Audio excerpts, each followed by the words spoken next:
Whew. Hello, everybody. Welcome to another show. Yeah, I'm gonna try my best not to fall asleep on this one, so shut up about it.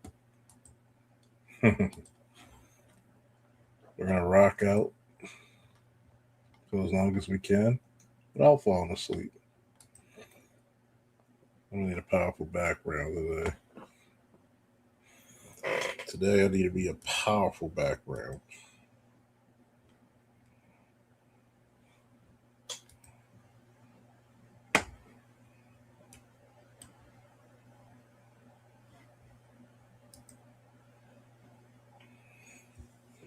Who we got in the chat today? Who we got in the chat?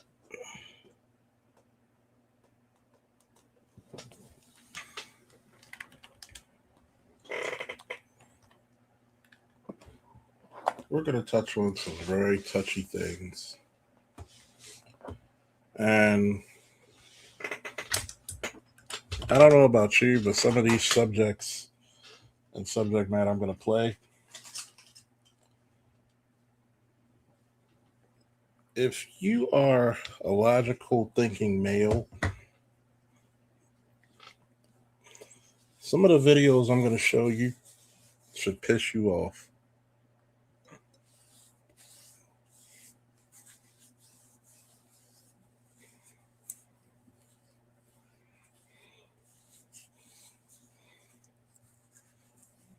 Okay?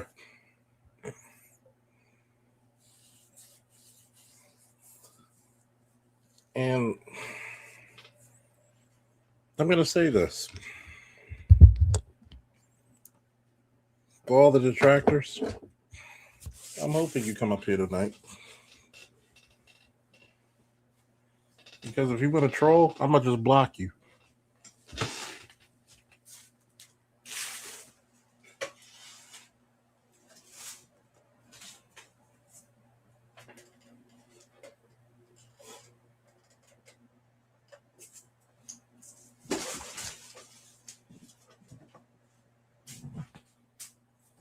I'm going to block you. I'm in a mood today. I'm in a real big mood today. I'm not going to be a nice guy. I'm going to be an honorable man. But I'm in a mood. I'm in a damn foul mood. I'm seeing some of the videos I've seen. And I'm going to tell you.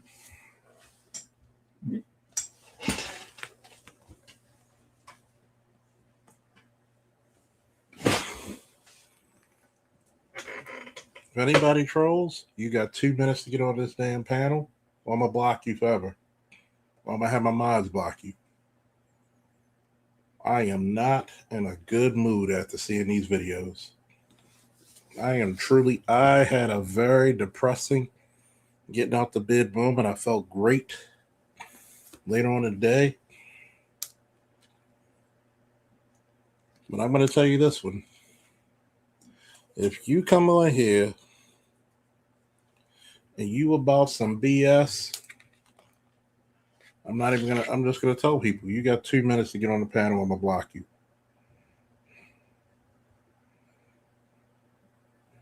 That is it. That is all. What's up, Snowman?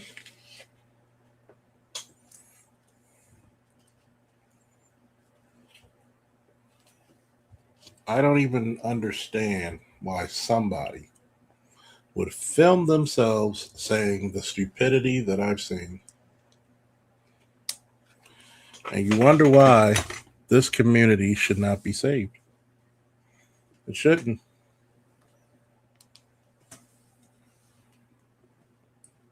I'm daring the one person who want to troll.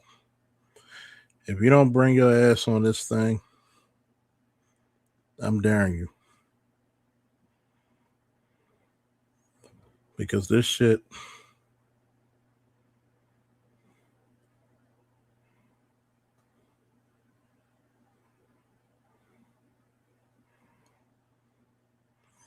this shit is some serious stuff that I'm about to play.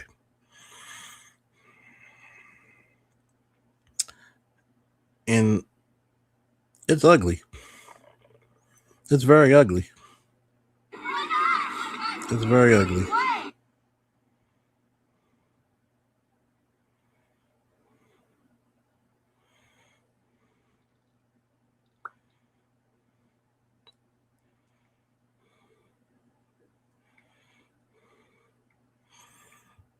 I don't even know how anybody can be this ugly to a child.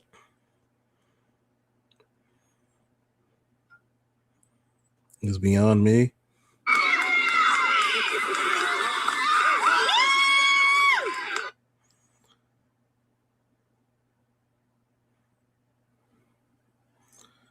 And I would tell somebody,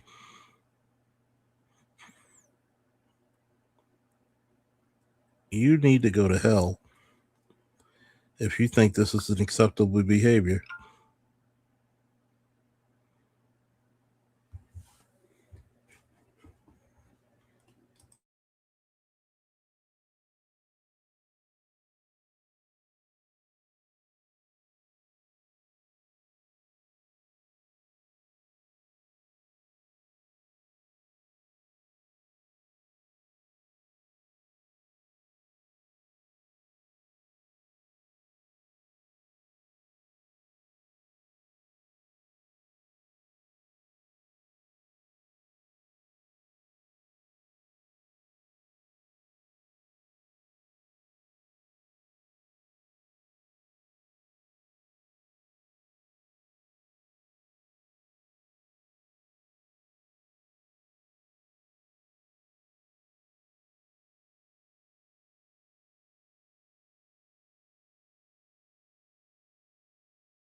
Sorry, I muted myself. But I'm going to say this. Today is a day that I don't think anybody wants to play with this. Give me a woo if you're in the chat real quick, because I need to see something very honestly. I need to see that.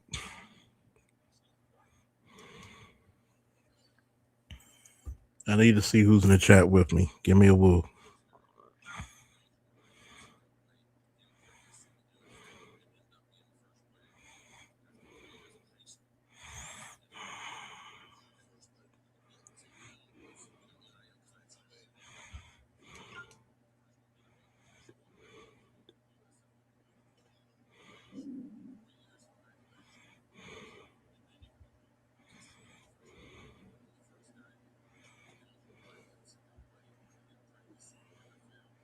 Because the numbers, I need anybody else in the chat to give me a woo, and I'm doing this for a reason.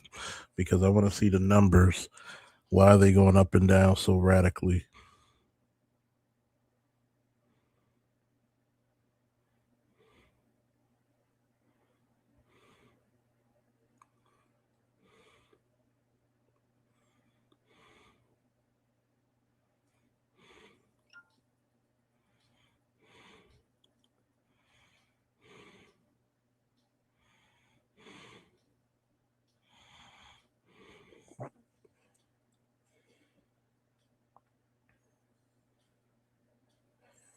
It's kind of funny how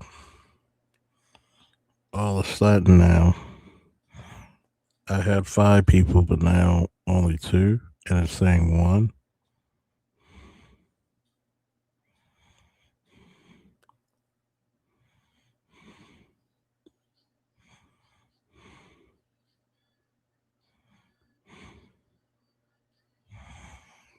And I really want to see what people's perspective is this. I think there's some ugly, ugly people out there who don't understand the difference between accountability versus trauma. And there's a lot of trauma that goes on.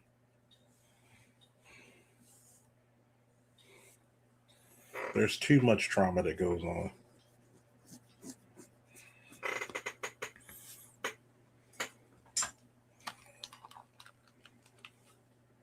And I'm going to start with this one, because I think this is really ugly. But a lot of people don't know what this guy was saying.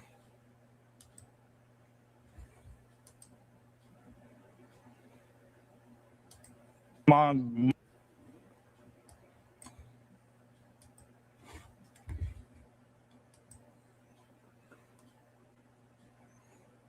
This is something I think a lot of black men need to listen to. Let me know if you can hear it. Mr. T. Collins, what's up? Kuma, what's up?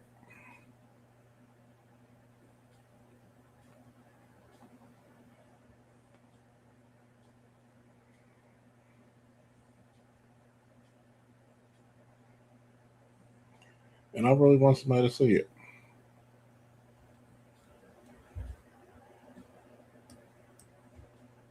My dad didn't want my mom anymore. And he told me this when I was 25.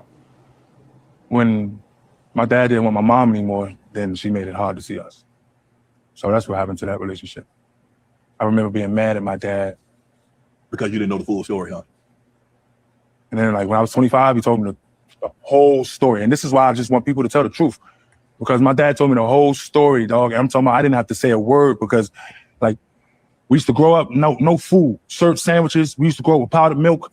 We used to grow up, you understand? Mm-hmm. Christmases. Damn, how did she do that? Right? But when I was 25, my dad told me how she did it. Y'all used to come around with 4,000. Just because I didn't want to be with her, she'd take 3,500, 3,800 and just send me on the way with 200. It won't let me see y'all. He told me the real side. And like I said, I don't blame my mom because she was doing what she was doing that she thought, right? But that just took years away from my dad. And when he told me the real story at 25, I got mad at my mom. But did you ask her, when you talk to your mom, say, Mom, this is what Dad told me. Is that what happened when I didn't see him as a child? What did she say to you, Mike? Let me ask you a question. Yes. What woman in your life is able to take accountability? You got a point, Mike. They all wear makeup, right?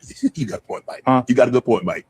Accountability is hard sometimes for women. Yeah, so that led to me and my mom not talking to her for 3 years.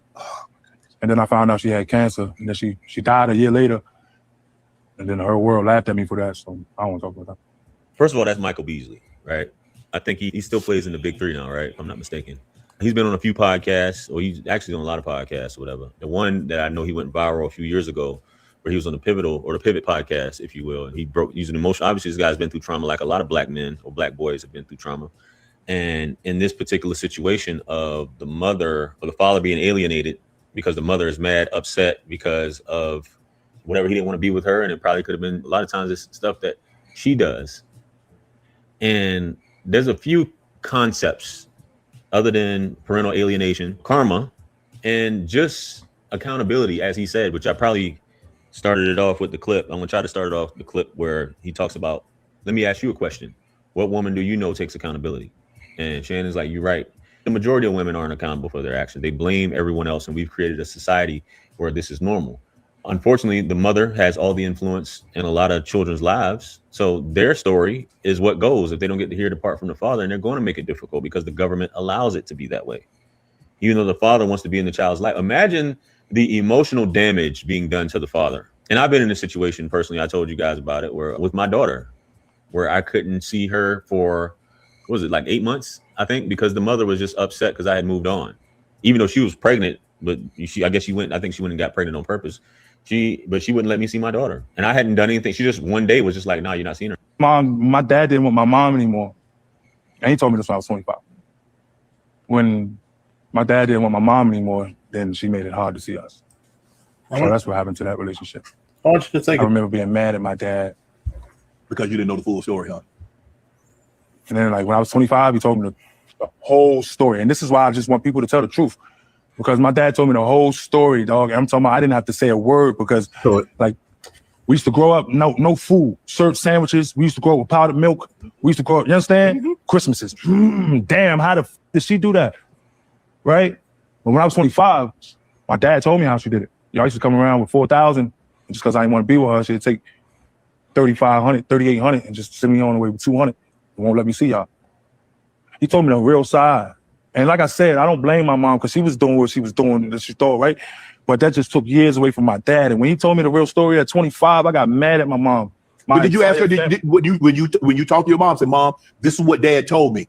Is that what happened when I didn't see him as a child? What did she say to you, Mike? Let me ask you a question. Yes. What woman in your life is able to take accountability? You got a point, Mike. They all wear makeup, right? You got a point, Mike. Huh? You got a good point, Mike. Accountability is hard sometimes for women. Yeah, so that led to me and my mom not talking to her for 3 years. And then I found out she had cancer, and then she died a year later. And then her world laughed at me for that, so I don't want to talk about that. First of all, that's Michael Beasley, right? I think he still plays in the big three now, right? If I'm not mistaken. He's been on a few podcasts, or he's actually on a lot of podcasts, or whatever. The one that I know he went viral a few years ago, where he was on the Pivot podcast, if you will. And he broke using emotion. Obviously, this guy's been through trauma, like a lot of black men or black boys have been through trauma. And in this particular situation of the mother or the father being alienated because the mother is mad, upset because of whatever, he didn't want to be with her. And it probably could have been a lot of times it's stuff that she does. And there's a few concepts other than parental alienation, karma, and just accountability, as he said, which I probably started it off with the clip. I'm going to try to start it off the clip where he talks about, let me ask you a question. What woman do you know takes accountability? And Shannon's like, you're right. The majority of women aren't accountable for their actions. They blame everyone else. And we've created a society where this is normal. Unfortunately, the mother has all the influence in a lot of children's lives. So their story is what goes if they don't get to hear the part from the father, and they're going to make it difficult because the government allows it to be that way. Even though the father wants to be in the child's life. Imagine the emotional damage being done to the father. And I've been in a situation personally, I told you guys about it, where with my daughter, where I couldn't see her for, what was it, like 8 months, I think, because the mother was just upset because I had moved on. Even though she was pregnant, but I think she went and got pregnant on purpose. But she wouldn't let me see my daughter. And I hadn't done anything. She just one day was just like, nah, you're not seeing her. My dad didn't want my mom anymore. And he told me this when I was 25. Make sure to look at this shit. When Think about that. Lied.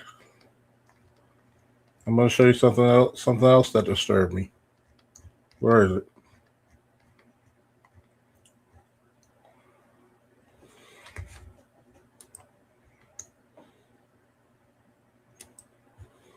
You just don't listen. You just gonna be a nasty, funky, dirty ass little girl, and you ain't gonna be nothing in life. Nothing in life.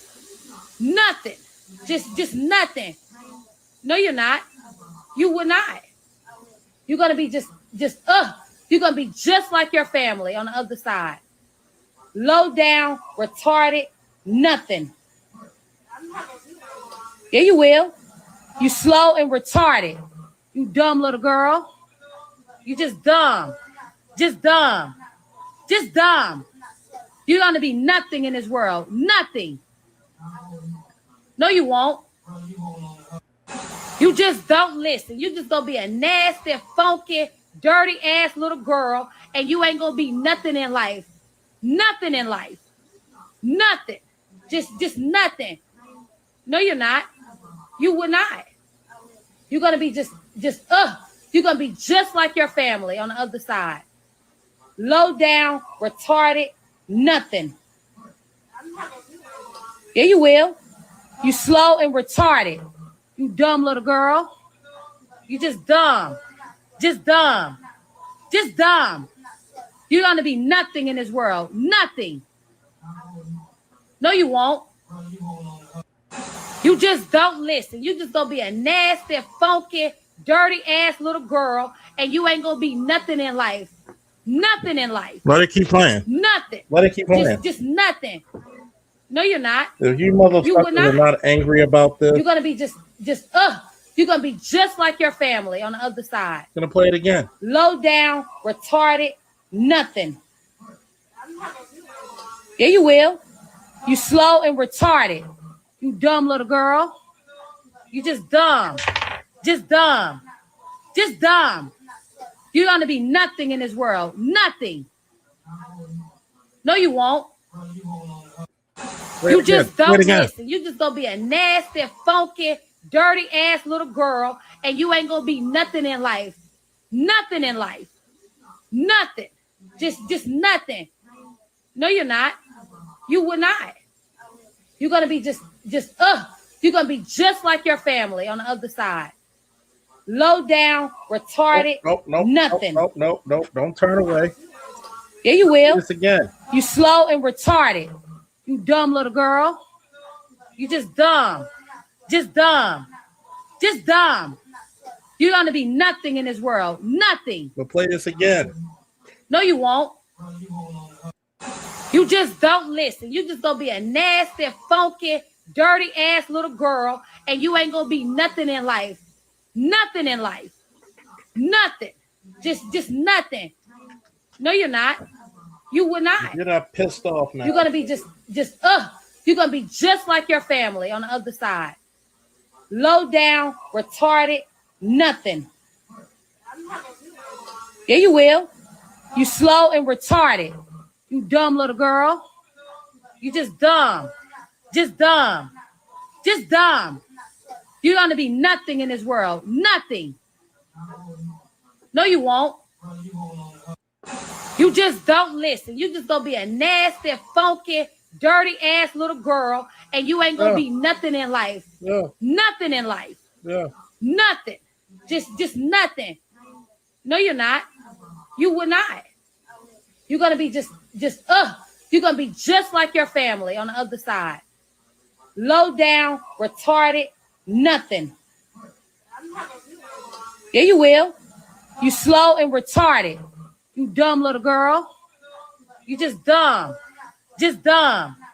Just dumb. You're gonna be nothing in this world. Nothing. No, you won't. Just in case you want to know, my comment was right here. This was on Dr. T's page. You can't see the print.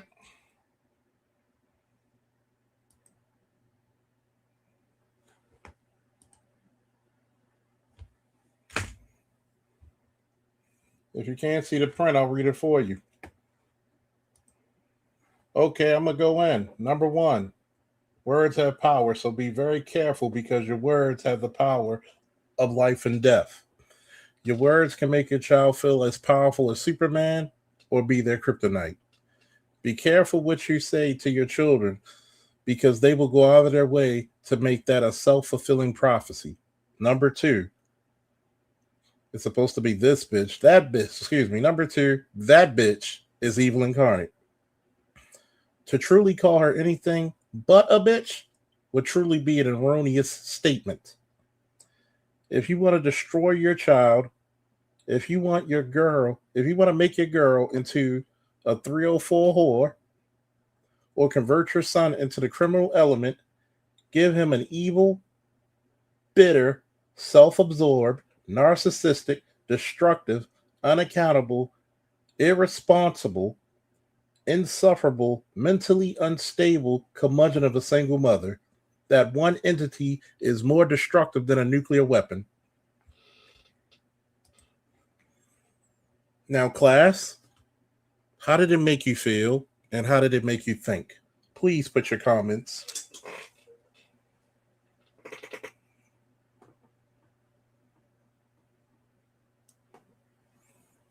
Nope, I've never heard of that content creator.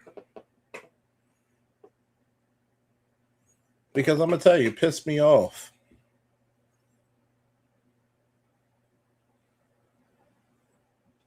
It pissed me off. And I could get why it feels numbing. That should be called child abuse. But you got some motherfuckers out there who thinks this behavior is normal.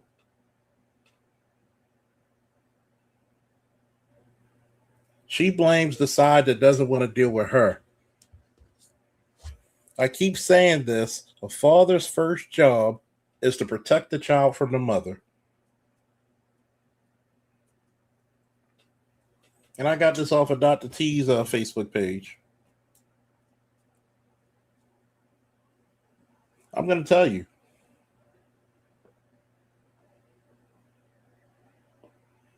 Some of us are used to this shit. Some of us are horrified. But I'll constantly have a motherfucker and tell me this is not black household normal. Just tell me that. Tell me this isn't black household normal. I'll wait. I want you motherfuckers to come up here tonight.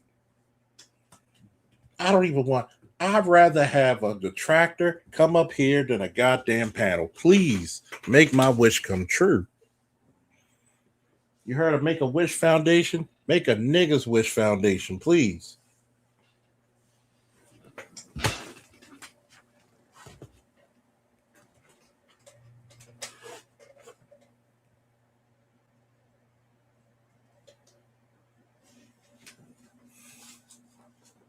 Please.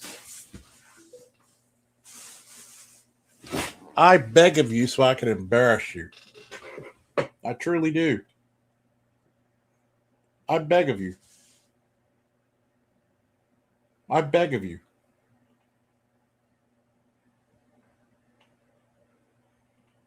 She might as well just say you ain't gonna be shit. I wish you were never born. I beg of you.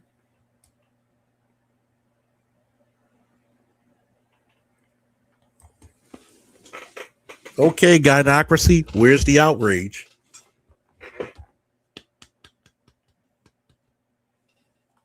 Okay, gynocracy, where's the outrage?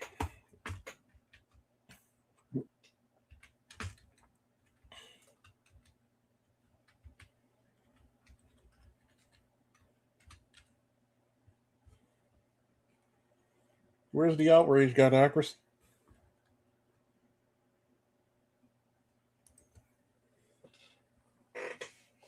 Oh no, we're not dropping the link yet. Got to do my soliloquy.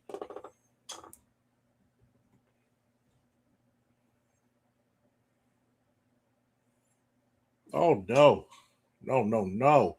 I'm giving somebody the motherfucking chance to be a detractor and tell me where the fuck we got this shit wrong.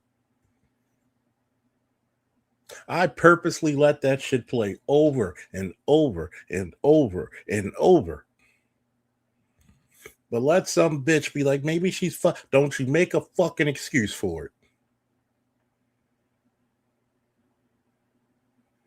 I'm tired of the black community normalizing stupidity, normalizing child abuse. We're the only community that brags about, my mama beat me with extension cords. My mama beat me with racetrack.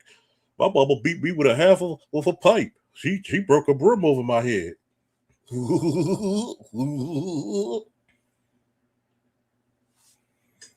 Fucking idiots.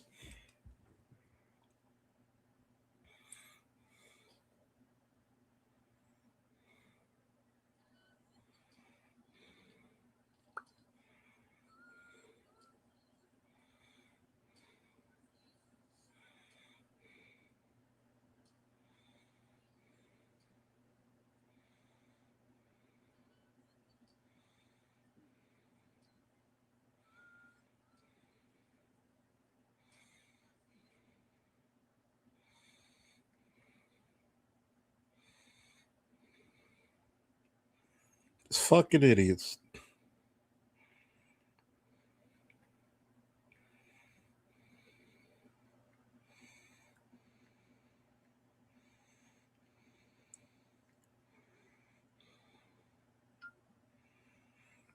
I just want to see it.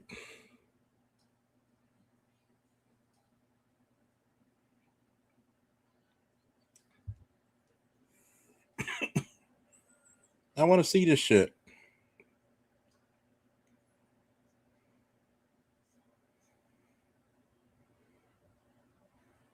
I want someone to really go and tell me where I'm wrong. Tell me.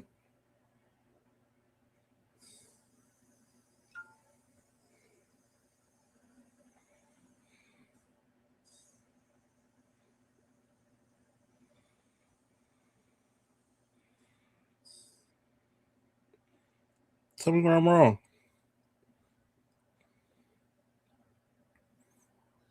What's going on? I'm waiting.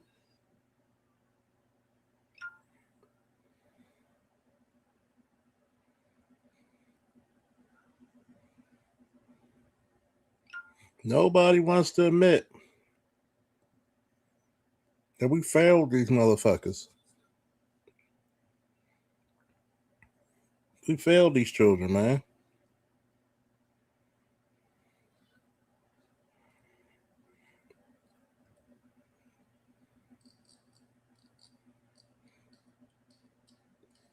We failed them.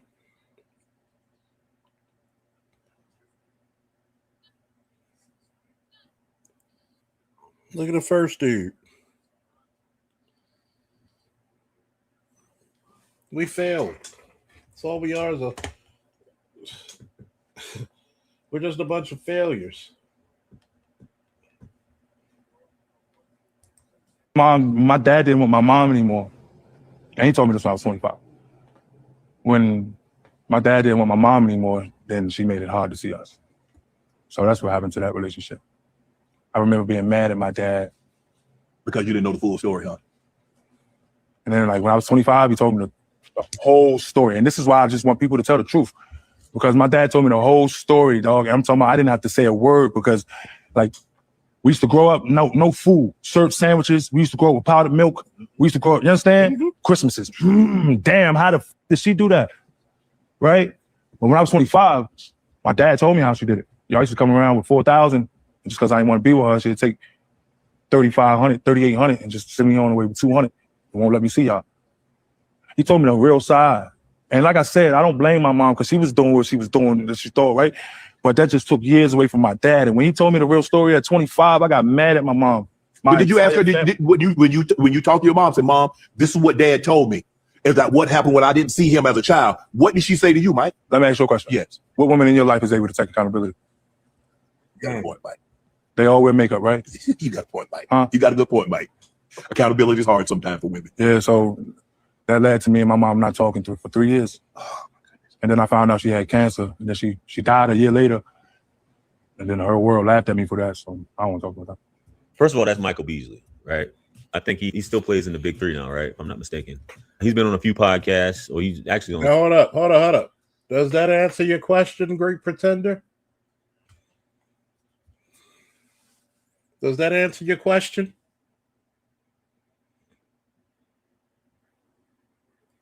Did he not answer the question?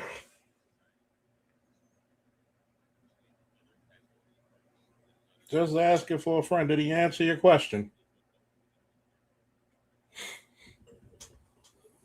This is what I don't get. We need to stop playing coy. And I'm going to take it as you had a legitimate question and you're not trolling. I'm going to take it as you had a legitimate question. And I don't think you're trolling. We need to stop being coy. We know where the fathers are, kept away from the children.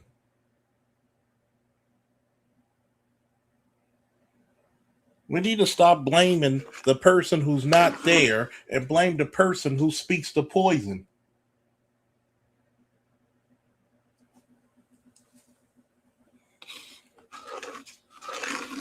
You wonder why the community's broken.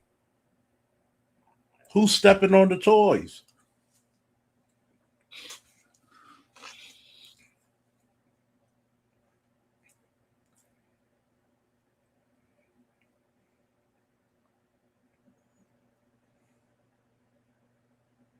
Who's stepping on the toys?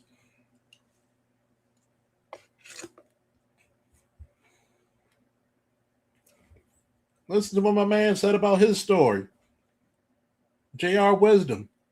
He's got a hell of a following.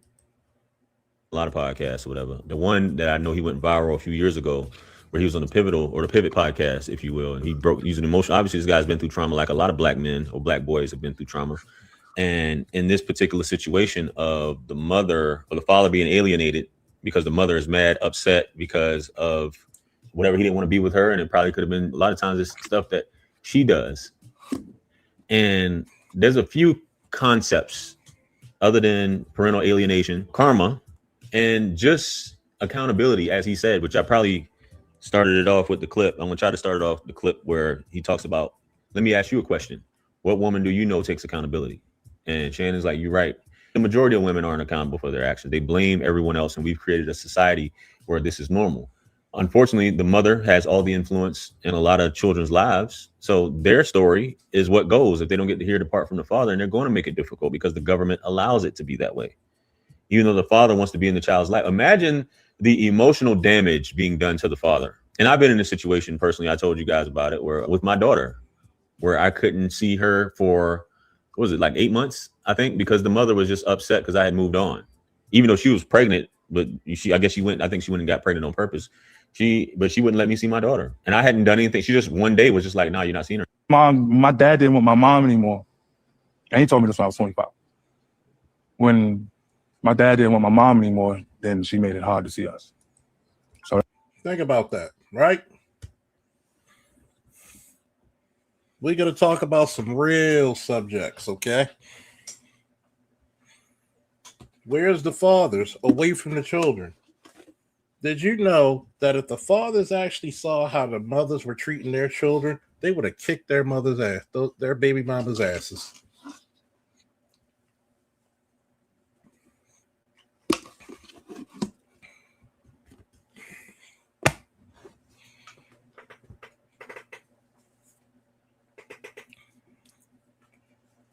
What do I always say?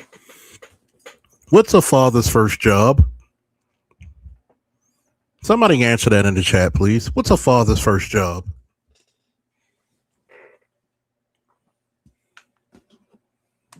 What's a father's first job?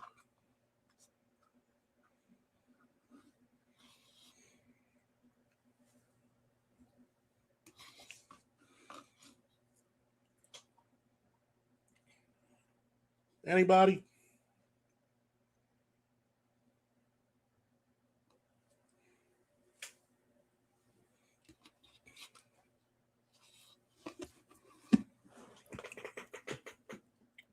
A father's first job is to protect his children from the mother.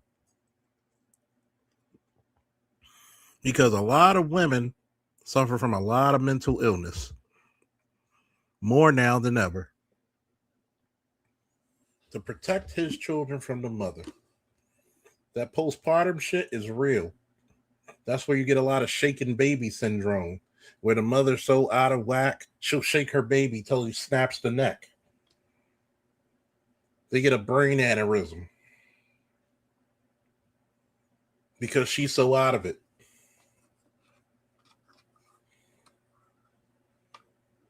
You took away a boy's first superhero and a girl's first love.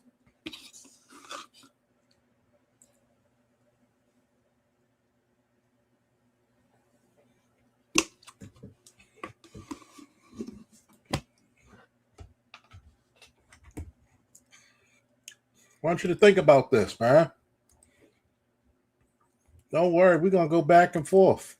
You just don't listen. You just gonna be a nasty, funky, dirty ass little girl, and you ain't gonna be nothing in life. Nothing in life. Nothing. Just nothing. No, you're not. You would not. You're gonna be you're gonna be just like your family on the other side. Low down, retarded, nothing. Yeah, you will. You slow and retarded. You dumb little girl. You just dumb. Just dumb. Just dumb. You're going to be nothing in this world. Nothing. No, you won't. You just don't listen. You just going to be a nasty. Do you think she has the ability to see her father? Do you know what's going to happen if this child does not get help or the father doesn't intervene? She's going to get pregnant at a young age just to get the hell out of her mother's house. And I pray to God she does not continue the cycle. I pray that she actually overcomes those demons, which is her mother, and most likely her mother's side of the family, because she sounds like an evil, bitter, insufferable curmudgeon of a bitch. I'm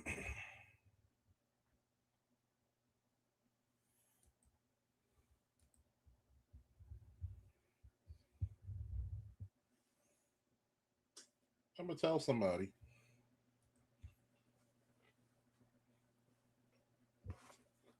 If somebody wants to get cussed out today, blame the father, please.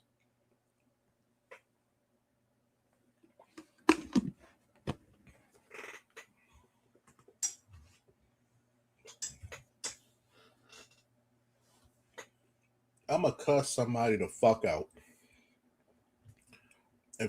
You're right. Your kids can't eat a decent meal because you're mad at the father. Selfish bitch. That's what the black community is about. Selfishness.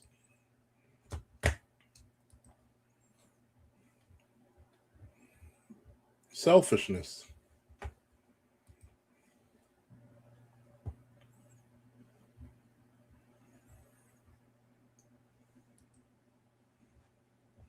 The black girl who was killed by the white man over in Zambia. I'm not trying to. Talking about the influencer. Yeah. Yes. Go ahead. Okay. You didn't know nothing about that. So a young black woman, she had a boyfriend. They're internet influencers, and he was a white man, an older white man, and he was paying all the bills, taking her on these expensive trips, where he took her on this trip over to Zambia, and he proposed to her.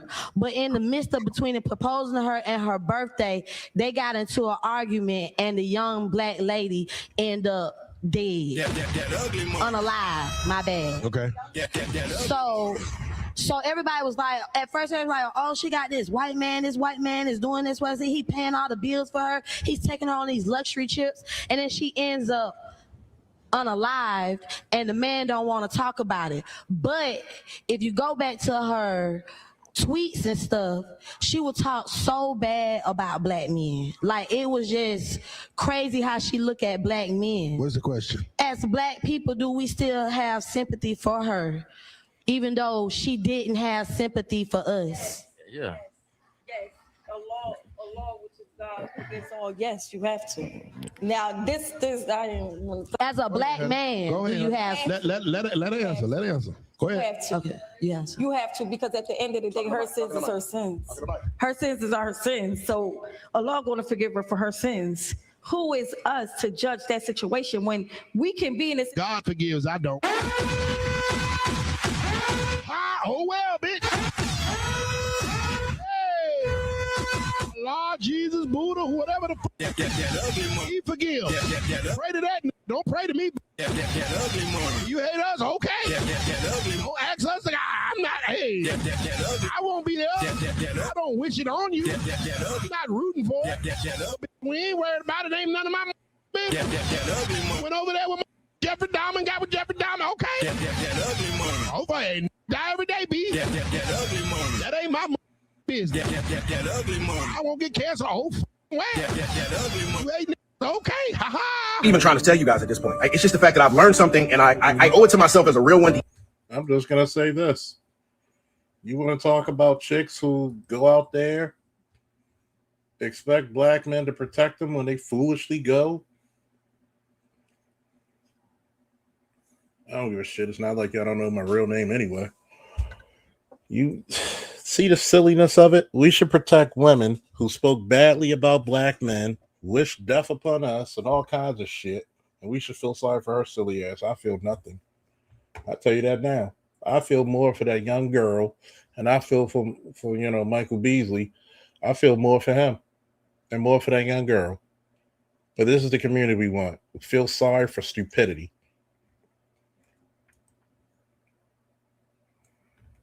Everywhere I look, it is gay black men. Straight black men are the cancer of the black community. Argue with your man. I've been saying for years on this show that black men need to have a conversation, black men alone. We have got to figure out what. Oh, we're doing commentary tonight. First of all, This Lee Merriweather motherfucker right here wants to talk about straight black men are the cancer. But I'll be wrong if I say homosexual black men are AIDS, right? What do you do for the community? You encourage the ratchet behavior. Let's talk about it. Nobody's going to say it. Guess what? They're about to shut my damn channel down if I just say it. Fuck it. Like your girl Meg Thee Stallion said, I guess we both ain't shit, right? The biggest cheerleaders, and I use that hilariously, are gay black men of ratchet gynocentric behavior. You and your ilk, not all of you, but the overwhelming majority of you, what do you go out? You go out there, you encourage them to shake their asses in the most horrible times. You spread gossip like wildfire. You get mad when you hit on straight black men and then try to call it gay bashing because you become a habitual line stepper when the guy told you he doesn't swing that way. It's your ilk who spreads STDs to so-called straight black women. Don't argue with me, argue with the CDC.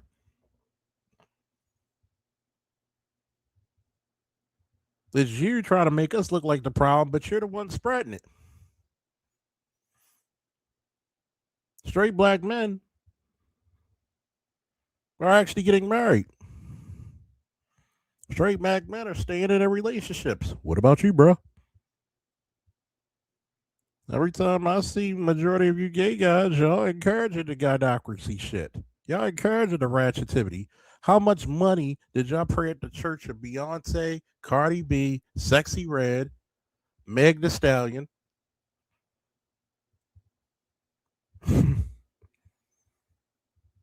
Nicki Minaj.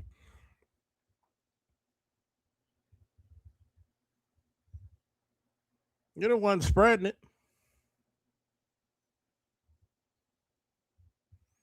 And then here's the sad part. You're the ones corrupting masculinity because you really want to encourage these women to be looking like goddamn drag queens so you can fit in. That ain't hatred. That's truth.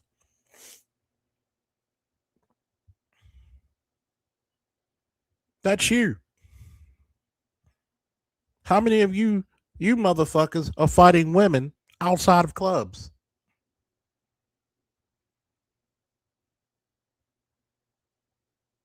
How many of y'all are fighting women outside of clubs? That's not really a straight black man thing. How many of y'all are instigators between your female friends?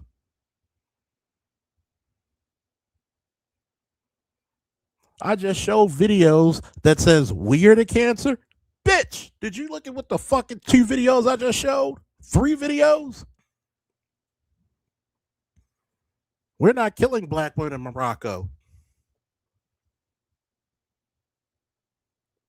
We're not calling our daughters stupid and retarded. We're not bringing $4,000 and you take $3,800 and you said your father wasn't giving any money.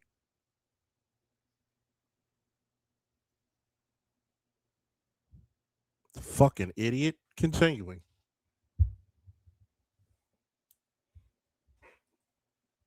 What is going on with us? This is not something that black women can help us with. This conversation does not include black women. Black women stand down and stand to the side. Black men need to have a kumbaya amongst themselves. And I'm going to niche this out a little more. And it's heterosexual black men. And what makes this conversation even more uncomfortable but necessary is this.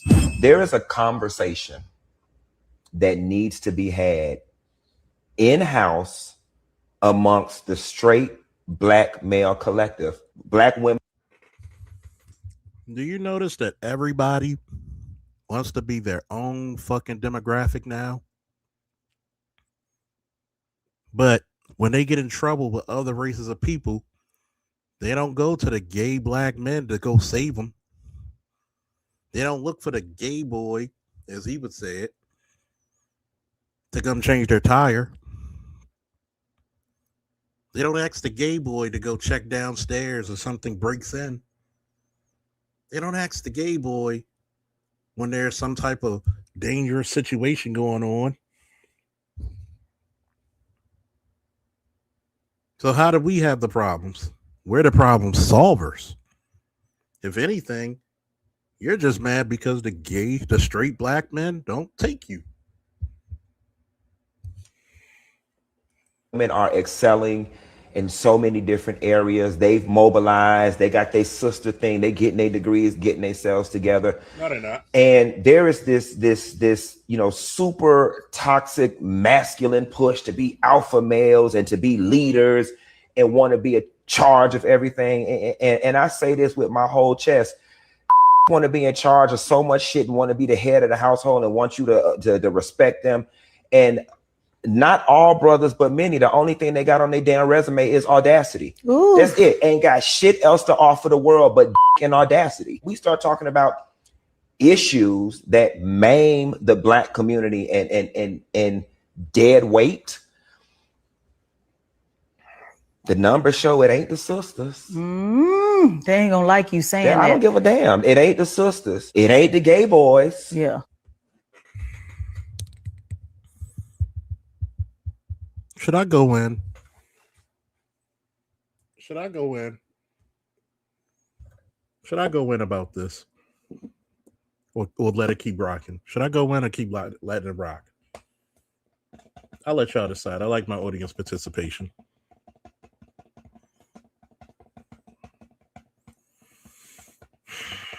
I ain't falling asleep now. Shit. Y'all got me a little fired up now.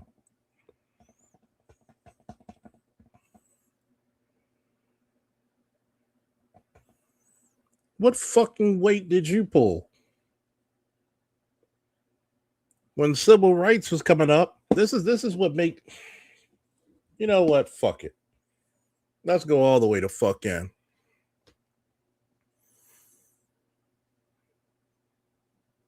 I noticed this. What's the openly gay guy's name from civil rights? What's his name?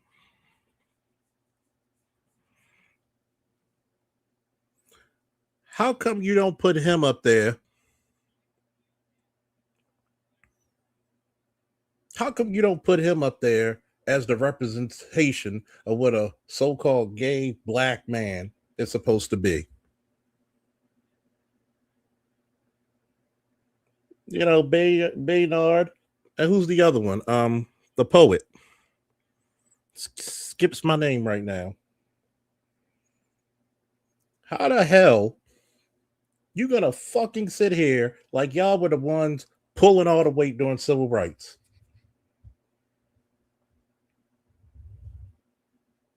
How the fuck you gonna bring that bullshit?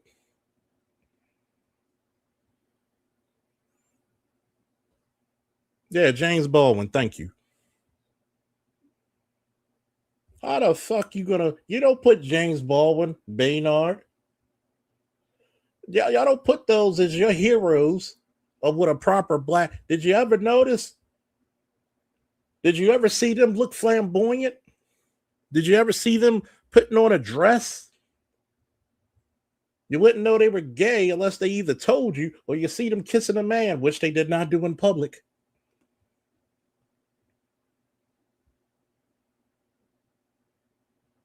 But yet, you're going to tell me that we're failing. When the hell does the community look for y'all to protect them? See what I mean about instigators and cheerleaders of gynocracy? But that motherfucker probably be like, well, where's the father? But you won't blame the ratchet bitch who fucking took away their kids away from their father. You don't say nothing about the ratchet bitch who tells her daughter at the sink while she's washing dishes she ain't gonna amount to shit. Fuck you. And I mean that in a way you don't get attracted to. Because that's It ain't us. Yes. It's not us. Yeah. The gay boys, we ain't the ones selling dope. Mm-hmm.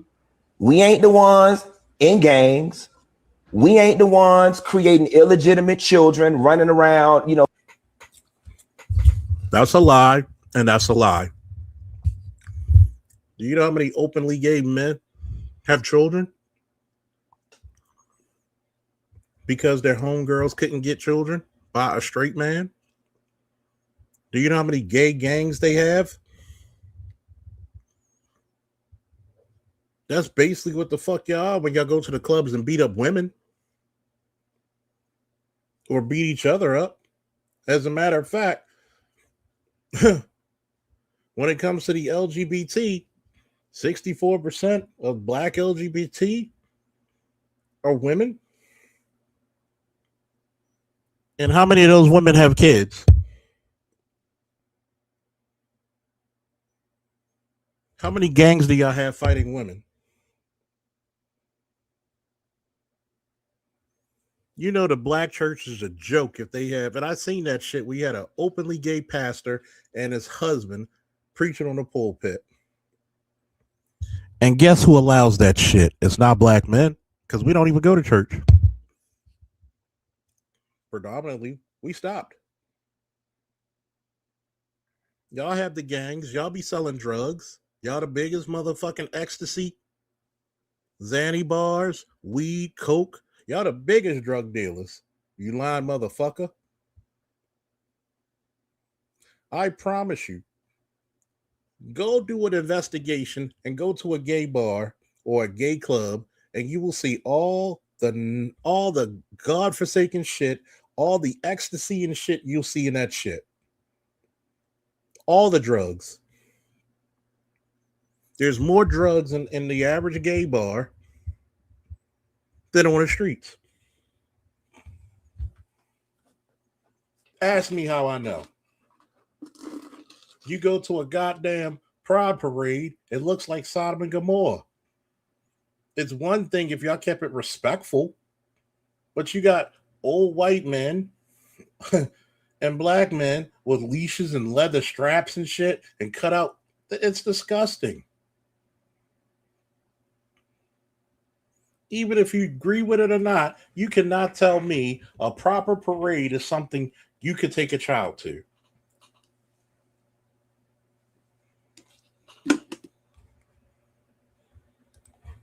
Of creating broken homes. We ain't the ones.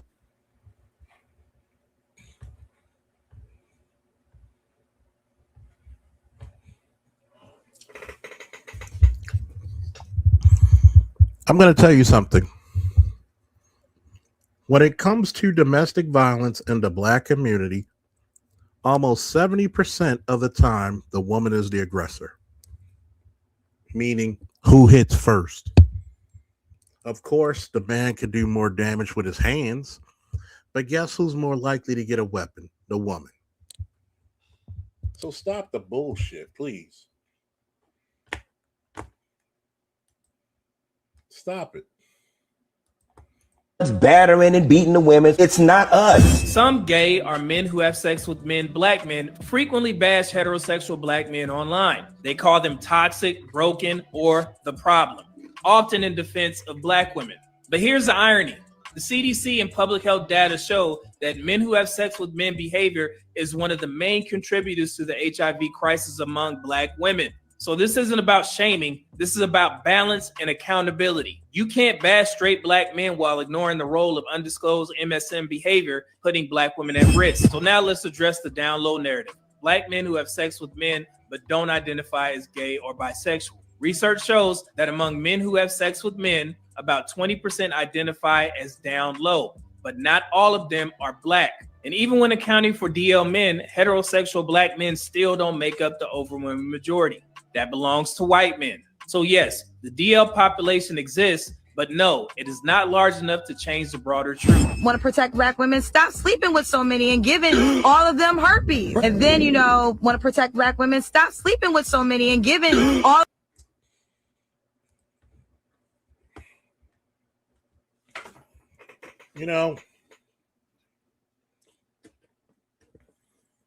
I want to say this about Kendra G.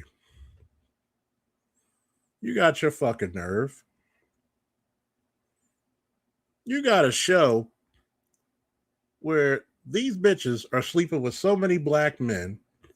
You just had a show where a chick had 3 baby daddies and she wanted a nigga without kids.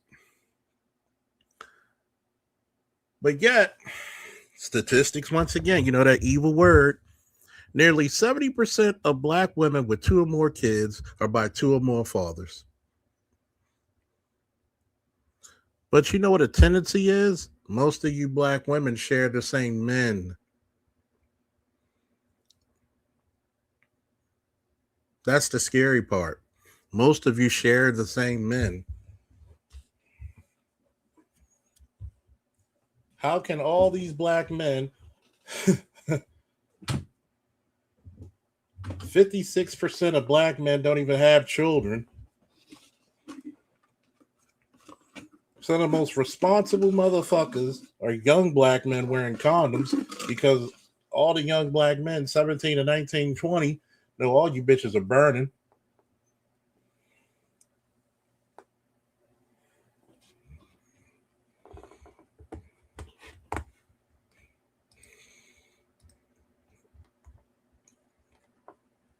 Standing there with your pussy looking like this and shit. Where is it? Where is it?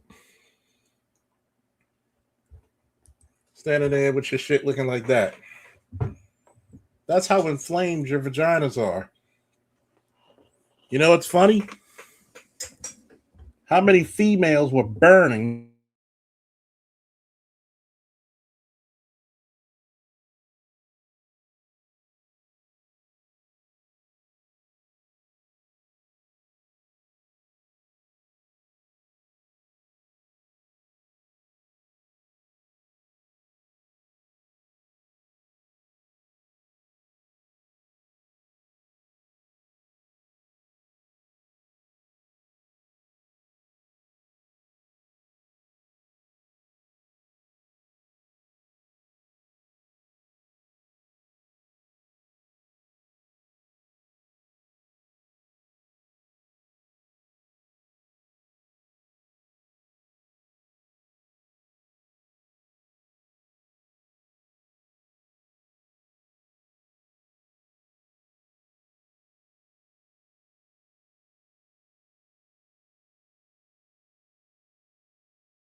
And we are back, folks. Had some technical difficulties.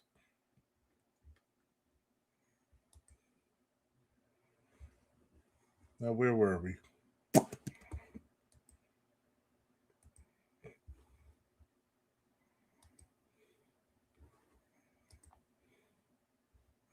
All of them herpes. The attitude by two women. Have you ever been married? I haven't. Never married. All right. What kind of woman you looking for now, Christopher? We discussed this before. I don't remember. I was on your show in February, so I am looking for a man. Real quick, are you bisexual? Is that what we call it? Not anymore. I told you before that really didn't matter. Females mostly hit me up. Females were, would still try to talk.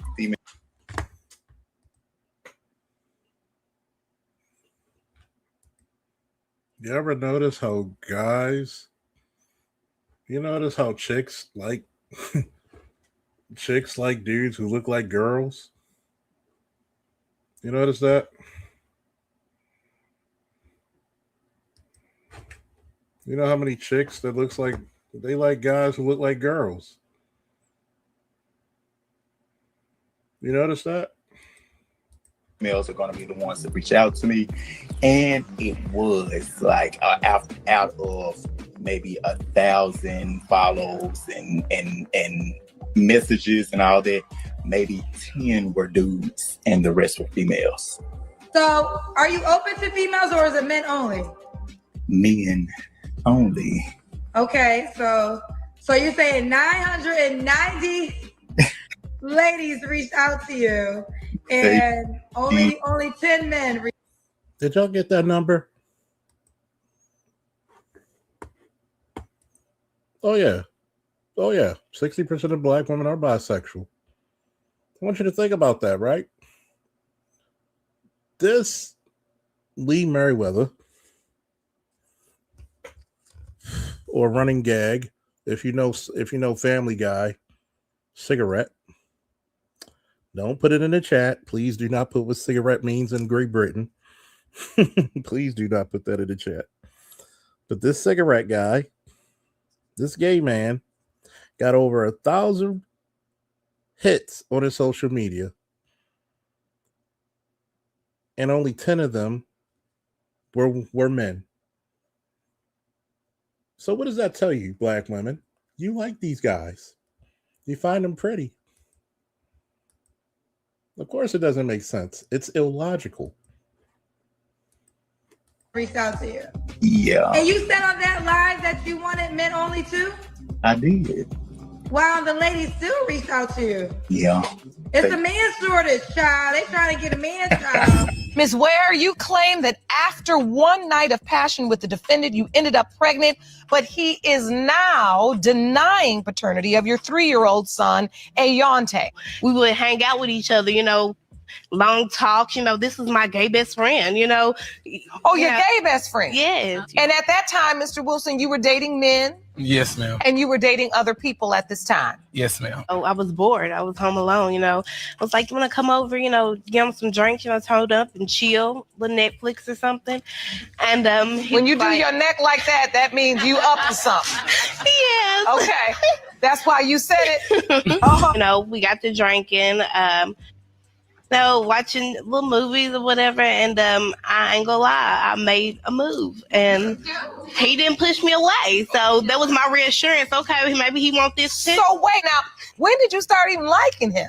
I liked him from day one. I'm confident about myself. He might think he's gay or whatever. That's why I'm thinking to myself, he think he's gay.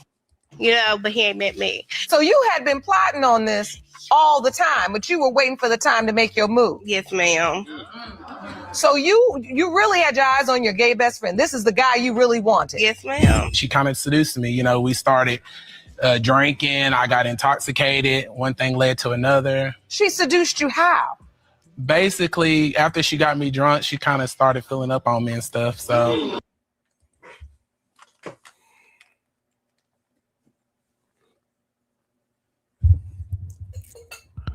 Do me a favor, hit the PayPal, hit the Cash App, please. Because your boy about to go in. Let me get a puff of this cigar real quick. Did y'all hear what I just heard? Let's reverse the genders. It was the gay stud best friend, the lesbian stud, drunk, intoxicated, and you start touching them. Is an intoxicated person able to consent? Can they legally consent? And look at her, smiling all proud with her big ass. That was the only man she could get. But I'm going to ask this question again. Can an intoxicated person, a drunk person, legally consent to sexual activities? See how shit changes when you change the genders? And she's smiling about that. If I would have said, I got this girl drunk and I start touching on her, what the fuck people would say about me? Could he consent? Could he consent?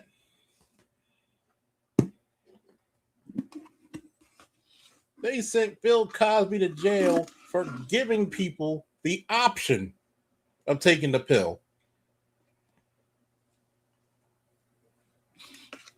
She literally got the nigga drunk.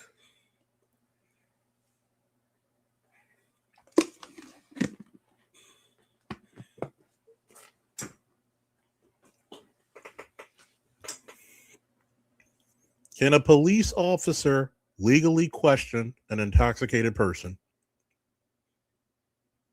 Can an intoxicated person legally consent to sex?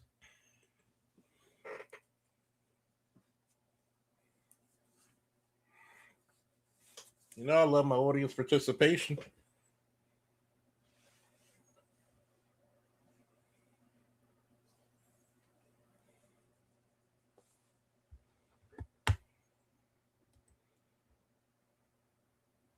I want you to think about that.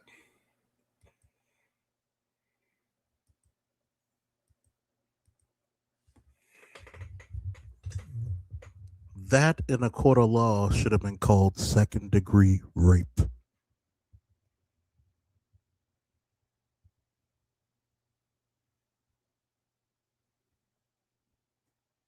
And look at her. She's all proud and smiling.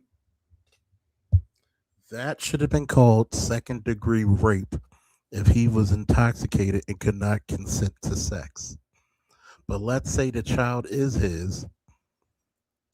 Why should he have to pay child support? She's proud of herself. You know why? Because that's how many times have you seen this? A obese, unattractive woman or skinny, unattractive woman has a gay best friend. They get no suitors. They have no men that want them. And they get their gay best friends drunk or convince them somehow, snort coke, do crack, just to get a baby out of them. But if a man said, I got this chick drunk so I could get her pregnant, what would they call that? I'm still looking for the answer. Can an intoxicated person consent to sex? Can the police question legally an intoxicated person? Where's the answer? And then, you know, of course, I know the answer. It went from oral, then it just, she kind of started filling up on intoxicated. Yes, ma'am. She kind of. He ain't met me. So you had been plotting on this all the time. Or whatever, you know, that's why I'm thinking to myself, he think he's gay, you know, but he ain't met me. So you had been plotting on. Did she not force herself on him? This all the time, but you were waiting for the time to make your move. Yes, ma'am. So you really had your eyes on your gay best friend. This is the guy you really wanted. Yes, ma'am. She kind of seduced me. You know, we started drinking. I got intoxicated. One thing led to another. She seduced you how? Basically, after she got me drunk, she kind of started filling up on me and stuff. So And then, it went from oral, then it just went from there. Oh, okay. I asked the question. So, Miss Ware, you had your plan all mapped out. Yes, ma'am. You ain't no shame in your game, huh? No, ma'am. Okay. And I do understand that.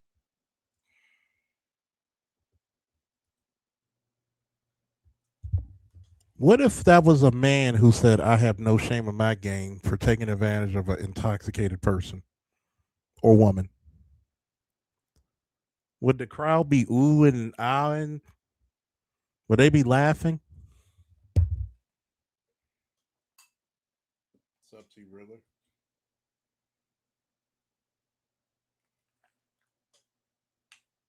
They're gallivanting with these motherfuckers. They're very jovial with openly gay men, but they'll say it's the straight men that's giving them all the diseases.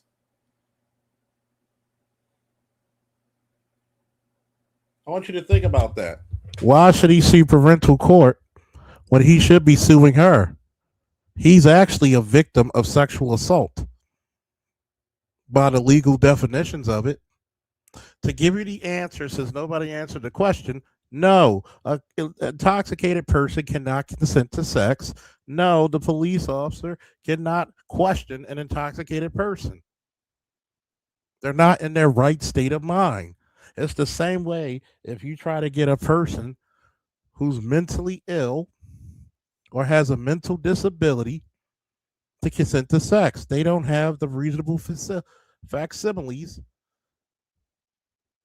They don't have the intelligence or the wherewithal to make such a decision. What she committed really in front of the whole television land is that she committed sexual assault and was proud of it. But that would have been a man versus a woman.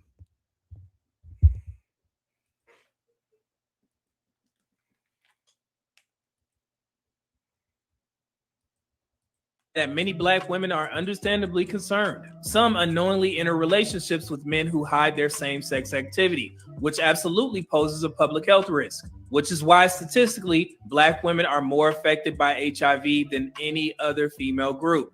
But here's what's rarely acknowledged. The majority of black LGBTQ plus individuals are women, especially bisexual women. So black women aren't just impacted by the HIV crisis, they're also a significant part of the equation.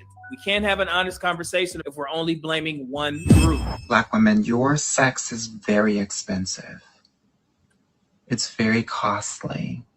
Do you understand that 60% of these black men are not wearing condoms? Why are gay men talking about straight men? And that's not even CDC data. Because if you pull up the CDC data, it would debunk everything this fucking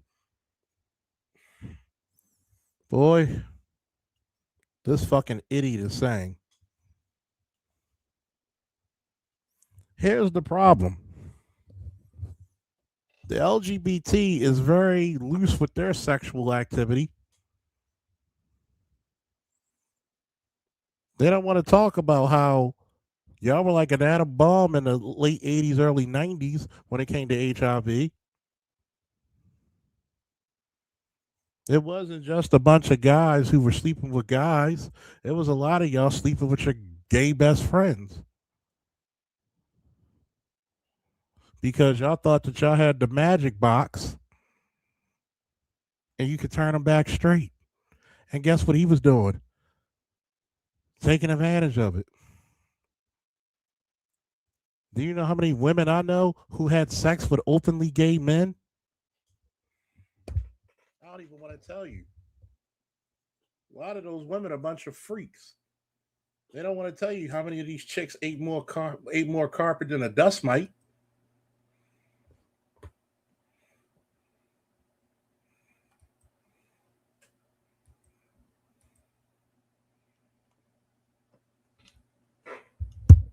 Who's more likely to tell you not to put the condom on?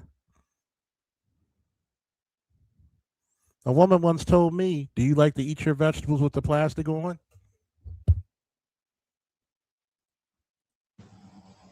Do you understand that many of these Black men are DL?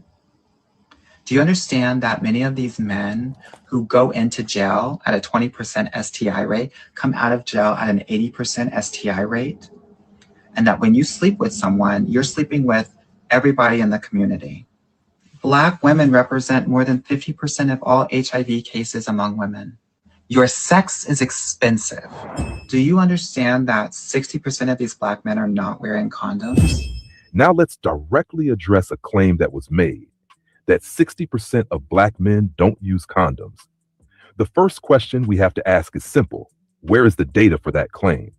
Because when we actually go to official data from the Centers for Disease Control and Prevention, the numbers tell a completely different story. According to the CDC's National Center for Health Statistics, in a report titled Unmarried Men's Contraceptive Use at Recent Sexual Intercourse, United States 2011 to 2015, published in August 2017, researchers used data from the National Survey of Family Growth to examine condom use across racial groups.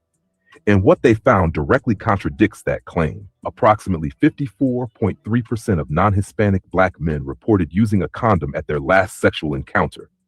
That is higher than non-Hispanic white men at 44.2% and higher than Hispanic men at 42.1%. So not only is the claim that Black men don't use condoms unsupported, the actual data shows that Black men are the most likely to use condoms among the major racial groups in that data set. Now, when you break it down even further, it becomes even more clear. The CDC also found that condom use is highest among younger men, especially those between the ages of 15 and 19, where usage rates reach approximately 75%.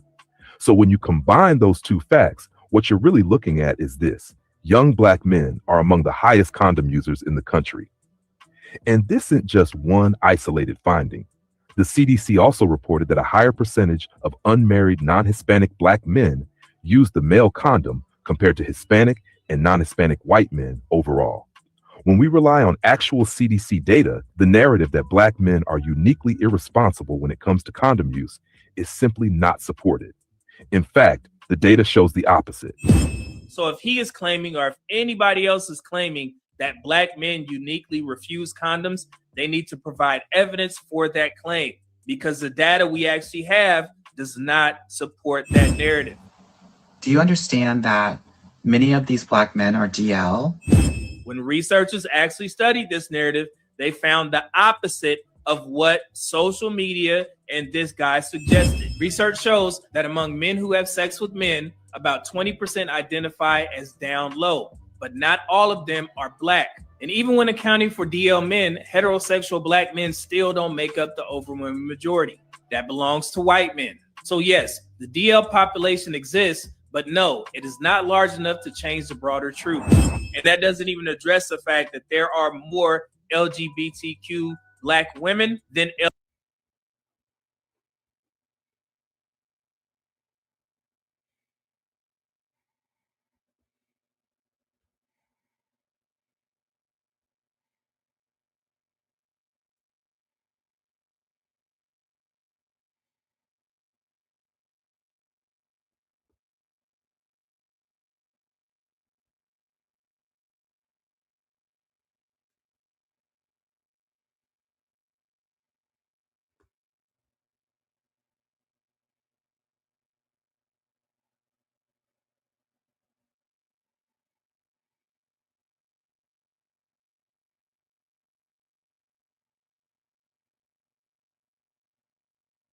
LGBTQ Black men. And you can find this information on the Williams Institute. On behalf of the American Medical Association and our Minority Affairs Section and Advisory Committee on LGBTQ issues, welcome everybody and good evening.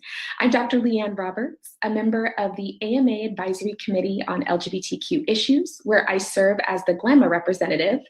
And in the past, I've served as the medical student section for the AMA. I practice obstetrics and gynecology in the Quad Cities, serving patients on the Illinois and Iowa border. I'm pleased to be joining you and our speakers today as we explore the intersection of race, sexual orientation, and gender identity. To lead our discussion, I'm pleased to introduce our panelists. Bianca Wilson, PhD, is the Rabbi Zaki Senior Scholar of Public Policy at the UCLA School of Law's Williams Institute. With that, I'll turn it over to Dr. Wilson. Thank you, Dr. Roberts, for the introduction and for the AMA for the invitation to present to you all. So I'm pleased to present today just a very brief overview of a report that we finished just this year on Black LGBT adults in the U.S. Again, I work at the Williams Institute, which is an LGBT law and public policy research center that really has kind of filled the role of providing demographics and other type of large-scale survey data often, but we also do some qualitative studies as well. One of the things we identified, and here we primarily use data from the Gallup daily tracking poll across several years of data together. And from that, we get an estimate that there are approximately more than 1.2 million adults in the US that identify as both Black and as LGBT. According to the Williams Institute at UCLA, about 1.2 million Black adults in the United States identify as LGBTQ+. Of those, 61% are Black women and 39% are Black men. That means Black LGBTQ+ women outnumber Black LGBTQ Black men by nearly 300,000.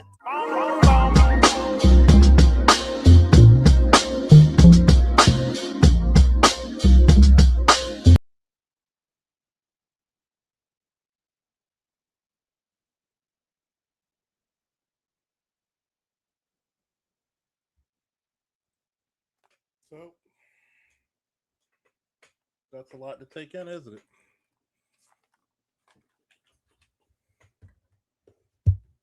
We're not straight. We're not good fathers. But who's to blame? Who's to blame? We're not straight. We're not good fathers. We're not shit. I want you to think about that. I want you to think about that. That's what pisses me off.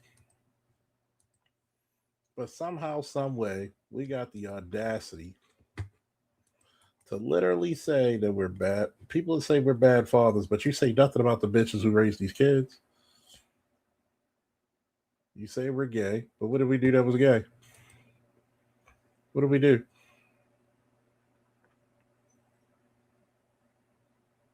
I really want to see what y'all think about this.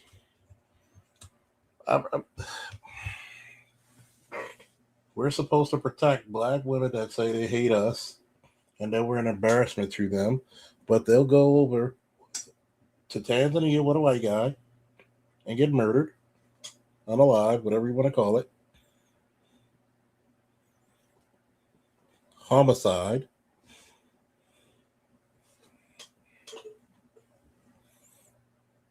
but they look for us to protect them when they don't respect us. They don't want us. You got a mother literally calling her child stupid, dumb, retarded, and somehow that's Black men's fault. Somehow we can never blame the evil step fucking mother, the evil mother, period. Do I think all mothers are evil? No. That bitch certainly was. Because you can take no accountability. No accountability. No accountability. No accountability. There's always something you could say about mama.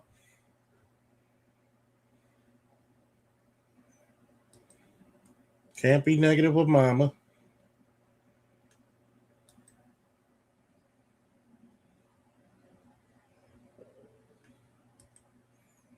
Can't be truthful.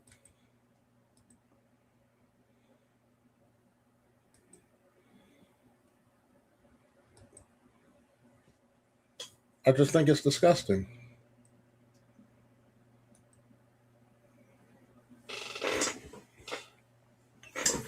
Here's the link in the chat if anybody want it.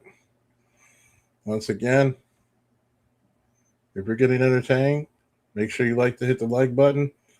If you're not, hit the dislike button for like here. Still counts.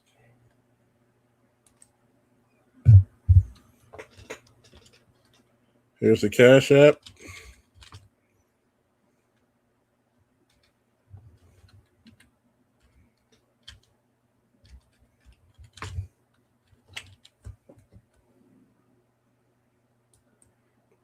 If you feel so inclined.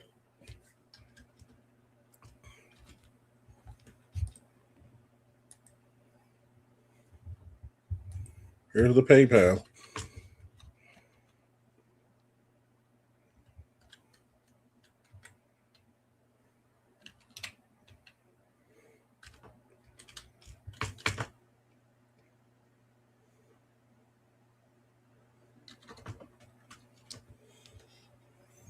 The second one's the PayPal.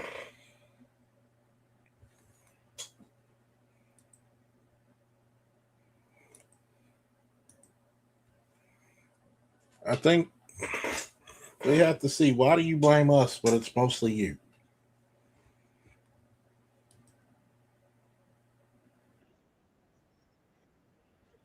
By the way, here's another video we're going to examine.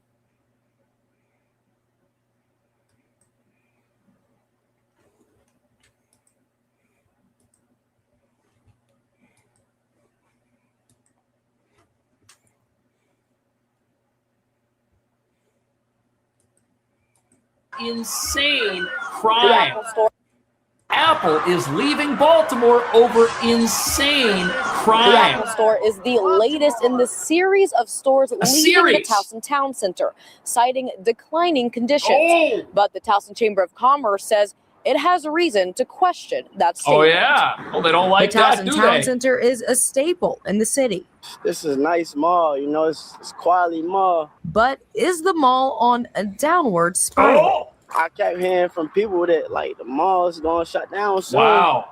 Even from some of the workers. One of the most popular stores, the Apple Store, announced it's leaving, citing departure of several retailers and declining conditions. Declining conditions. Executive Director of the Towson Chamber of Commerce, Nancy Hafford, says that can't be the reason. Yeah, they don't want to admit it. Does so well. It's crowded all the Yeah, time. it's And crowded. I know they do a great business there. The Towson real Apple Store crowded. was the first in the country to unionize in 2024. The International Association of Machinists and Aerospace Workers released a statement. So you have a store that's in a very high crime mall, and it's a unionized store, which means it's more expensive to operate. Number one, Towson Town Center used to be the crown jewel. What's up, AB? Towson Town Center used to be the crown jewel of Baltimore County. That's the county. So when you look at it, that was the crown jewel. But you allowed juveniles to take over, run amok, and do this shit. But how many of those come from two-parent households or single dads? Probably none. In part, that this raises serious concerns that this closure is a cynical attempt to bust the union. I'm not sure if being a union store had anything to do with why they're closing, but I know that it couldn't be sales. And from the police reports that, I've heard, they haven't had issues. Why are there over police there. reports if The there's news no coming issues? as a shock to customers. And why are other stores leaving? That's crazy. They've been here for a while. You know what I'm saying? It's going to be a lot of money lost from Towson. Hafford says preventing stores from leaving starts with customers. I'm asking them if they'd please just start looking at your local businesses first before you go online to buy something. Apparently, the local businesses are leaving, so people have to go online to buy stuff. Despite stores leaving, she tells me the mall is still doing very well. How's it I doing work well? very closely with the mall management and mall security.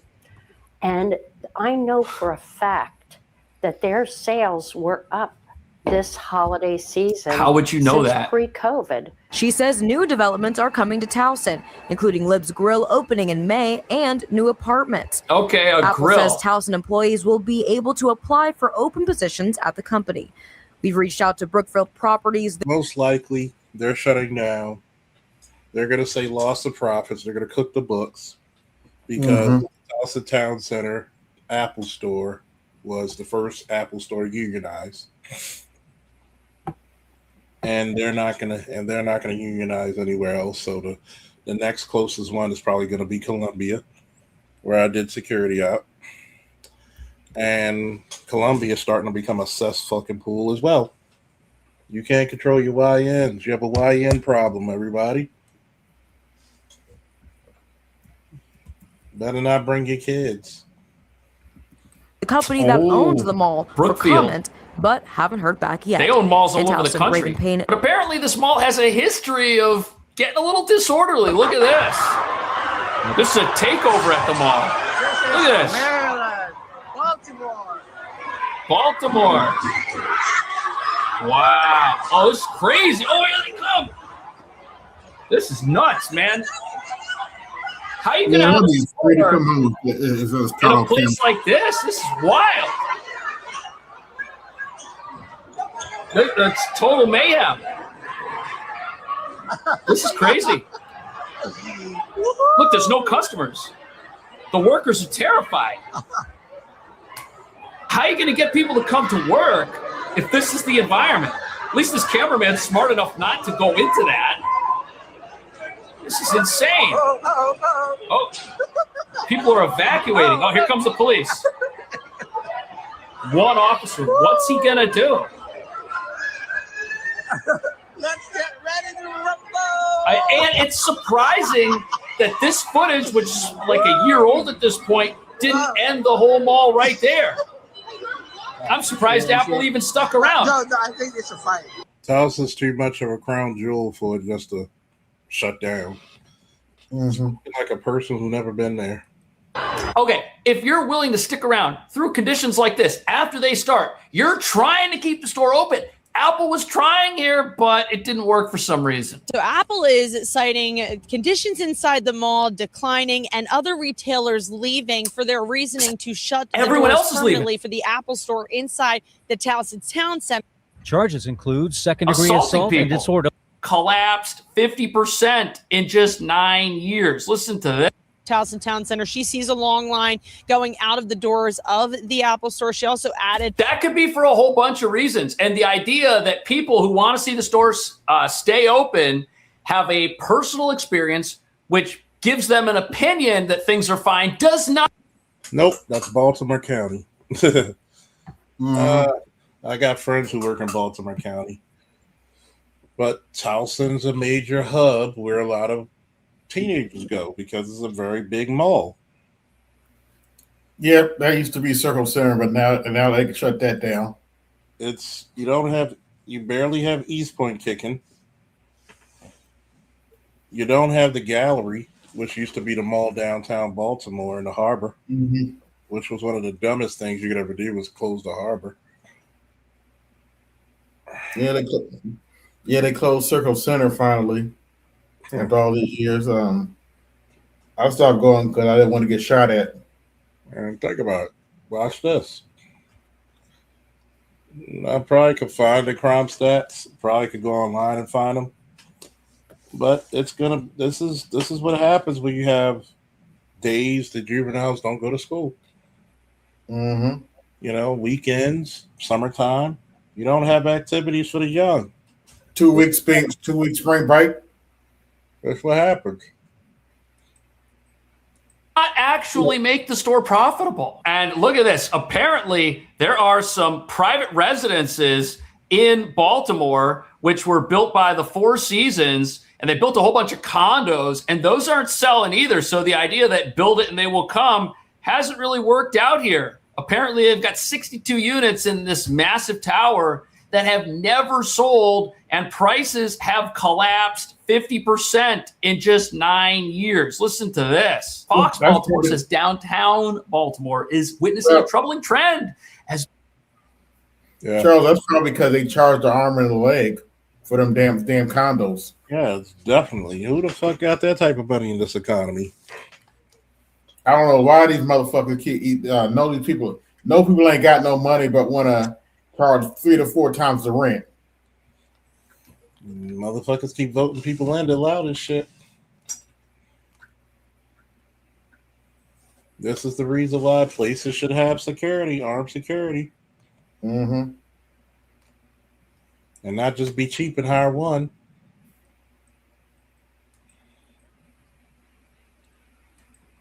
Continuing. Businesses continue to close. Oh, but the only business they want to hammer is Apple because it was a unionized business location that is getting shut down. None of the other businesses closing. Oh, no, let's just let them shut down. A teen takeover, March 7th at the White Marsh Mall. A large group of young people wreaking havoc, Other malls are resulting getting in hit several too. arrests. Charges include second-degree Assaulting assault and people. disorderly conduct. Tony Yarborough got caught in the middle of it. I just saw them just doing whatever Gotta put they people wanted in to do jail. out here. You know, I mean, disrespecting people, jumping all cars, Right, it's holding up outrageous. traffic. Did it prevent you from continuing to do the business that brought you here in the first place? No. Teen Yeah, but he didn't takeovers are enjoy happening it. all over the country. It's widely believed that teen takeovers are a spin-off of street takeovers featuring illegal drag racing. Those demonstrations are fewer in number now because Maryland State Police created a task Oh, that's force to good. crack down on them. WBAL TV Look 11 at News this. has obtained There's a a meetup at the center where the Apple store is closing, and it's scheduled for the 25th of April. People are supposed to dress to impress, supposed to leave the drama at home. I guess they're supposed to bring it to this mall from 6 p.m. to whatever. This is wild. This is why this place is shutting down. If you're Apple and you know stuff like this is being planned online, you're not going to stick around for them to clean out your store. But just before we continue, it's time to have a quick. I mean, Apple doesn't care about those little display phones. They don't work once you go 15 to 30 feet away from the store. They Yeah. shut off. They're display phones. They don't care. They'll replace them. I don't. Maybe it's because I was raised old school. I don't understand these teen takeovers. This teen takeover shit. It's called you got nothing else to do. Yeah. Got nothing else to do. That's all. This is what happens when you have baby mamas who don't have kids and don't raise them right. Chat about something I recently started using, and that would be risk. See terms at wallet.rumble.com. Promoted. Oh, we'll Do you see. know of any data or any data-driven evidence that this activity is keeping people from shopping in person? Not that I'm aware of at this time. Yeah, so my personal experience dictates that everything's fine here and that no store has a right to close, especially a unionized store. We talked with business owners and managers in the White Marsh area. Has it also impacted your business? Not that, actually. We were okay as usual, business as usual. What type Does of it business? impact your business at all, or is it disruptive at all? To It's more of a disruptive. It doesn't really, I don't know if it impacts it. Shoppers told us they will make other plans if they know a teen takeover is coming. I kind of look at what other options are there. Yeah. I kind of go, I guess I go back to the drawing board. Shop online. I think, should I just order it online? Yeah, that's what people are doing. You can't keep stores Baltimore County- open if they're getting ripped to shreds. But it's not just malls that are in trouble here. All fixed this morning. It looks like there wasn't even an issue yesterday. Oh, yeah? With video. There wasn't even an Keep stores Baltimore County- open if they're getting ripped to shreds. But it's not just malls that are in trouble here. all fixed this morning. Mm-hmm. You know, it's funny. That's not too far. That's like right down the street. Oh, wow. That's East Baltimore. If you go this way, you see my arrows going? This way, you're about what? A block or two away from Johns Hopkins Hospital. You're about a block away from Johns Hopkins Hospital.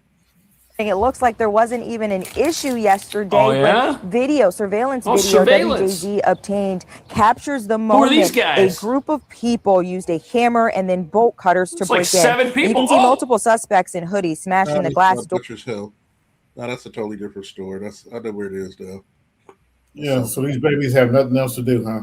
Yep. Or of the restaurant. And once inside, Cardona says they broke drinking glasses and jumped behind the bar For to the what? register. He says they walked away with about $100 and a speaker. Police say 7 people are behind the burglary here, and they also targeted a local ice cream shop and a Mexican restaurant in Canton. Now, Cardona says he's glad no one was inside La Yeah, no Guarita at the kidding. time, but his frustration extends beyond the damage. Where were the police? The most. You know we got to get there to the alarm, jackass, right? They got to get there to the alarm.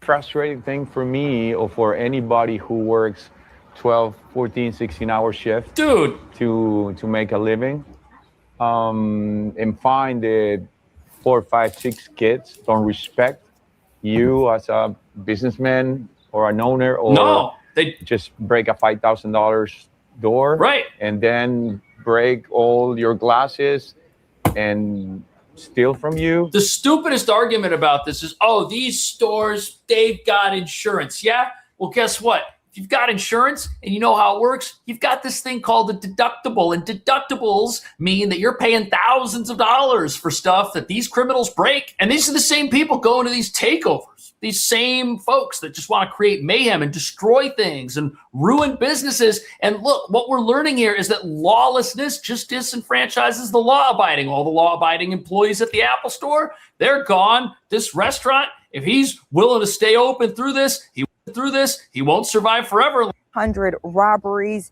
and Nope. I'm wrong. This is East Baltimore. I was right. It's down the street from me. This is East Baltimore. It's down the street from me.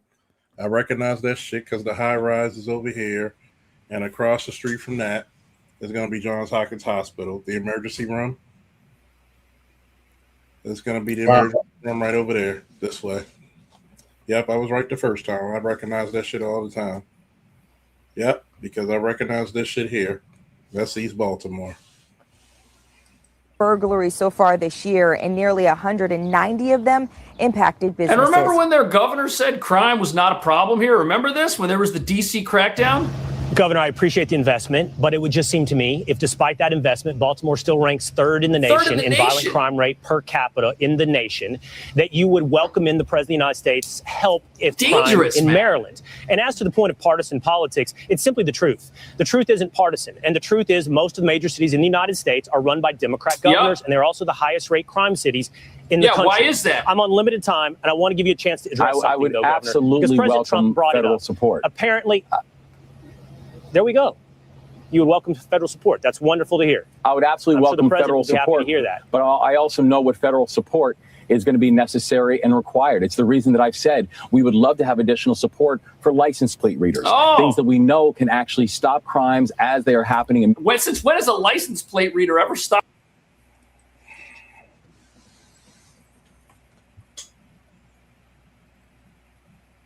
I don't even know if I want to dignify that shit with an answer. You know, my numbers were growing for a minute, but I don't know what the fuck it is. Because people are bored. When the fuck does a license plate reader? You got those. Why don't you get the extra support that you need? Because you're 1,000 officers below Baltimore City. This guy here, the governor of Maryland, Wes Moore, is the politician's politician. He will lie like a motherfucker, boy. Evidently, they wanted to run for president too. Huh.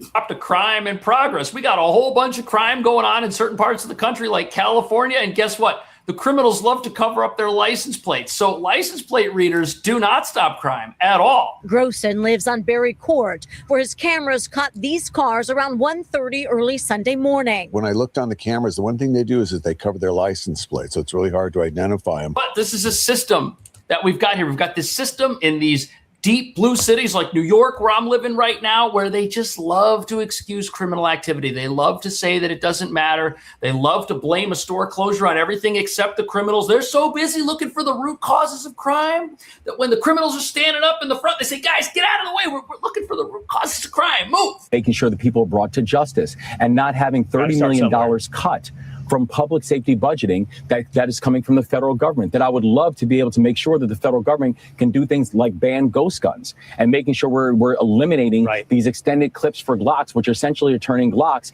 into automatic weapons. I would love to make sure we're that is not your fucking problem, you lying motherfucker. You lying motherfucker. That is not the biggest problem.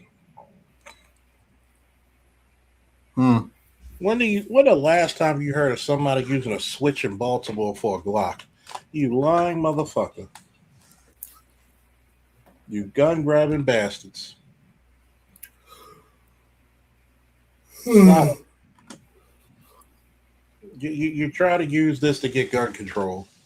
You're a liberal who don't like guns. In local law enforcement, because we are watching cuts that are happening to local law enforcement and also gun safety funding. Governor, we can't let all of that stand in the way of the immediate solution being offered by the federal government. Well, you can't let all of that stand in the way and be an excuse. And now the Apple Store is closing, and now we're making up excuses for why massive businesses are abandoning stores. Once Apple's out of that mall, the whole place is doomed. And look, Maryland, they've been warning that their population is trending in the wrong direction for a long time. I'm not gonna lie, his voice is a little annoying. I mean, this is what you get for having what? Lawlessness for goddamn how long?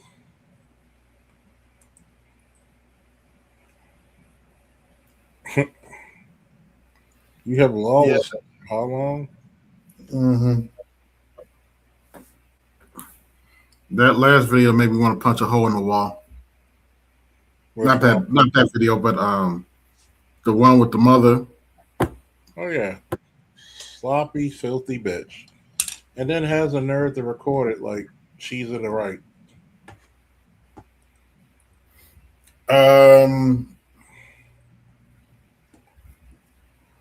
I would probably be in jail if that was my daughter. Yeah. Because they would have to pull me off of her.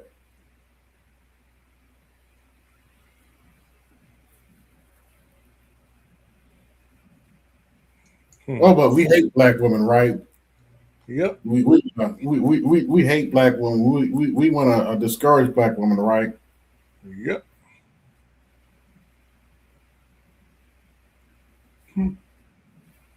Disgusting. Oh, you remember the DL Whisperer that they kept talking about? The DL Whisperer. Yeah, some dude on TikTok that was supposed to be exposing a bunch of DL dudes. Evidently, he got arrested for stalking a transformer. Wow. I guess he had the wrong whistle. Yeah. Can't make this shit up. Oh boy. Members only, huh?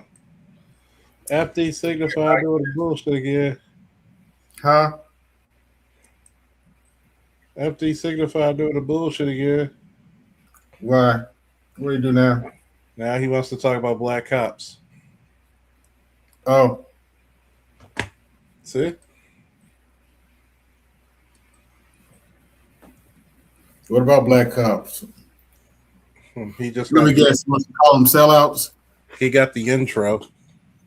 I guess your boy must have struck a chord, huh? Let me guess. He wants to call y'all sellouts, I guess. Yeah. I guess your boy might have struck a little chord. Well. See that?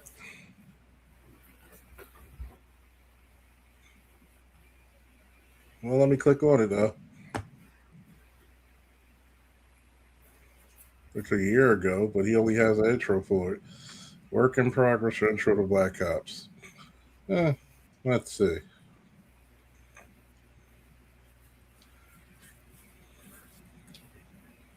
Let's see.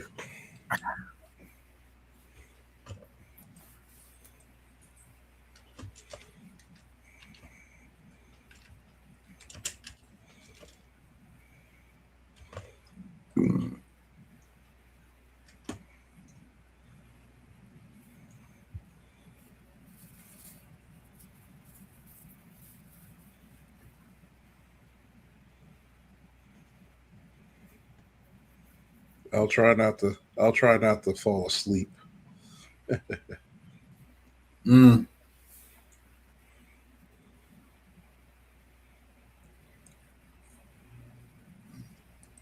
Let's go with this one. The fundamental problem with the critique of the black cop is that it always comes from a position that the path of righteousness is and always must be to act against the existence of the system. The core premise is that any person who experiences blackness as a societal class and who seeks to navigate that blackness within the power structures that enforce it are somehow the enemy. The irony is that always come from people who are doing the exact same thing in their own way. The truth is that black people have in positions of power is a good thing for black people as a whole. The only people who ever think otherwise are those who experience political power structures and the actions of those working within them from a spectator's perspective. There's a white dude. Power is neither good nor evil. There's no example of any sort of anthropological context where it ever has been. Order and chaos function as antithetical forces which are both paradoxically the impetus of the other. As long as civilizations exist, there will always be extant systems which enforce order, and whether their means are good or evil is entirely relevant to this fact. If you want to change things, you have to run for office, or just sit on your couch to make money off YouTube. The fundamental problem with the critique of the black cop is that it always comes from a position that the path of righteousness is and always must be to act against the existence of the system. The core premise is that any person who experiences black... You know, sometimes I look at this shit.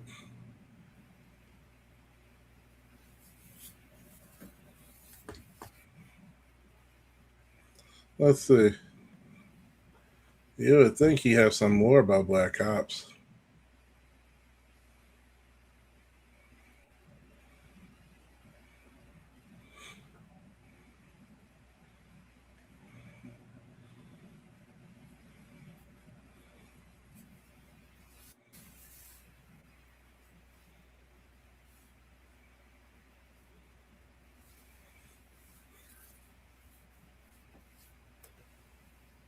Nobody cares about Derek Jackson.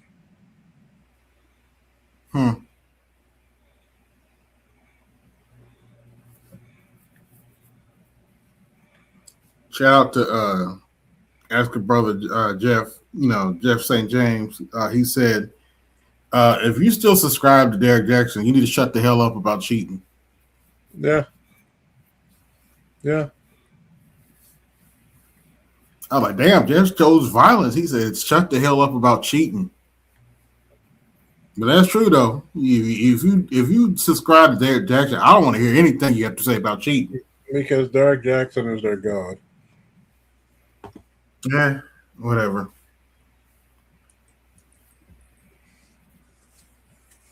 Do we have Maryland State, Maryland PD guard? Oh, yeah, we do. 5th Regiment Armory.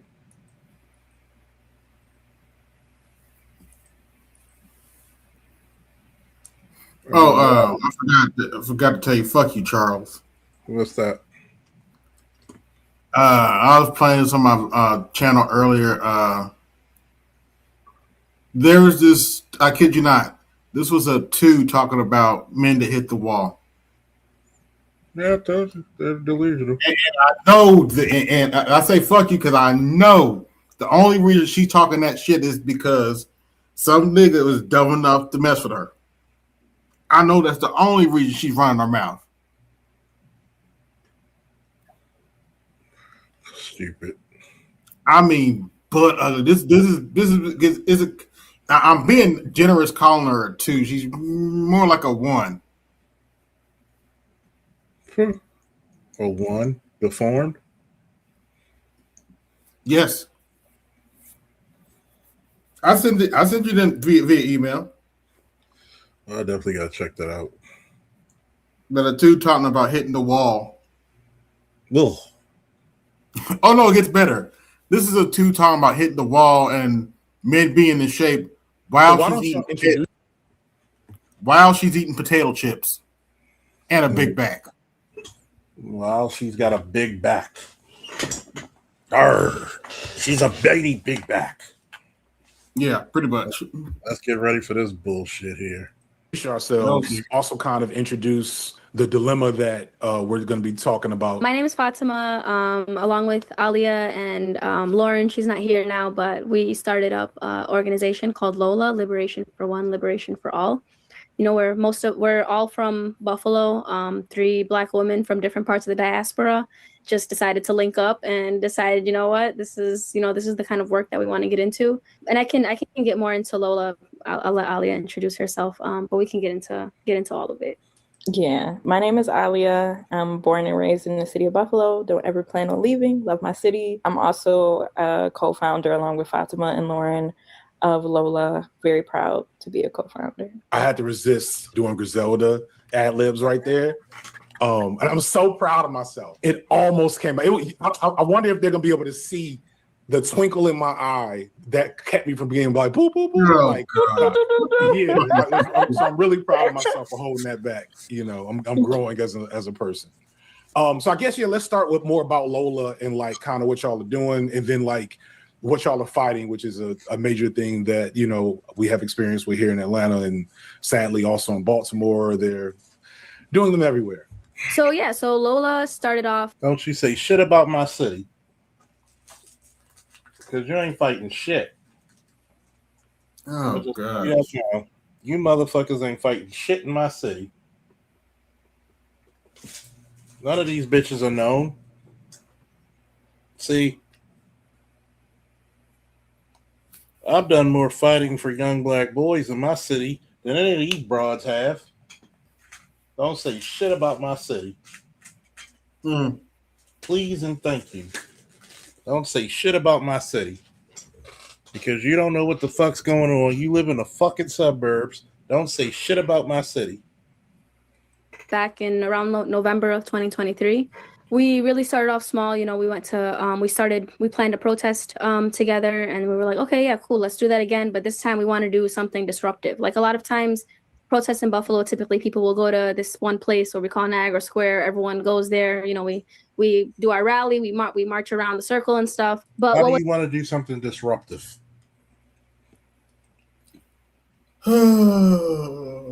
Whatever happened to the peaceful protests? I don't even know if I could copy that link. No kings. How the hell you copy links in here? What is it? YouTube? Right here. Yeah. Are you on your desktop? Yeah. Just copy it out. Just copy it out of the address bar. If it let me. Let's see. Well, let me.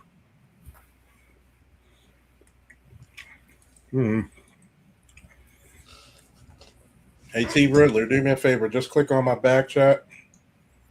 Click the link for the StreamYards, or just put it in the back chat for me, and I'll click on it.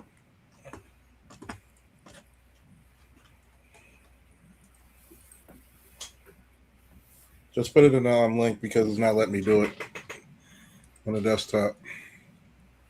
Was happening, our protest kind of was centered around what's going on in Gaza, and it felt like screaming off into a void in a circle. Just didn't feel like it was meeting the moment. So we decided, let's do a protest, and we hope I don't make anybody mad right now, especially, but we decided let's disrupt the Christmas tree lighting, because they do this Christmas tree lighting in Buffalo. And we're like, let's go disrupt the Christmas tree lighting and let them know that there's no Christmas happening in the origin of Christianity in Bethlehem. So let's, kind of put some information out about that. Why would you do that? Why would you disrupt the around jumping up and down like dumbasses for no damn reason? To be obnoxious.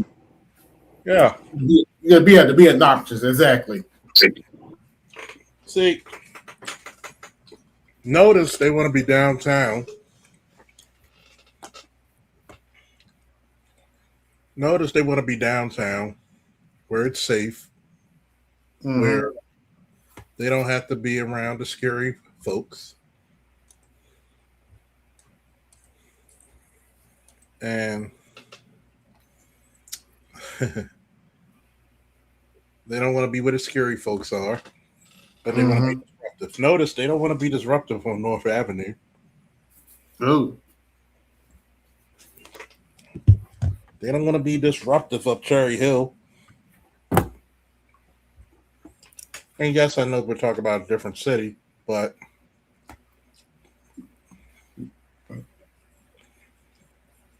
it's just hilarious to me.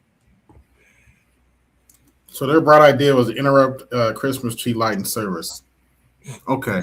Like let's take something. What the fuck type of change is that?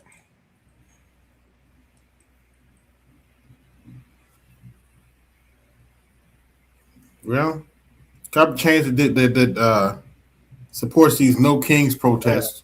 Oh yeah. While they clap for an actual king. Thank you, T. Riddler. I just clicked on it. We might have a double feature after I get sick of listening to these do nothing broads. Quick continuing.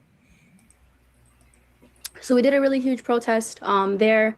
We had like coffins and things like that to represent what's going on over there, to kind of like give a visual representation. And for the first time, we weren't screaming into a void. People were looking at us, people were recording. Some people even were kind of mad. They're like, you're ruining Christmas. And it's like, okay, well, there's no Christmas. Kind of the point. Right, exactly. That's like, sorry, not sorry. Right. Yeah. And then, you know, we continued to get together between me, Alia, and Lauren. You know, we continued to hang out. And it was, me and Alia went to high school together, but we didn't really know each other all like that in high school. So this was kind of our reintroduction. And Lauren, we had just met. You notice women don't do any actual fighting. Mm-hmm. Where there's potential bloodshed, they just whine very loudly. Yep.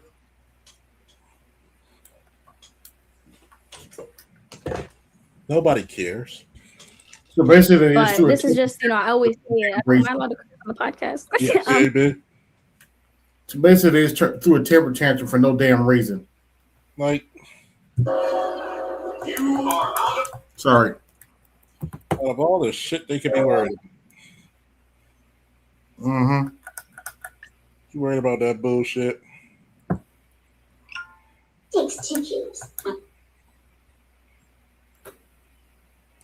I want to curse. Yeah. Okay, cool. But this is kind of where our I guess motto sort of was born, that like all you need is three bad bitches, and you can do anything in the world. You know what I mean? So we kept talking, and we were just like, you know, we're tired of screaming outside of City Hall where people are not hearing us. Let's go inside. So we worked on a ceasefire resolution to try and put more attention on it, and to get politicians who will most likely not speak out when it comes to, you know, Israel as a whole, you know. Right. We didn't got to get into it. You already know, like, you know, you can't say nothing about Israel. So we were like trying to challenge that. We put in a ceasefire resolution. We started to get a lot of movement and stuff around that. And ultimately, it did raise awareness, but it didn't get, you know, to the point that we wanted it to get. So we found out almost by accident about how they're planning to build a police training facility in Buffalo. And immediately we were just like, you know, we see how it's related to Palestine. We see how state violence is just like, you know, a weapon to keep people down globally all the time. And this is just the example of it. What the With your permissions, can I say it? Go ahead. What the about to go anyway. What the fuck does that have to do with Palestine? Absolutely nothing. Really?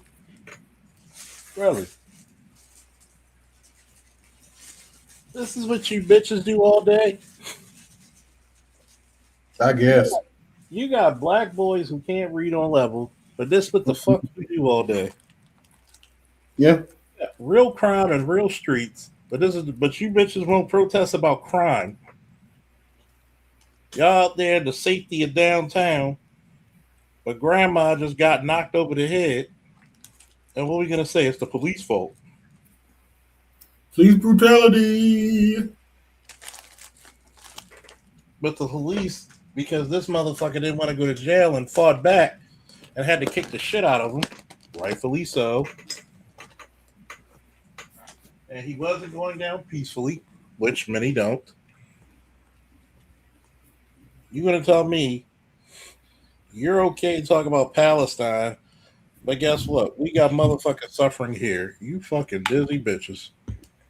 You're dizzy. You do no real activism. But Charles, they do activism. They're down. They want to go down with the patriarchy. They protest patriarchy. Yeah, down with the patriarchy. The same patriarchy that paved their roads, the same patriarchy that build their houses and their buildings, same patriarchy to this day still protect them. Oh, you know what?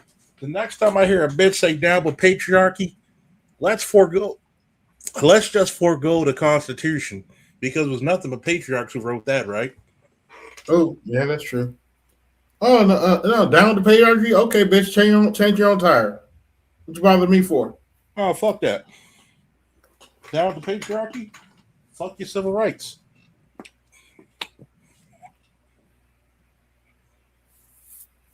Last time I checked, it was men who fought for that, right? Mm-hmm.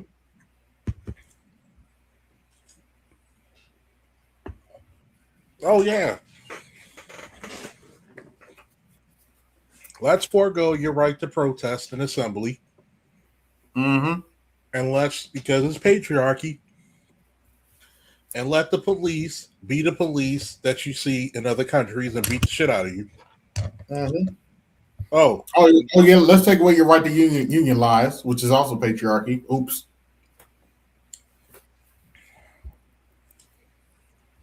Oh yeah, let's take away the patriarchy that protects you from being on a string like this, and not beating you in some middle class and Middle East world, mm-hmm. and make you a sex slave. On top of this, is this woman even black? I doubt it. Maybe. Who knows? Ambiguous at best. But I get tired of these ambiguous motherfuckers chiming in on black issues and shit. But she keeps bringing up Palestine. Yeah. Like, dude, what do you want me to do about that? Well, that's why we got to bring awareness to it. Okay, and then what? What you gonna do? Go vote for the fucking Democrats? Somebody asked Bibi Netanyahu recently, like a month ago, did Joe Biden ever try to get him to stop the killing in Gaza? And Bibi said nobody from the Biden administration said a word to him. Yeah. The only thing Biden wouldn't do is give him a Moab. Yeah. Nobody told him to stop. They agreed to it.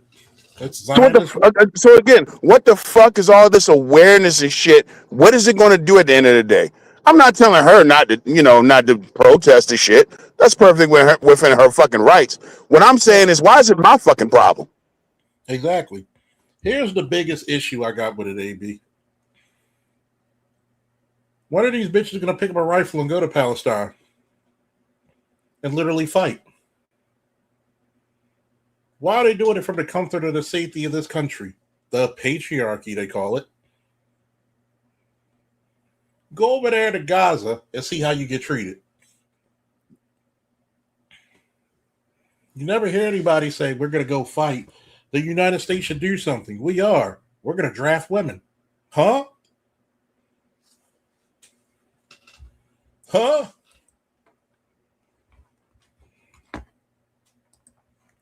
In Buffalo, because a big part of Lola is kind of connecting the liberation struggles happening globally to the liberation struggles that we're dealing with here, locally. So this was that connection. So we started strategizing and figured out this is what we're going to do. We're going to try and other cop cities.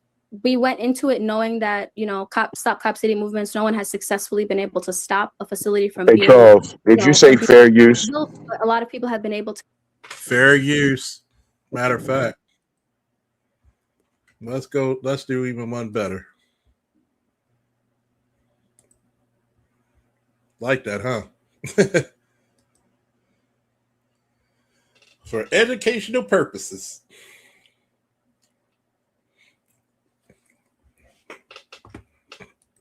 What's up, Andre?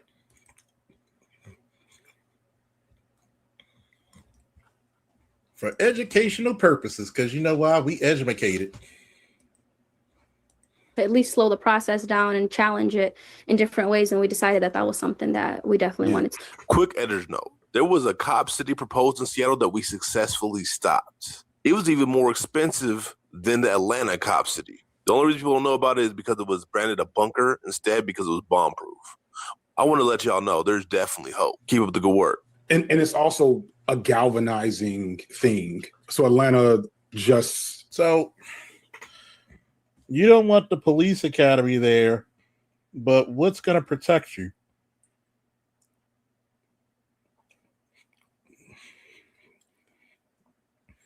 A guy like FD Signifier not get out of his bed to protect you.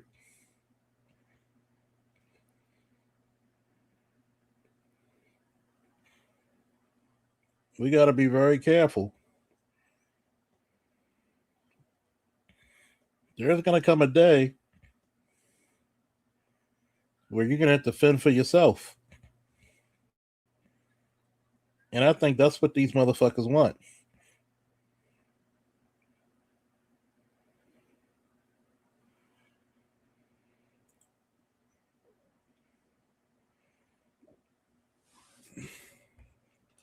We just reelected our mayor who ran unopposed somehow, right? And while I'm not involved in the political scene in Atlanta, I know for a fact that the Cop City movement had a lot of legs, and like it energized a lot of people, it connected a lot of people, and so there's a stronger resistance apparatus in Atlanta because of that.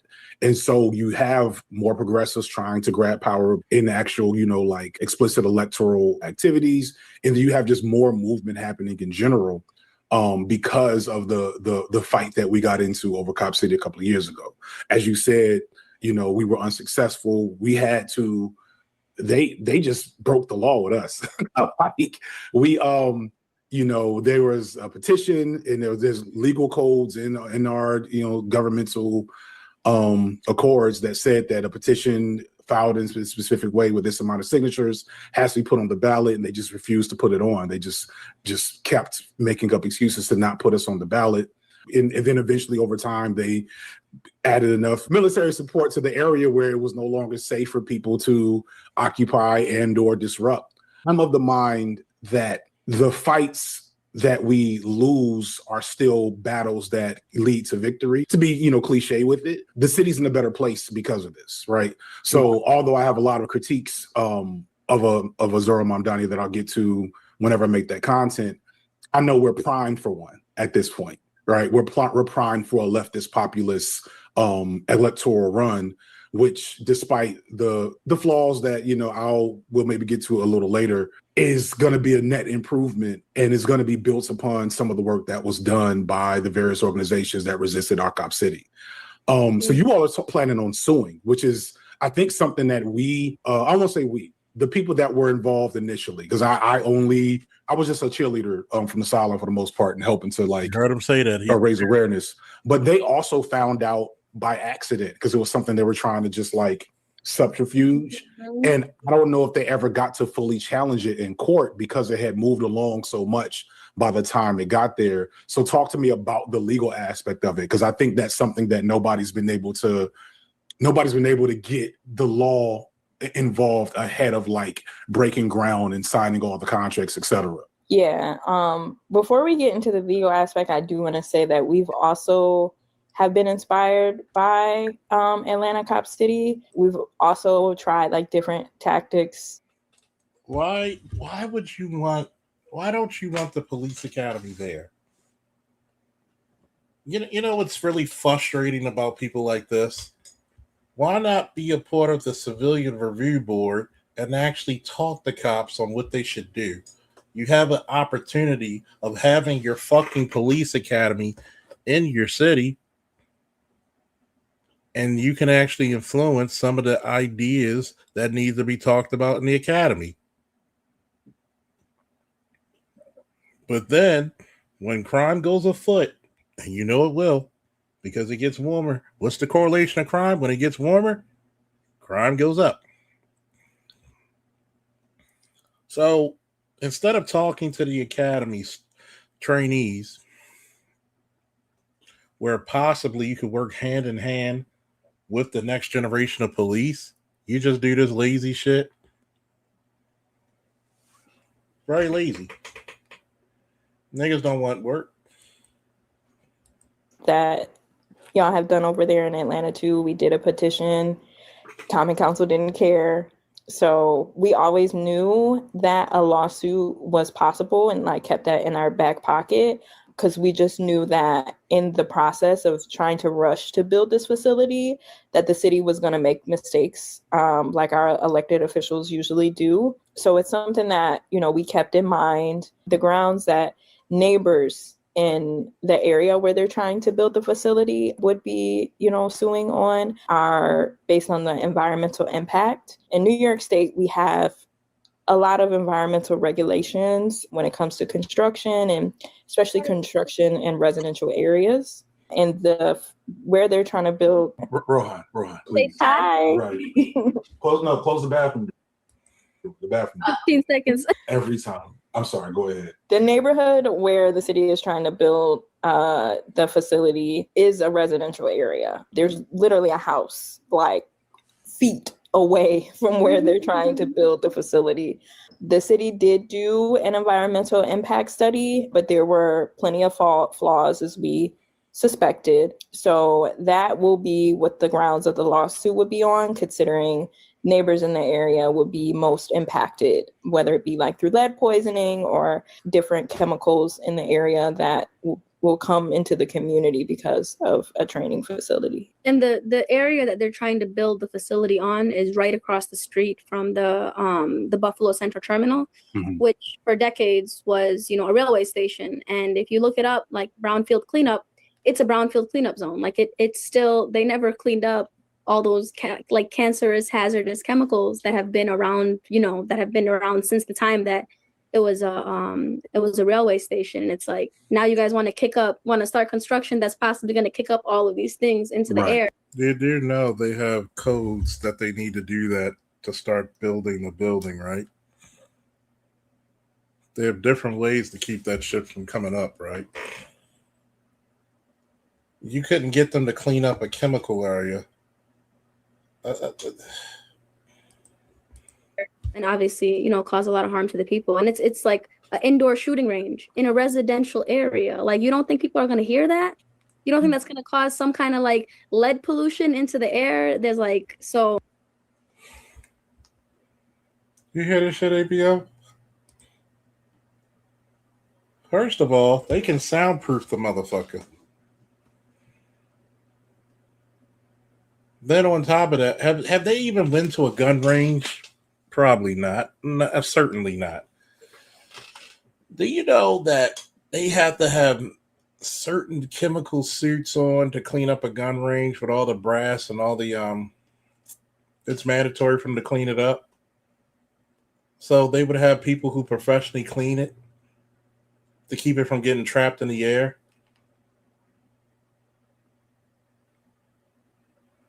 But yet, you drive cars that do more pollution than that gun range would.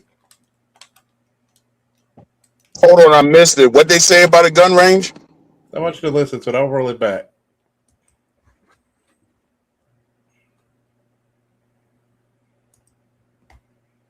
Different chemicals in the area that will come into the community because of a training facility. And the area that they're trying to build the facility on is right across the street from the Buffalo Central Terminal, which for decades was, you know, a railway station. And if you look it up, like brownfield cleanup, it's a brownfield cleanup zone. Like it's still, they never cleaned up all those like cancerous, hazardous chemicals that have been around, you know, that have been around since the time that it was a railway station. And it's like, now you guys want to start construction that's possibly going to kick up all of these things into the air, and obviously, you know, cause a lot of harm to the people. And it's like an indoor shooting range in a residential area. Like, you don't think people are going to hear that?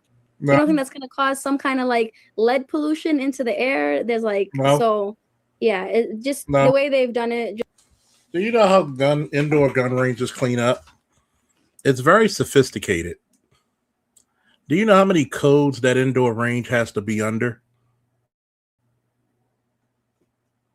How many times you go to a gun range and outside of the gun range, can you hear the guns go off? You don't. You may hear it in the building, but you don't hear it outside.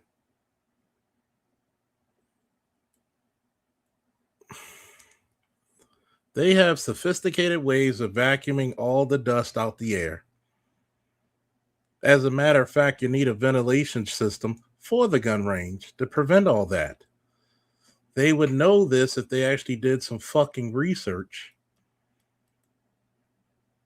That you would need a specialized crew to clean up the range for preventing any diseases. As a matter of fact, Free State Gun Range, Guntree, where are they built on? They're built on wetlands. Do you know how well they clean out their shit? Very well, because nobody's ever got lead poisoning in that fucking area. But you want the construction to be at a spot where you complain that they didn't clean up. So guess what? This might have been the chance to get the government to clean up that area. Guess what you did? Just fuck the people even longer for not getting those services.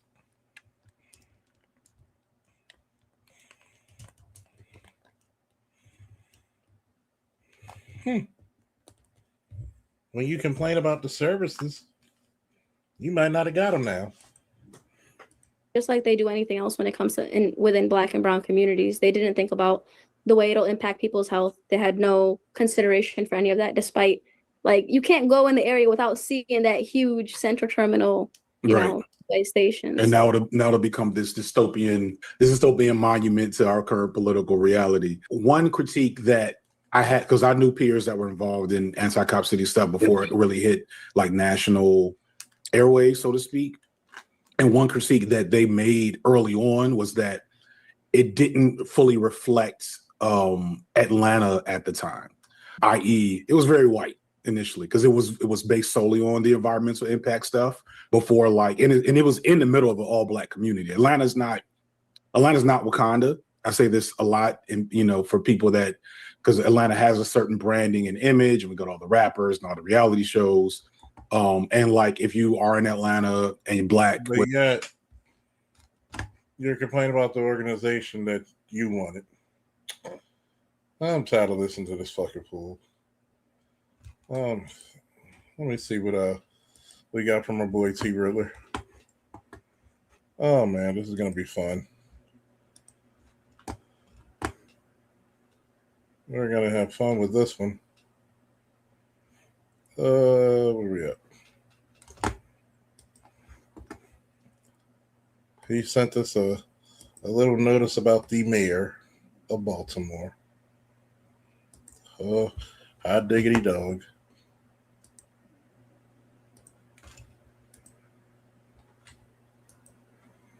No, let's be very clear. They're talking about what they call purchase cards, right? They're very clear. If you actually read the report, it doesn't say that like my office, and it's not me, obviously. It doesn't say that like my staff like illegally spent city money. It said that they should have gotten a waiver, or this should have had another level of approval, right? And they did it without it. And then some of it is just ridiculous. Like they're like, oh, the city that they spent money on food at the skyboxes at the Orioles and the Ravens game. Well, like the irony of that, like if anybody's ever been to a skybox with me as the host, right? Like, of course we did. Like I'm inviting kids, people's parents that lost their children, firefighters' families that died, like people that had never been to the stadium, trash workers, people that fill potholes, firefighters and police officers, all these kind of people. Of course, you're supposed to like be able to allow them to eat. People that have never, I took this young man, Mason, who I met after the Brooklyn mass shooting a few years ago, him, his mother, and his sister to the game, who like they just went through some real traumatic, some of our Safe Streets workers, our ROCA workers. That's what it's supposed to be for, right?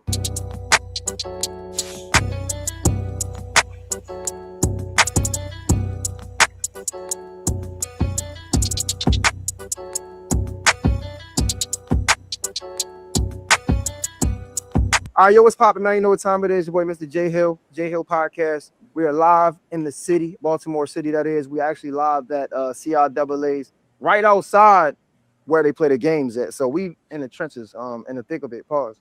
But special guest to my left, man. That was crazy. That was crazy. Yeah, that was crazy. That was crazy. Special guest to my left, man. As y'all can already see, man. I like to introduce people for who they are outside of what we know them as, because that don't make us, right? Especially men. This guy's a father, he's a husband, a black man who really stands on authenticity, which I love. But as you guys know him as, he's the Baltimore City mayor. He's just had 2 terms. The first mayor to do 2 terms since Martin O'Malley, which was like 20 plus years ago. Yeah, Brandon Scott. What up, brother? How you doing, brother? What's up? I appreciate you, man. I'm good. Appreciate you. Yeah, first of all, I always thought of like, how does it feel? Like, you're not just a mayor, so many mayors around the country, right? But you somebody that people are championing for. I feel like you're like the city's champ, like the people's champ.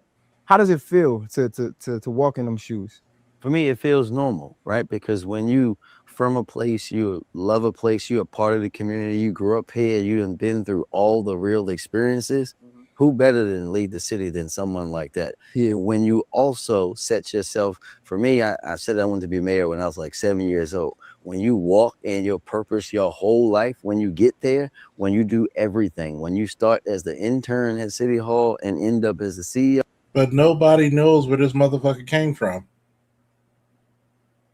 Do you, ABL? One of the biggest questions. Where is he? Is he really from the city?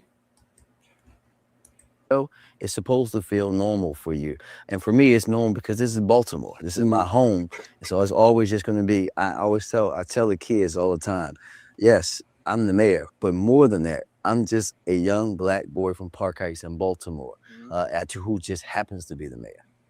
But the thing, that's true. But we know for us, black people especially, it's 10 times harder. Absolutely. Right. So one thing that we see a lot, especially in corporate America, working in positions that you hold, we have to do this code switch. We can't give them the same us outside in the neighborhood that we could give them in the offices. Do you feel like it's the same? You have to code switch a little bit, or no? I don't. I don't code switch it. It makes some people uncomfortable, but if my wife was here, what she would tell you is, she tells anybody the thing that she loves about me the most is that I am going to be the same person in any room that I'm in, right?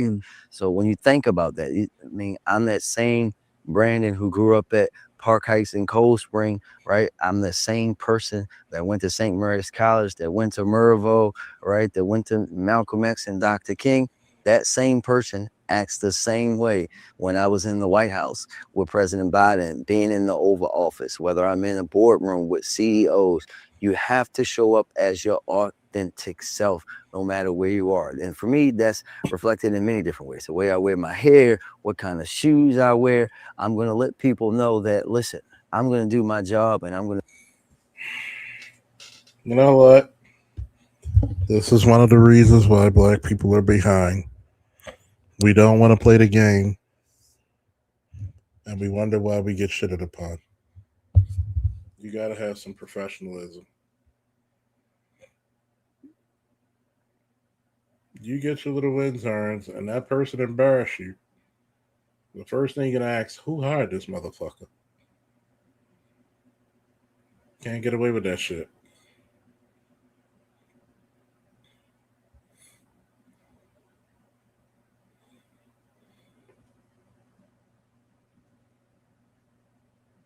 Can't. Do it better than anybody that's ever done it before, but I'm going to do it in a way that's real to me and real to my city. Because we want to live in a world where young black boys and young black girls, when there's some of my sister mayors, are going to be able to follow in our footsteps and make our cities even better than we have, because I tell the kids that too. I want one of them to be the mayor and be 100 times better than I ever was. But only way that they can do that and be their authentic selves is someone has to do it before them, and showing up in that way. Because look, I have a political science degree from the 5th ranked public liberal arts college in this country, but I also grew up in a neighborhood where people were dying every day, right? Those are 2 worlds. I'm a part of both of. What did you do to make that neighborhood better? Bueller. Bueller.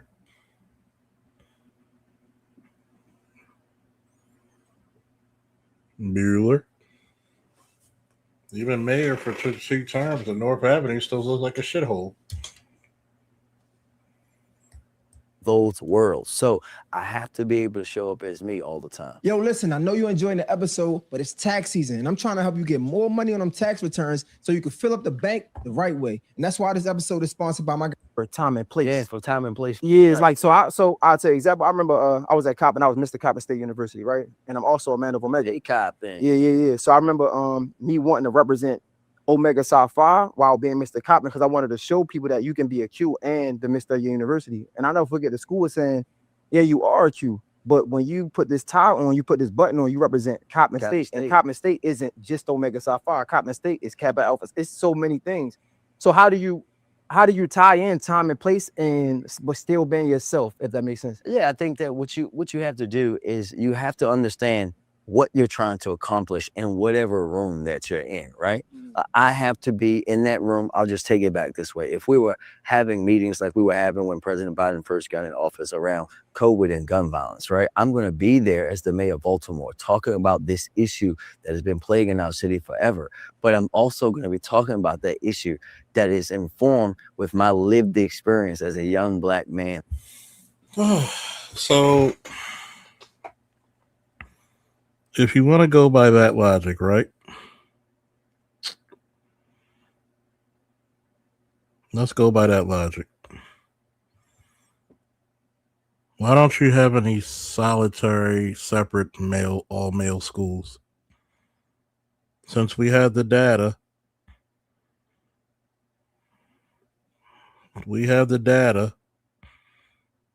that says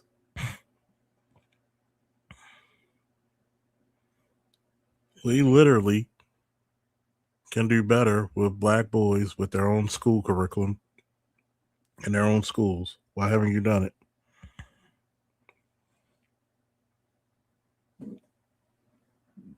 Excuse me. We don't like to talk that shit, do we?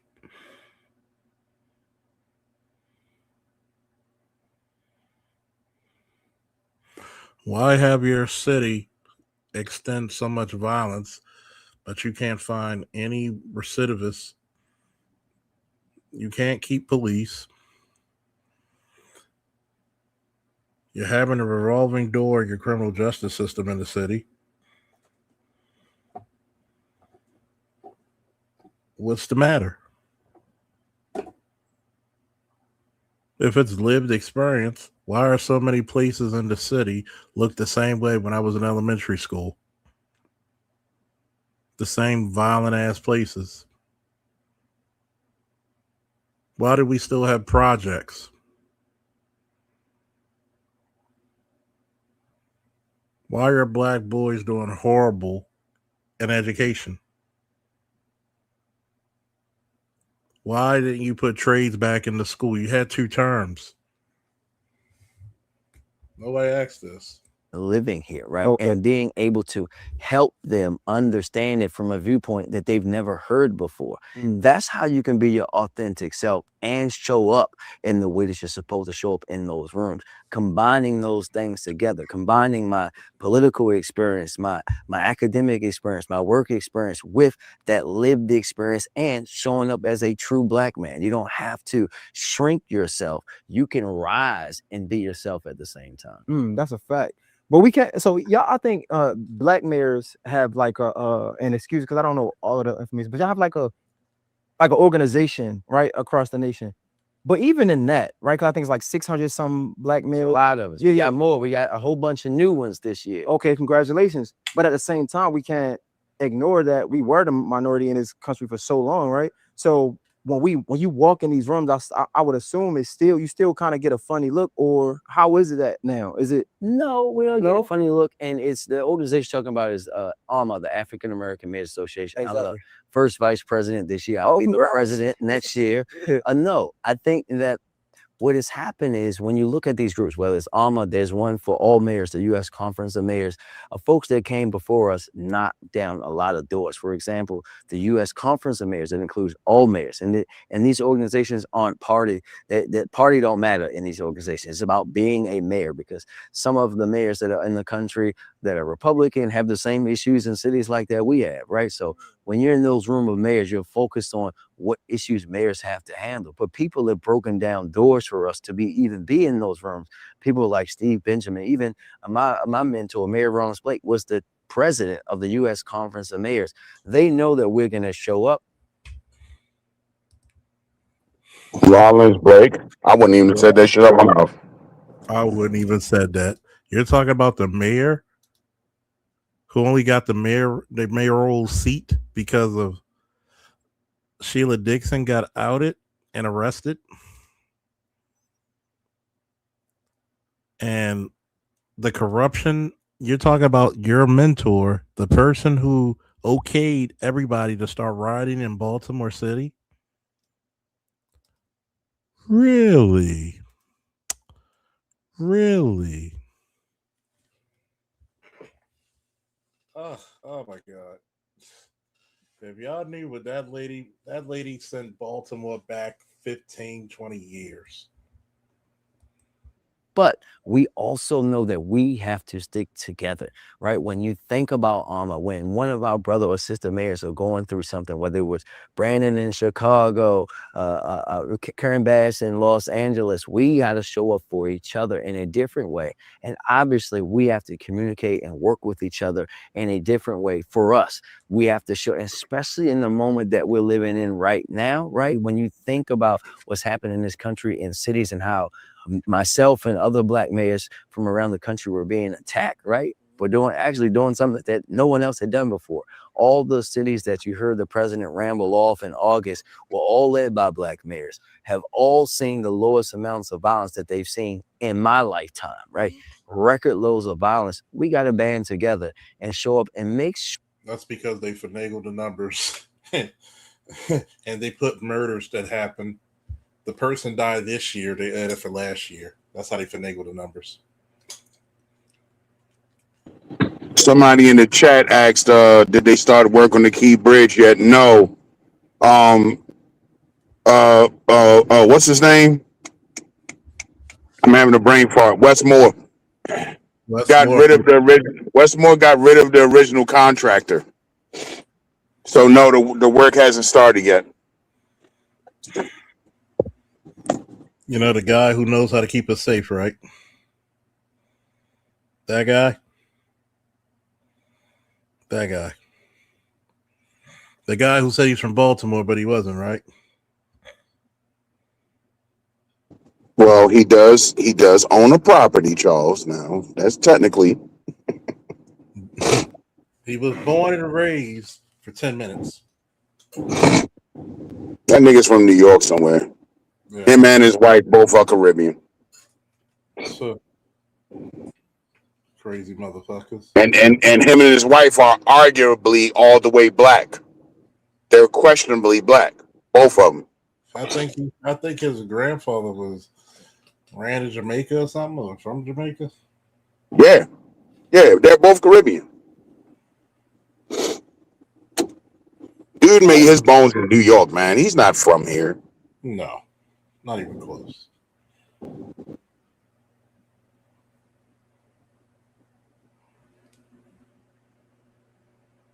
Not even close. Some of these names, man. Oh God. They made this. Karen Bass. That sellout trader out there in LA. Karen Bass. Yeah, the motherfucker who didn't have enough fucking supplies and didn't force them people to cut their underbrushes and lost billions of dollars of property for something that a couple of $100,000 would have prevented. That Karen Bass. And who's the other one he said? The one in what was it, Chicago? Oh yeah, Brandon Johnson. The motherfucker raised the taxes on the quote poor people in Chicago because he knew them fucking well-off to do white people wasn't gonna fucking have it. Nope. because he, just like Westmore, ran up a fucking debt in Chicago. They're about $2 billion in the red because he took in all the illegals. How the fuck did Larry Hogan, probably one of the best governors we ever had, give you a 5.5 billion surplus? Now we're in a 7.5 deficit. And he got another $4 billion from Biden on top of it. So you was sitting on damn near $10 billion. That bastard ran through damn near $10 billion, man. Yeah, for illegals. This is the reason why that illegal shit hurts you black people, because Baltimore is roughly 70% black. So it hurts us more. Why do you think? I'm going to say this. You just turned 45. I just turned 44, right? Yeah. Does fucking North Avenue look like the same shit since we've been going to elementary school? Same fucking shit. The only no better, no worse. The only improvement to North Avenue is when Coppin State used to be college when I went, but now university. That's the only improvement that ever made to North Avenue. The rest of it looks like the same fucking shit since elementary school. God damn. Literally from fucking Hilton Street, which is West Baltimore, all the way to fucking, what's that, Gay Street, Sinclair, which is East Side. Yep. It is trash. It's trashy. Oh my God. North and Pensy, good God, it looked like The Walking Dead. It looked like somebody hit it with a nuke, used napalm after that, and took a piss. Because that's what some of these fucking... How do you have all these fucking vacants still up? Yeah, I mean, the city's fucking falling apart. There's nothing downtown anymore. No fucking gallery. Nothing across the street. You got Phillips. Gallery used to be the shit.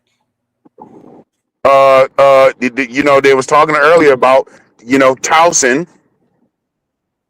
And Towson is a good fucking mall. Stony River's leaving. Yep, it was the crown jewel of the fucking Baltimore County. But these people, and by the way, that's a bus ride for all the black people. A lot of black people who may live in Northeast Baltimore, may not have a car. That's a fucking bus ride. Yeah, because you can hop on the 8. What is it, the 8, or maybe I think the 11 or the 3? Yep, you took the 8 straight off of Greenmount to York Road, all the way straight, and dropped you right straight off to Towson. That used to be fun going out to Towson as a teenager in your 20s. Used to be great. They had a nice little club out there when you were under 21. They had a nice club out there. You had Ruby Tuesdays to take a date. That's what I used to do. The city's falling apart, and these motherfuckers are telling you less cops. And here's the crazy but then once the fucking mall is gone, then that's gonna be the complaint. Mm-hmm. We need more business. Where's all the fucking business? Gone. Your gremlin kids ran them off. You couldn't even keep Target in Muldoman.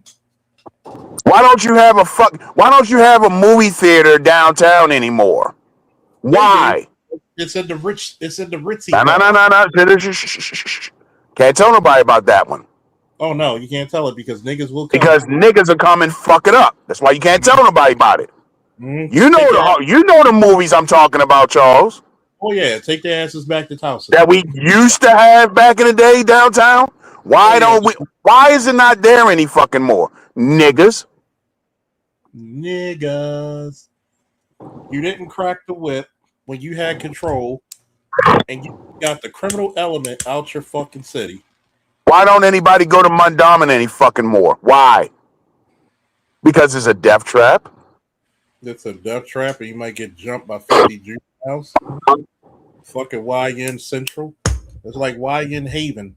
And they doing the same shit out there to Columbia. Yeah, Columbia's gonna get fried this year. You can't have shit.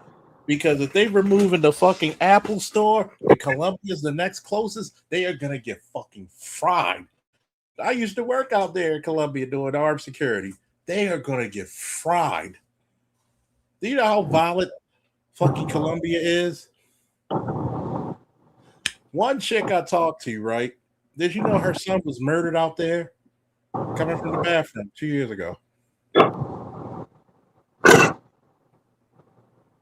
Shot her son in the back of the head in Columbia Mall. And if anybody knows anything about the area of Columbia, it's ritzy, Hasidity ritzy town.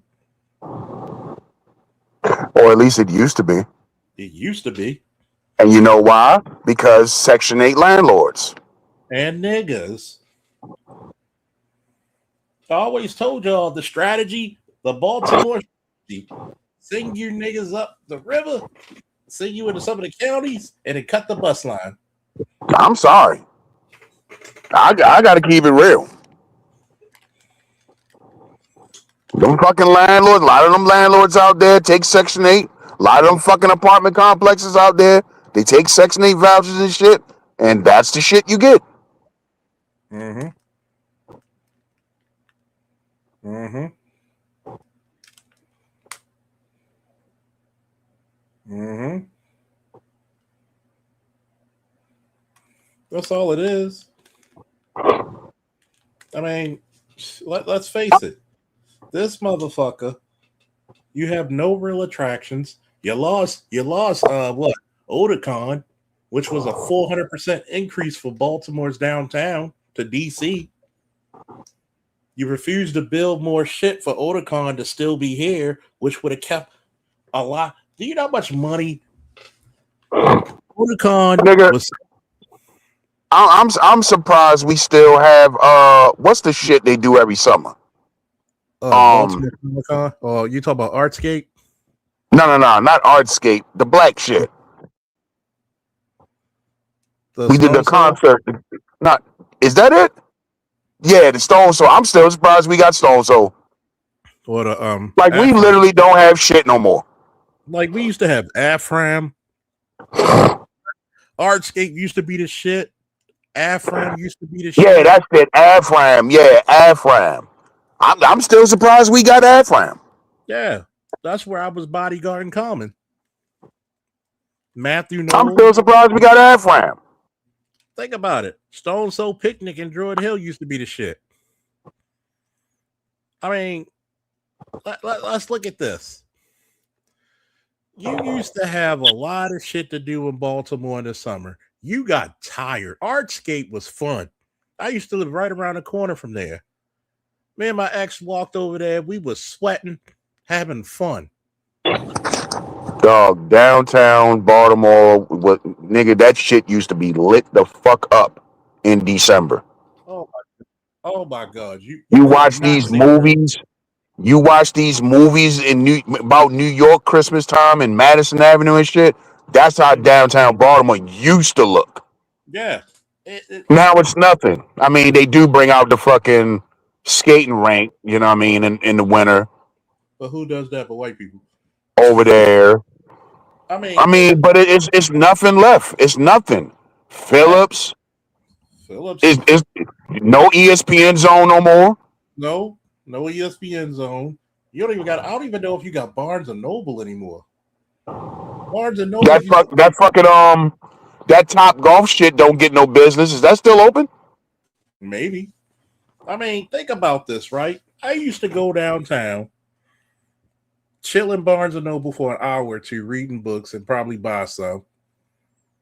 Go eat at one of the many different places you had. Get some fish or some crabs. Go to like when they used to have Best Buy up there. Go get my anime or my MMA fix. Go to the newsstand and get a couple of good magazines and comics. Talk to a couple of chicks. And maybe it might be an event going down. Even the fucking Man, when the last time you heard anybody go down to the 5th Regiment, not the 5th Regiment Army, Pier 6?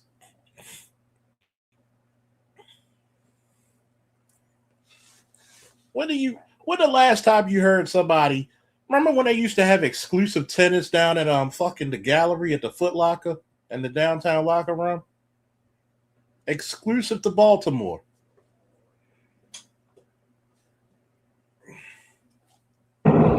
Downtown is ghost town. It's literally nothing there no more. Why do you think I go over there to where Under Armour is on Hall Street, and I said, fuck it. We might as well make our own fun. Bring the speaker out, get some disposable grills, get some burgers, some sausage, get some wings, have a good time, get some drinks, some smoke, get some lawn chairs out, some folding chairs, have a good time. I'm not going to fucking Fells Point because there's more cops down there than people. I can see it right across the water. Hey, I'm good. But you don't have that because you got to think of shit. There's chill spots you could go to. There was actually, oh my God, in the club light back in the day, 20 years ago, 25 years ago, the club life was ridiculous. I met so many girls from New York, Philly, Atlantic City, New Jersey, DC, Richmond, Virginia, North Carolina, and they all came to party with us. Hammer Jacks used to be the shit. Hell, even the tunnel was the shit at one time. But we waste our money and our efforts. You got historically black colleges, one on the west and one in the northeast, Morgan and Coppin, and for God's sakes, y'all don't even. We got so many colleges here. Johns Hopkins is damn near an Ivy League. Morgan State has some of the best engineers in the country, if not one of the best engineering schools in the country. You know how many white boys come to fucking Morgan State for fucking minority scholarship? Coppin State is one of the best nursing schools in the country and teaching schools. But we spend our time talking about frivolous shit. You want to get rid of gun violence? Because violence is violence no matter what tool you use. Give the boys trades, jobs, and education. Can't do that, huh? Let me put this past the air of you, ABM, and everybody in the chat. What if Charles Faulkner Jr. was the mayor? Charles Faulkner Jr. is going to make a curriculum, right? The curriculum says we're going to have a threefold prong solution for black boys. Since that's the overwhelming majority of our male population. Anyway, we're going to have 3 prongs. You're going to go into trades, public safety, which means your police, fire, military, EMT, and paramedics. And also your parking and also miscellaneous parts. And you're going to go to, advanced placement, AP classes. Depending on how you score, what your aptitude is at. You'll get kids who go through their, academics. And then by the time they get this 10th grade or 11th grade, they spend half the day working on what? Go to ABM and you work on some of these goddamn vacants for 4 years. Instead of worrying about youth works, pay them while they're in school. That is a very good incentive to stay in school, right?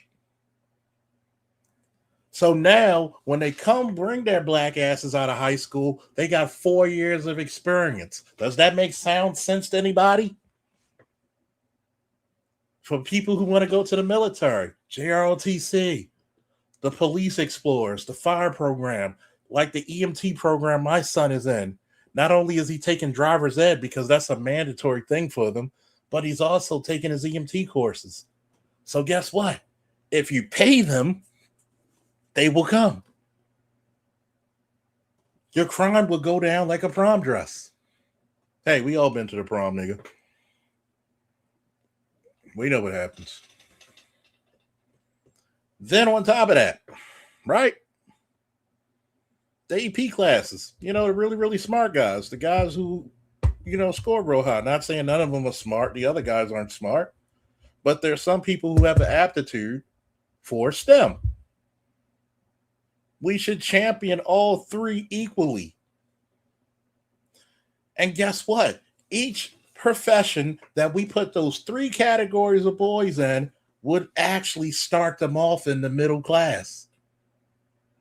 Here's another thing. I hope you listen, FD Signifier. If you want to change the culture of police, why not train the kids to become the police? If you give me the boy at 5, I give you the man at 18. Guess what? That police officer is going to be more loyal to his community because he's from the community. And guess what? He's going to be more held accountable because he's from the community. Why not actually put a pot, instead of getting your liquor, your fucking, your lottery tickets you never went on, your weed, everybody puts in $100 pot for the kids to be the police and say, if you're police for us for at least 10 years, you get the money in the pot. But if you stay longer, it accrues more interest. Would that encourage your police department? Am I making sound stuff, ABM chat? And what I'm saying makes sense? Makes sense to me. What about those guys for college? Oh, yeah, you put money in a pot for them too, so they can actually get their college paid for and not be in debt. And guess what? If the community actually was fucking communal and actually put money up for the boys to actually graduate college, guess where their loyalties lie? With the community. But guess what? We'd rather put money on a nigga's books in fucking Hagerstown.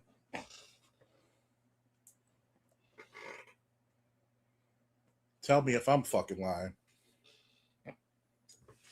If I gave you a plan that quick, off the fly, would you vote for me as mayor?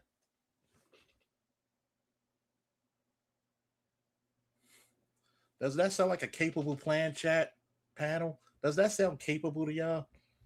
Does that sound like somebody who gives a fuck about a city? Does it make fucking sense? Continuing. Sure. Make sure that all that progress that is made before doesn't go backwards, but it goes even further. So they know when we step in the room that we mean business, that we're not going to turn back the clock. We're not going to allow anybody to ignore Black issues, to ignore Black mayors, to put us on the side. Don't give us real power and You ignore Black issues. Organizations and on committees. No, we're going to show up. And if y'all don't accept that we are ones that are leading, that we should be at the table, then we're going to make a lot of noise and we're going to flip some tables over if need be. Yeah, that's why because I would assume that, just by our country itself, right? Like I don't even have to be the mayor and walk into an all white room and I can almost feel the tension. So I would assume like it would be the same on a mayor. Yeah, it's different for like it's different. And the great thing about the group of mayors that we have, right, is that everybody's different and everybody knows we can play to each other's strength, right? Like typically, if you want, when it's time to start some shit, it's gonna be Brandon and Brandon. They already know me and Brandon are the other one, and both of us walk. Does that sound professional? Even though I'll give him grace, I probably would have said the same thing, knowing me. But that down home nigga shit can only take you but so far. You know what I'm saying?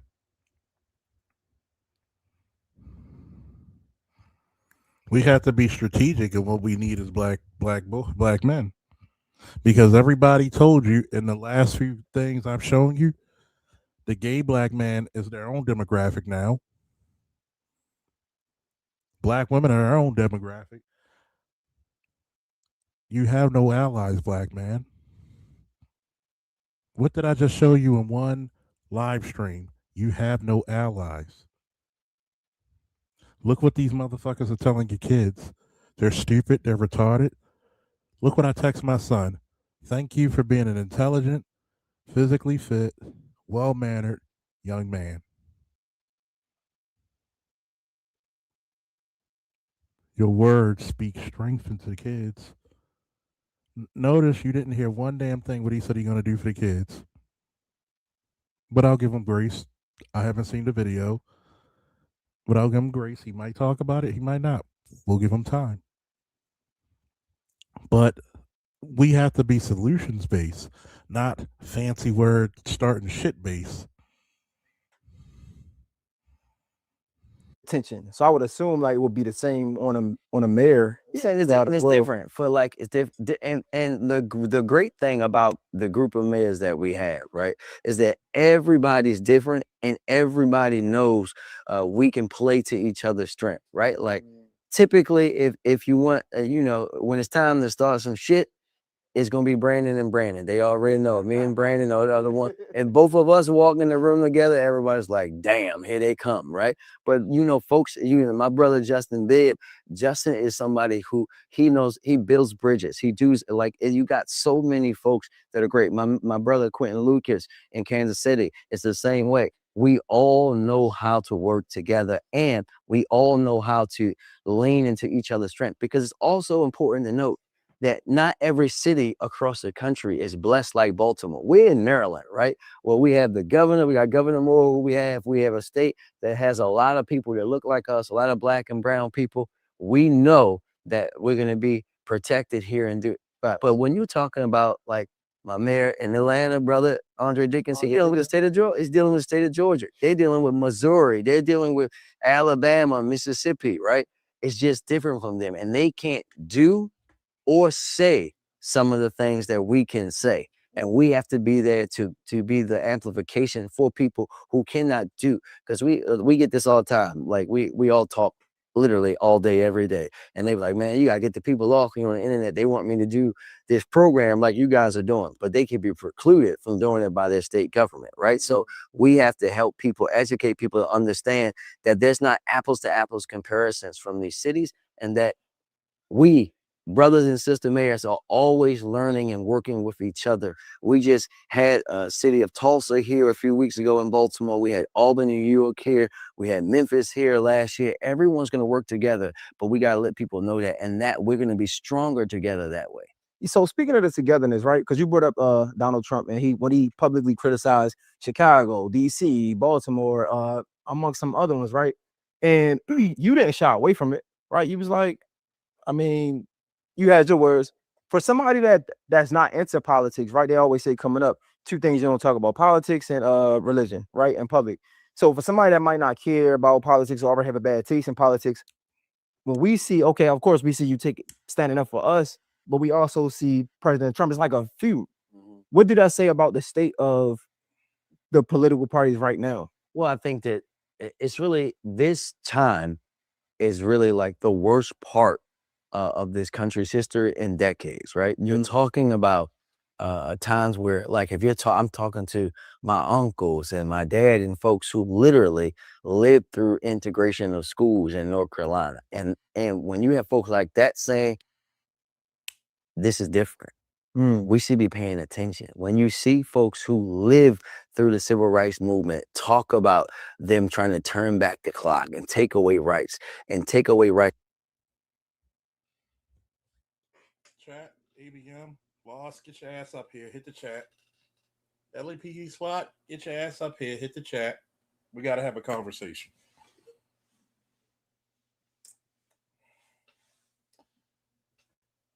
I'm going to say this. You may agree or disagree, ABM. In the last 5 years, was it easier to get a Maryland gun permit than the last 10, 20 years? probably throughout the history of fucking Maryland. Exactly. And guess who gave you that right? A Republican governor, Larry Hogan. White man. White man. Notice you're working right now, right? You're on patrol. So, do you feel safer being out there in the street with whatever you need to carry versus being butt naked out there? Because here's the crazy part, right? All these guys will tell you, I know how to keep you safe. The responsibility of keeping your family safe is the man's. And if the man's not there, it falls on the mother.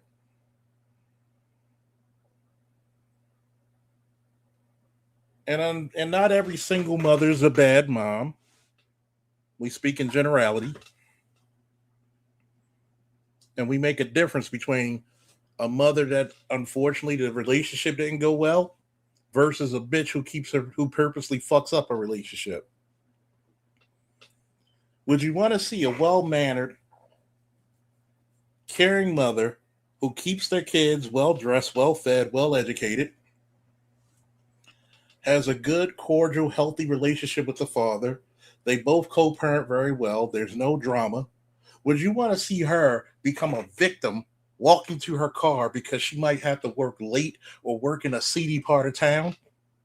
Or would you like to give her a tool that can possibly save her life?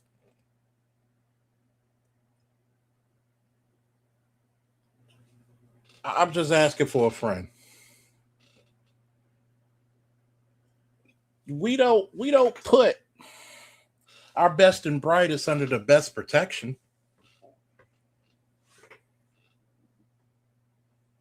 We do a poor habit of that.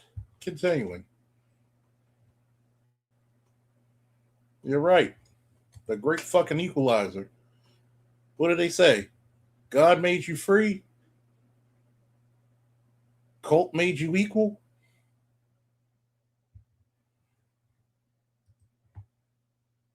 Because I'm sorry. In the history of this nation, with most of your active shooters are in two places, educational institutions and places of worship. I have a cousin who's graduating with a fucking cybersecurity and networking degree this month, who was at with the fucking active shooter. Wouldn't you like to give your kids in college a fighting chance? Or do we want to make more victims? That's all I'm saying. That people literally died for, this is different. When you and by the way, I know what I wanted to say. I'm sorry, Mr. Mayor. This is not the 1950s nor 60s. I am not forced to go drink out of a coloreds only rusty ass water fountain.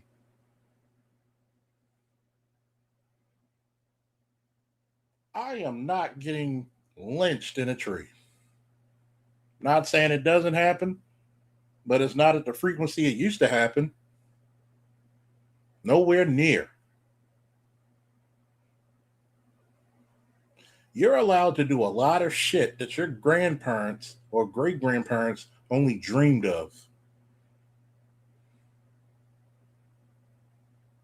You got so many goddamn freedoms. We just watched a fucking video of two fucking females bored protesting a goddamn Christmas tree about something that's happening in another country that ain't got shit to do with us. If you really want to free Gaza and do all this shit, I would tell you, bitch, go pick up a rifle. Go get 210 rounds, put some goddamn boots on, put an ACU on, put that goddamn Kevlar and that steel vest and that Kevlar helmet and go do some damage. But you won't, because you want to fight the patriarchy, you know, the same shit that you don't, that's protecting you. The next time I hear a bitch say down with the patriarchy, then down with the Constitution, because it was nothing but patriarchs who signed that bitch. You will not dishonor motherfuckers who shed blood for the cause.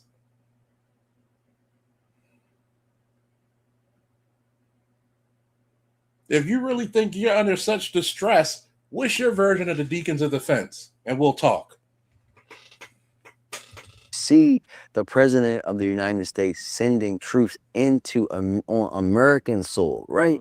This is different. And what people have to understand, especially black people, in my opinion, is that we literally died for. This is and my dad and folks who literally lived through integration of schools in North Carolina. And when you have folks like that saying, this is different, we should be paying attention. When you see folks who live through the civil rights movement talk about them trying to turn back the clock and take away rights that people literally died for, this is different. When you see the president of the United States sending troops into on American soil, right?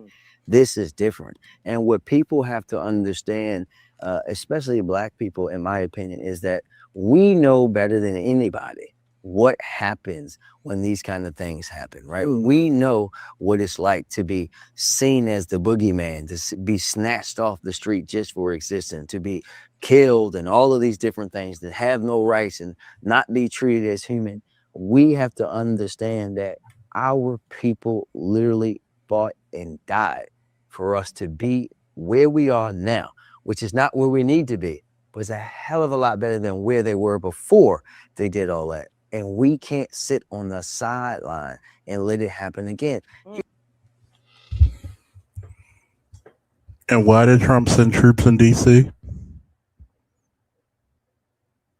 Anybody know the answer? The people were scared to come out of their houses. It was not safe.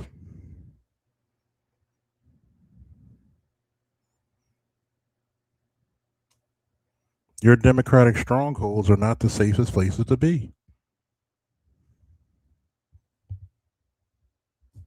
Baltimore's third in per capita with violence. You're 1,000 police officers short. Let's keep it funky, monkey. We 80s babies. We saw what the drug epidemic did to our households. We saw the violence of the 90s. We saw the war on terror in the 2000s.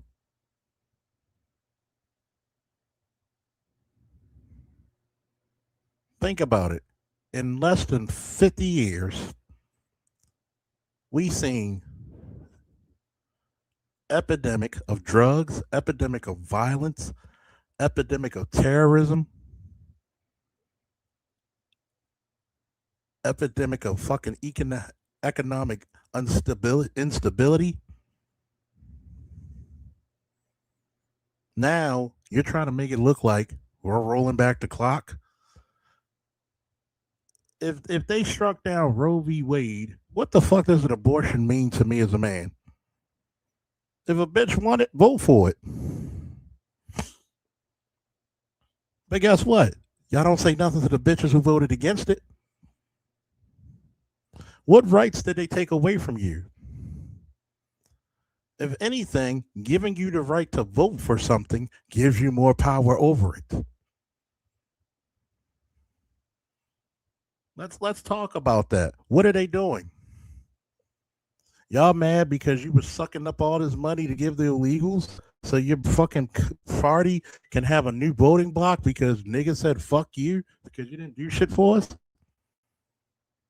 Oh, we can't let the niggas smarten up, but we're going to have to say fuck them openly. Come on, man.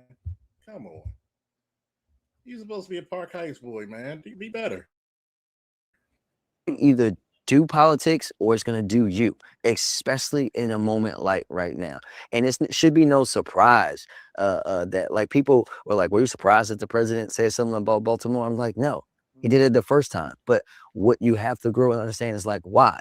Why was he now saying like, oh, these cities are all out of control? Like I said to you earlier, when they had the lowest crime than they ever had, 2025 literally is the lowest amount of homicides recorded in Baltimore's history on record. They started keeping the numbers way back in the 70s, right?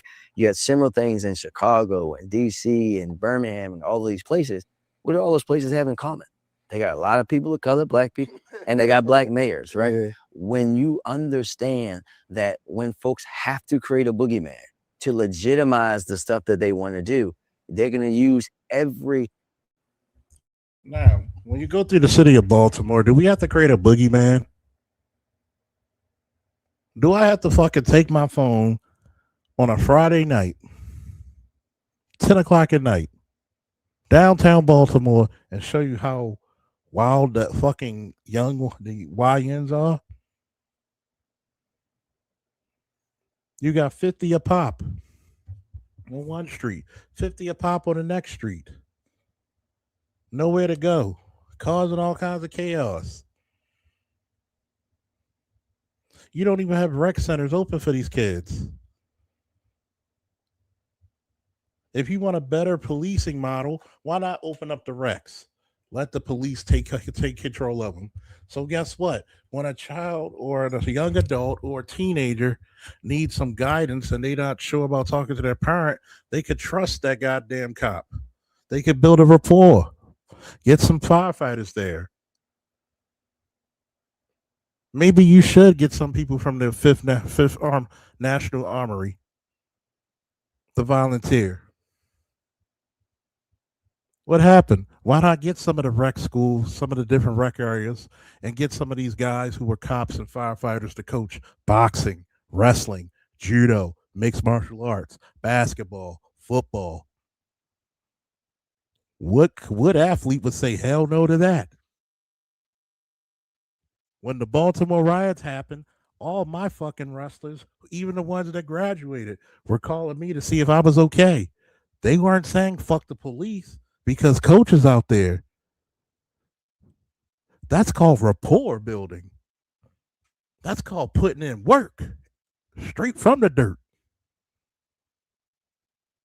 But you know what? That's common sense solutions. That's common sense. You don't want that because you always need a divide. That's the problem with black politics and black people. You always need to play the part of the victim, but you never want to go on the offense.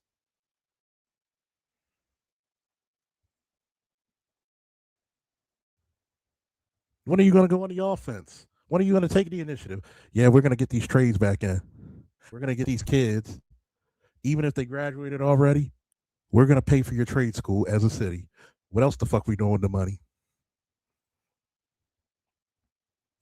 We're going to make it competitive for AP classes. We're going to bring back debate teams. We're going to bring back Jeopardy. We're going to bring back science fairs. We're going to bring back paid internships. We're going to bring back artists. We're going to bring back sports medicine. We're going to bring back how to do business, how to balance a checkbook, a bank account, how to read the stock market, how to do investments, something that can actually, how to do computer repairs, something that could push your kids forward. Continuing.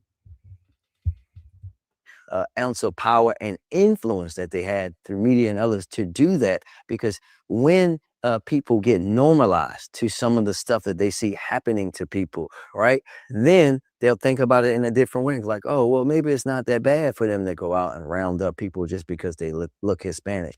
But I said this a lot before the election, and I'll say it. See?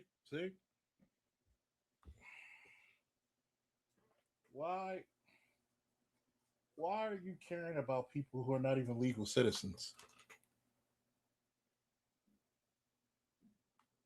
Because last time I checked, I don't mind feeding other people, but my house got to eat first. Tell the truth, shame the devil.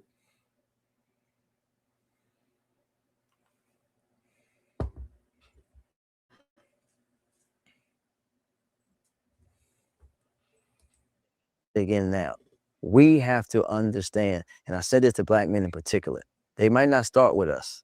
They always gonna come back home. They always gonna come to you. And we have to step up, especially for the women. That ain't our fight. That ain't our fight. We're citizens. This a lot before the election, and I'll say it again now. We have to understand, and I said this to black men in particular, they might not start with us. They always gonna come back home. They always gonna come to you. And we have to step up, especially for the women, our brown brothers and sisters, but us, we gotta step up to understand, man, people die, right? Think about that. We're talking. Why should we step up for a group of women that says they could do bad by themselves? Why should we step up for a bunch of women that says they don't need no man? Let them fight their battles on their own terms. They said they're their own demographic so many times. Then the brown people, guess what? They don't vote for us. They don't go through our struggles. They trying to benefit off of our victories that we bled for. No, you can't. Sorry. Because if it was the other way around, you would totally tell us, fuck you, and you have. About Baltimore City, right? We haven't had that many black mayors. We had Mayor Smoke, right? Mayor Dixon, Mayor DuBurns, who only served for a year, right? Pugh, Rollins Blake, Jack Young, and me. That's it. That's it. I'm literally the second black male to be elected as mayor in the city of Baltimore in its history. If these folks are able to do the things that they want to do, they want to prevent that from happening. They want to prevent people from you and I to be able to vote. They want to turn back that clock, not to the civil rights movement, but to the 1800s. And they're saying the loud part out loud. That's what we got to understand. ABM, do you hear this bullshit?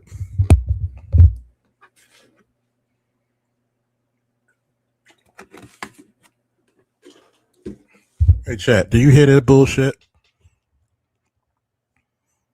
How are you going to turn it back to the 1800s? How? How many black men actually gained jobs when DEI got shut down? This is the time for black men to step up for themselves. Go get that education. Shit. When the women were getting their education, their jobs, did they say, hey, we need to look out for our black men? Fuck no. And you know, you said something that stood out to me. It was like, we can't just sit on the sideline now. And what the first thing I think about when I hear that is healing, right? Because when we was going through it, where was they at? They were sitting on the sidelines. And it's crazy that because like we see things with ICE and like Donald Trump deploying ICE people into our communities. And you have some black people that is like that looks at it like, well, now y'all see how we feel. When we can't be like that, because again, like you said, this is only they're doing this to show you that they can do it. And then what you think? The hell we can't. The hell we can't. Where were all these other fucking demographics when black men were going to jail? You ain't give a fuck.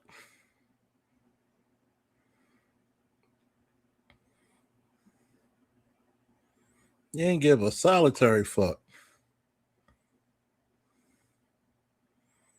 You ain't give a fuck.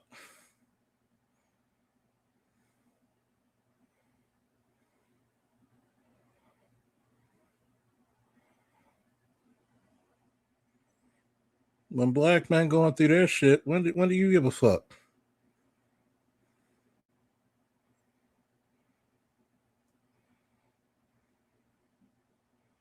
Nobody gave a fuck when a black man was looking for a job. Y'all ain't say shit when we were going to prison at alarming rates. But I'm supposed to feel somebody who's benefiting off of my struggle, my benefits that we earned through blood, sweat, and tears, literally. When they got their money from Uncle Joe Biden, that motherfucker said, fuck us. They're going to do next. The next step is to Chicago. they were in Chicago, they went to an apartment building full of black people, pulled people out, took people out naked from their own homes, women, children, and everything, right? Look at all the amount of American citizens that they've taken out. And I think that's people to understand. If you look at Minnesota, they were focused on African people of African descent, right? Yeah. Like, so we have to understand. Think about it like this. If they Let's stop that bullshit because them motherfuckers were scam artists. Those Somalians were not black Americans. Stop the bullshit. They were a bunch of scam artists utilizing government benefits and TTs and temporary cash assistance and scamming the government. Tell the whole fucking truth, please. they're in Baltimore, how are they gonna tell you and me apart from some of our Jamaican or Haitian or West African brothers and sisters that live here? They won't. Very easily. We don't wear sandals with socks. They won't be able to tell. They will not, especially if you've been here a while and you got a Baltimore accent, right? Like they won't be able to tell. Man, cut the crap. No, it's a pulling Cut thing. the fucking crap. Go ahead. You know what fucking Motherfucker is called ID. Mm-hmm. That's why it's called an illegal alien. Do you have a birth certificate that says you were born in this country? You ain't seen a single fucking black man just ran up on out the damn blue by ICE. Those were Cut Somalians. the bullshit. The only reason ICE came to Minnesota was because of the huge fucking scandal with the scamming shit. With the Somalians. Like what was that? That's Trump's fault? that a gang of Somalians was scamming the fucking state government in Minnesota? See the Man, half stop that shit. See the half truth this motherfucker telling? Yeah. He said this. He's saying this like motherfuckers can't do a bit of fucking Google research. Okay. Black people are being taken out. Them motherfuckers ain't black. They're African. You're not black American. You're not a descendant of slaves. And then these Somalian motherfuckers, these scam artists, which they are, was looking for black people to fucking help them. Get the fuck out of here. Do you know the numbers of black fucking people of being homeless is increasing? But y'all taking all the benefits that was meant for us. The 14th fucking amendment was not made for you to have a fucking anchor baby in the country. Talk about the fucking Somali gangs in Minnesota. That traffic, that sell drugs, that shoot and kill people, rob, extort people. Talk about them. Let's talk about the because fucking, that's what Minnesota is. Because that's what they are. Let's talk about the MS-13s in Colorado.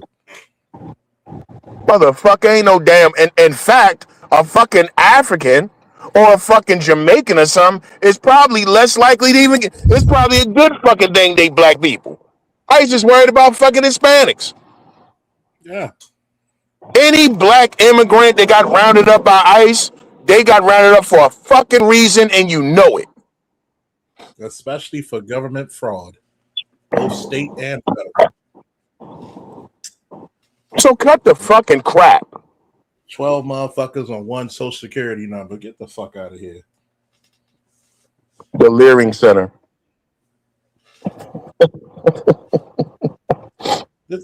See, aren't you glad that we the multifaceted sector? Because yes, he would easily would have finagled some ignorant black folks just now with that shit, wouldn't he? Oh yeah. Telling half truths. Why did they go up there? Notice he didn't say why. Notice he didn't say why. How many motherfuckers right now, when you go down Hollandtown or Eastern Avenue with no fucking Maryland IDs, no fucking birth certificate, no fucking social security card, or if they do have a social security card, the niggas photocopied.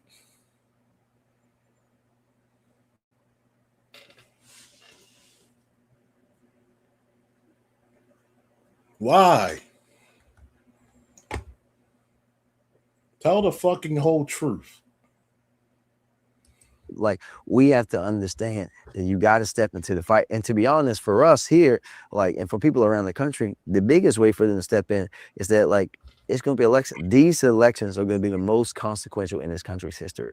You got to show up, and they're trying to prevent you from that tells You say that every fucking how election. important an election is when they're literally trying to change the maps. They're literally trying to change what you have to do to vote. They're literally doing all these pressures to keep people. You got. Wait a minute. But wait a minute. But wait a minute. Do Democrats bitch about gerrymandering when you bring up Illinois? You wonder why everything else in the Midwest can go Republican every election except for Illinois? You wonder why that is? Mm-hmm. Are the Democrats bitching about gerrymandering when you talk about Virginia or Pennsylvania?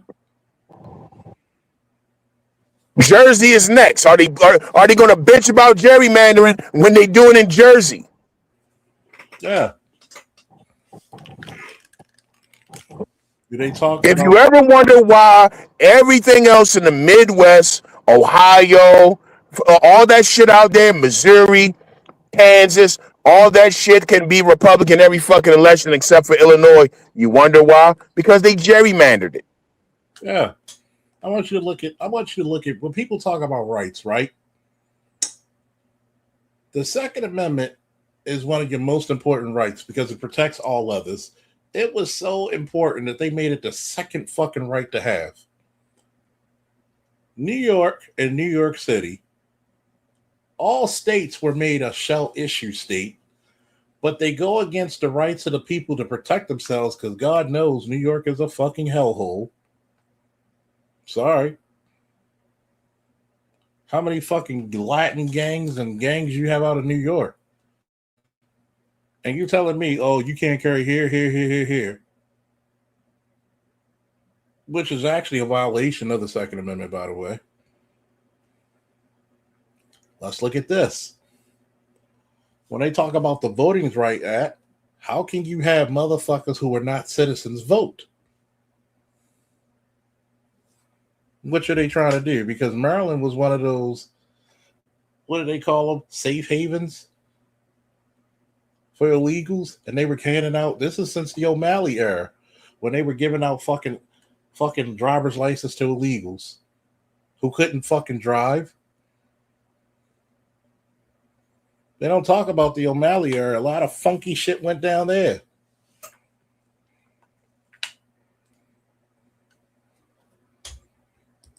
Steve Bannon, the guy that's one of Trump's biggest allies, and saying that, like, we should have ICE at the polling places, right?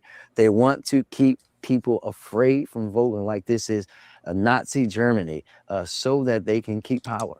They know that they're wrong, and they want to flex muscle in order to convince people to be scared. Wow, that's crazy, because like even a close friend of mine, his, I think, grandparents or something got deported, and like you said, you would never tell us apart. And it's almost like Holocaust all over again. Like if we allow it, that's basically what's When does it stop? If brown people are the enemy first, and they get rid of all of them, right? Then it's black folks. Then it's Yo. How is a nigga who not even 30 talk about Nazi Germany? How the fuck is he got to talk about Nazi Germany? This shit is like Nazi Germany. You're talking about brown people. You're talking about people who don't live here. People who are not from here. People who are sucking the resources back. And what do a lot of these motherfuckers do? Even if you get somebody who's legally here, they work and they send their money out the country. So they don't even invest in the fucking country. How many of these fucking Asian stores send their money back home, get a house built, and they live above their fucking house and they don't pay taxes for 10 years after stacking up all that fucking fine black American money? Do they invest back into our fucking communities? Your kids can't even work in their fucking stores. Don't tell me this shit. When does it stop? When does it stop? When is it okay now? If all of these people are the enemy, who's righteous? Sheesh. What about, I ain't gonna say no names. I have a name on mine, right? What about the people that look like us that's trying to separate us from the inside out, right? Like they might not be Democrats or anything like that, but they look like us. I got one name in particular. I seen her on like under a comment, and I'm like, yo, why are we not standing with this guy? Like she's literally online talking smack about shit. I'm like, what about those people? Granted, I know you don't care, but it still matters. I don't. For the sake of it still matters. Since the dawn of time, since folks discovered us in Africa, because we got to remind folks that sure everybody comes from Africa, even if they don't know it and like it, right? They can argue with themselves because science and fact is fact. But I think that from the dawn of time, we've had people who suffer from this, like, I'm not like them, I can be just like you syndrome, right? And people are always going to be like that. There's always going to be someone that is there helping to get themselves up in order for them to be at the table instead of bringing everybody. Oh, like the Nigerians that come over?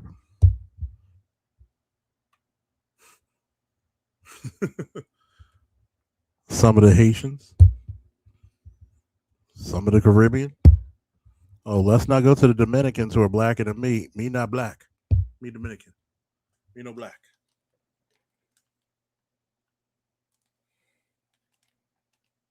But yet, you make people the enemy who might have a different ideology than you, but that's your enemy. But then you want to talk about we need to join you. Why?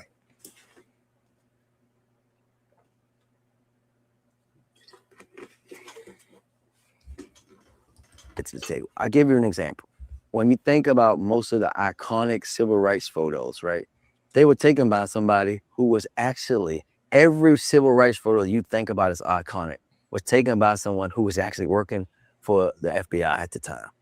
Think about that. Someone that was that close to Dr. King, that close to all of those folks, right? Those people are going to always be there. But what we have to do, we have been this forgiving people that we keep letting people back in. No, once you show us that you with them, stay your ass over there forever. Don't. So can we say the same thing about you? How the fuck are you a mayor trying to talk like you're a revolutionary? Right. You got a problem with the FBI, Mr. Mayor? Is that why you had FBI cameras and DEA cameras all around your city? You loved them when they got drug dealers when they did indictments. Oh, you loved the FBI when it came time to get rid of BGF, get BGF off your fucking streets. You loved it when you got fucking Glenwood and with a 600, 5, 6, and 700 block of Glenwood indicted. It's literally DEA and FBI cameras all around this fucking city. I know this for a fact. Yeah, I've seen them. I've been in the camera room in Baltimore recorders. It's over 2,000, at least 3,000 cameras. Some you see, some you don't. That's why all this kerfuffle that happens downtown, it's impossible. I've literally sat in the fucking room and every half a block is a camera. And you see how big downtown is? If you include Lexington Market, both the stadiums, Little Italy, Fells Point, Canton, all that shit, you literally can see, hell, every time you go past a traffic light, camera. My job, I have to deal with these cameras. Oh, yeah, you already know. They put the cameras in the street lights. Yeah, right there. Why do you think you can follow a motherfucker when they do a bank robbery, a homicide? So I know personally. So for this motherfucker to sit up here and run his mouth and act like he got a problem with the FBI, he's full of shit. He's full of shit because the FBI helped them out. So you're literally talking to an electrician and a former cop in the city who's from the city, who knows the inner workings of a lot of the city shit. You're full of shit. I can take you to some of these fucking cameras personally. Yeah. I can stand on any given fucking street and tell you that's a camera, that over there's a camera. I've literally sat. I had a detail for 12 hours looking at cameras on the city streets doing Artscape. 2,000 to 3,000 cameras. I could literally zoom in. Some of the cameras are so damn good, I could zoom in from a city light and read your fucking ID if you pulled it out. We tested it. Yeah. Dog, you can zoom in on somebody's fucking house from a mile away with some of them shits. Yeah. Yeah. So you're talking to people who have experience about this shit. Y'all like it when I do my little exposés on this shit. You can't fucking tell me that, you know, it's going to come down to knife control. Knife control. Here's the funny thing, right?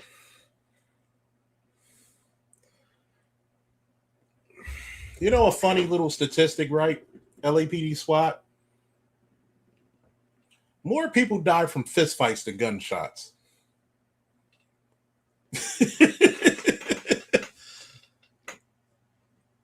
More people die from hammers than gunshots. But why do people want to go to guns? Because it's the first thing readily available. Because you know why?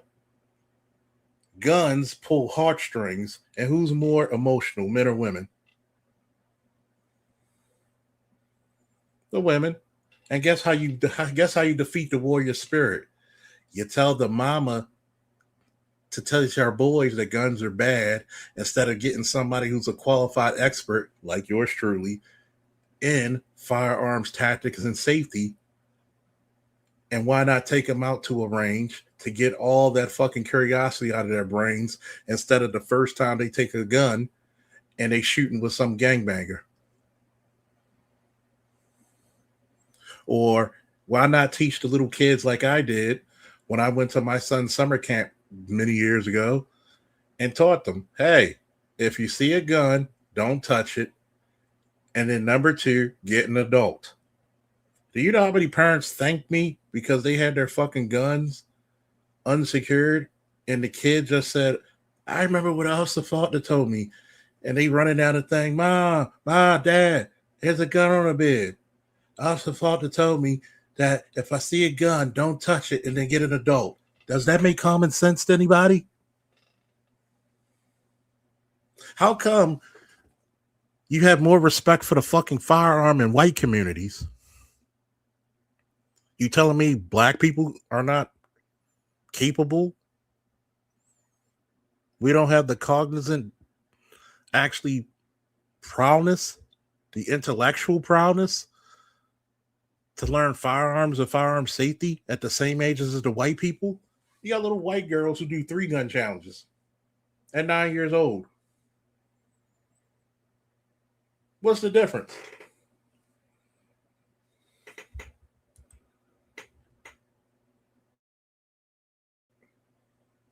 What's the difference?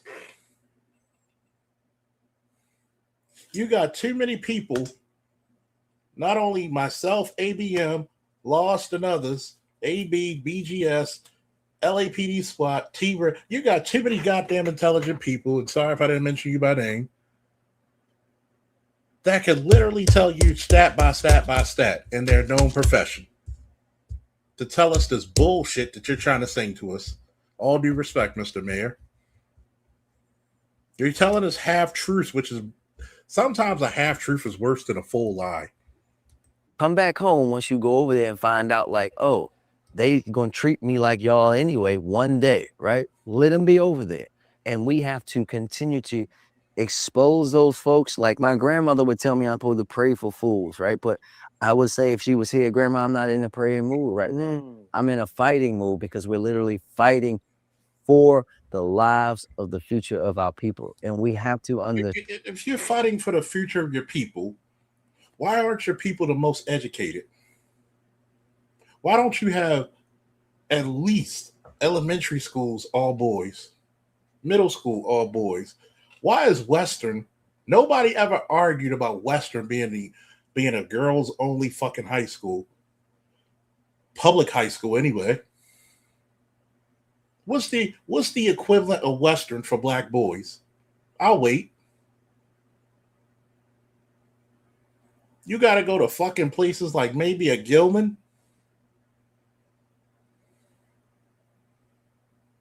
Any all boys school, you damn near have to pay for. You pretty much got to pay tuition. If you're fighting for the future of your community, educate your boys. Are they not your demographic that's causing crime? If you have a daughter, wouldn't you trust your daughter being with a well-mannered young man with some intellect about him, some class, some dignity, a future? If you want to fight for the future, why not build boys who can actually take up the fucking arms for it? Why not build up boys who can actually dictate the future? But you know what the problem is? When you and your enemy pray to the same God, only one of your prayers can be answered. And too many of you niggas been praying to the same damn God as your enemy. You said you want to fight, but what did you fight for? Your city's crumbling under your feet, figuratively and literally. You can't even keep a goddamn store at Madame Mall. You can't even fucking open up I would be impressed if you can open up the gallery in 6 months. And actually, it would have benefited you to do all that fucking work, all that research to restart the gallery before the summertime.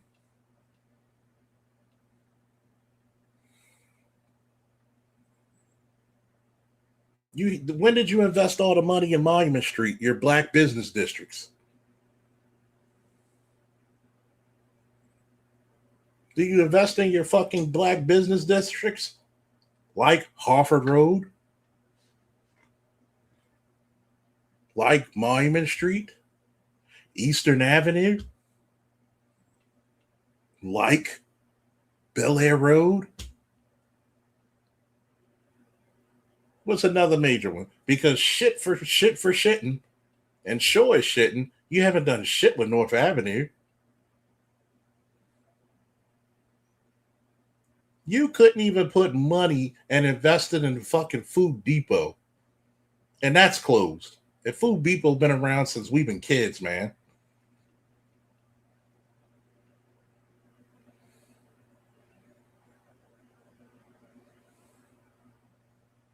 You can't even keep a goddamn 7-Eleven open in your city. A 7-Eleven. You can't even keep a CVS open in your city. Come on, man. Understand that, right? Those people are always going to be there. But for the average person, we have to do a lot of education. People are misinformed, and they're misinformed on purpose. Right? Malcolm X said, the media will have you believing that the oppressors are the oppressed and vice versa, right? When you understand that and understand that people spend a lot of money to make folks that look like you and I, or folks who challenge, even folks who don't look like you and I, right? Women, all these other folks who challenge the norm, who don't go along to get along, who don't say, yes, sir, no, sir, who want things to move for everybody and will say whatever is right and whatever is wrong is wrong. No more whoever says that, they're people who are just so used to holding on to all that power. They're not just going to give that up because Brandon Scott won the election. They're going to go out and do what they can do to stop me from getting reelected. They're not going to give up because I won again. They're going to do everything they can, because for them, this isn't about improving a community, improving a city, improving a state or a country. This is about how they can maintain their power, their weight, their wealth, their influence. And we have to understand that and stop allowing those folks to pit us against each other. I'm a man. I'm not perfect. I never thought I was perfect. I missed shots sometimes. Like the other day, I was playing basketball. I made a lot. I missed a lot, right? But it's about what you're producing. Are you getting wins? Are you moving things forward? Are you staying committed to your community, your city, your people? Are you doing it with what I call the utmost respect and integrity? Are you doing it that way? If you're doing it that way, the noise is going to come. They don't make noise about people who are not challenging the system. People that go along and get along don't have TV stations making up stuff about them. They don't talk about people's cars and all this other craziness with folks who go along and get along. They only do it for people who will not bow down to them. Hold up, man. Hold up. Let's slow down for a second, because this sounds good, right? Yeah, you're a man. But when you say that, it takes me to this moment in a movie called Remember the Titans. Denzel, I don't know if you remember. One of the best movies of all time. All time. He got the coaching gig, right? Yeah. They calling him Coach Coach Coon. Coon, giving the bananas. All Yeah. right. So he's in the house with his family. Yeah. And he opened the window. It was a moment where he opened the window and all his people was out in the street. And it was like, wow, they here for me. But I say that to say because it was another part where they was chastising him, criticizing him. And I'm like, how do you deal with so much pressure on your child? Again, I know you're a man, you're strong, you're built for it, you've been doing this for 20 plus years. I get all that. But is it ever a time where you go home and it's like, man, it's really like, I got a whole city on my soul. It's hard. And they really trying to take me down with type of propaganda. We're going to get into that and everything. But do you have those moments? And how do you maneuver in those moments? No, I don't have those moments, right? Because you got to think about it like this. I grew up in Park Heights in Northwest Baltimore in the 90s and 2000s, 80s and all 2000s. Oh, there is nothing that someone's going to say online or say in an interview or send in an email. There is nothing that's going to be fucking harder than that, right? Like, we're talking about, I talk about it all the time when I'm there, because almost all my family still lives in Park Heights but me, right? We talk about it all the time. It's like, we actually made it. There's so many people that I grew up with that ain't here no more, bro. Right? There's so many people. Like one day when I was on the city council, I was testifying on a bill for a public safety bill in Annapolis in the General Assembly. And every time some shooting or something happens, I get a text alert to my phone. And I look and I see this block, Queensbury, where a bunch of my friends live, right? And they like, the person's dead. I'm in Annapolis testifying on a bill. Right. And I'm thinking in my mind, I was like, yo, who is it? So I'm hitting all my friends. Nobody responded. Then they call me and tell me it's one of my friends' little brother, someone that I dropped off at school before, someone I seen like.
No sound, Charles.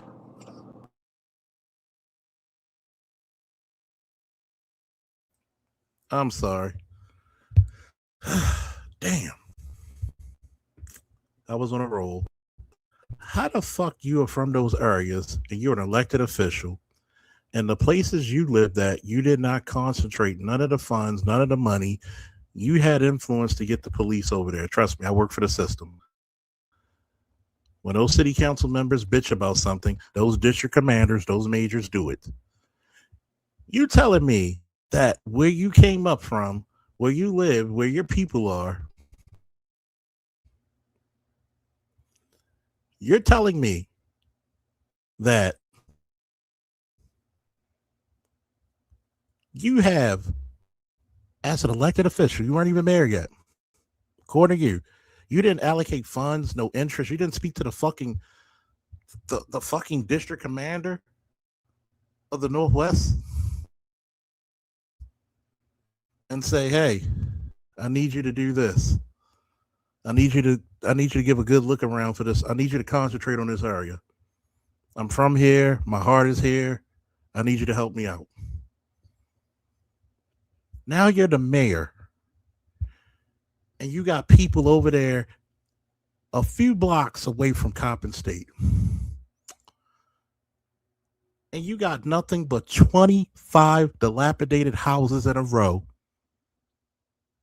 And you got a state senator sign in his district with dilapidated houses that you should have tore down 10 years ago. What in the fuck are you doing? You can see the roofs cave in. They imploded. You go up to the fucking junction, Walburg Junction. You see some of the houses over there. Disgusting and disgraceful. My father even said when Walburg Junction first came around, it was beautiful over there. You got all these fucking vacants. Remember how Collington looked over east? Collington looked like Resident Evil.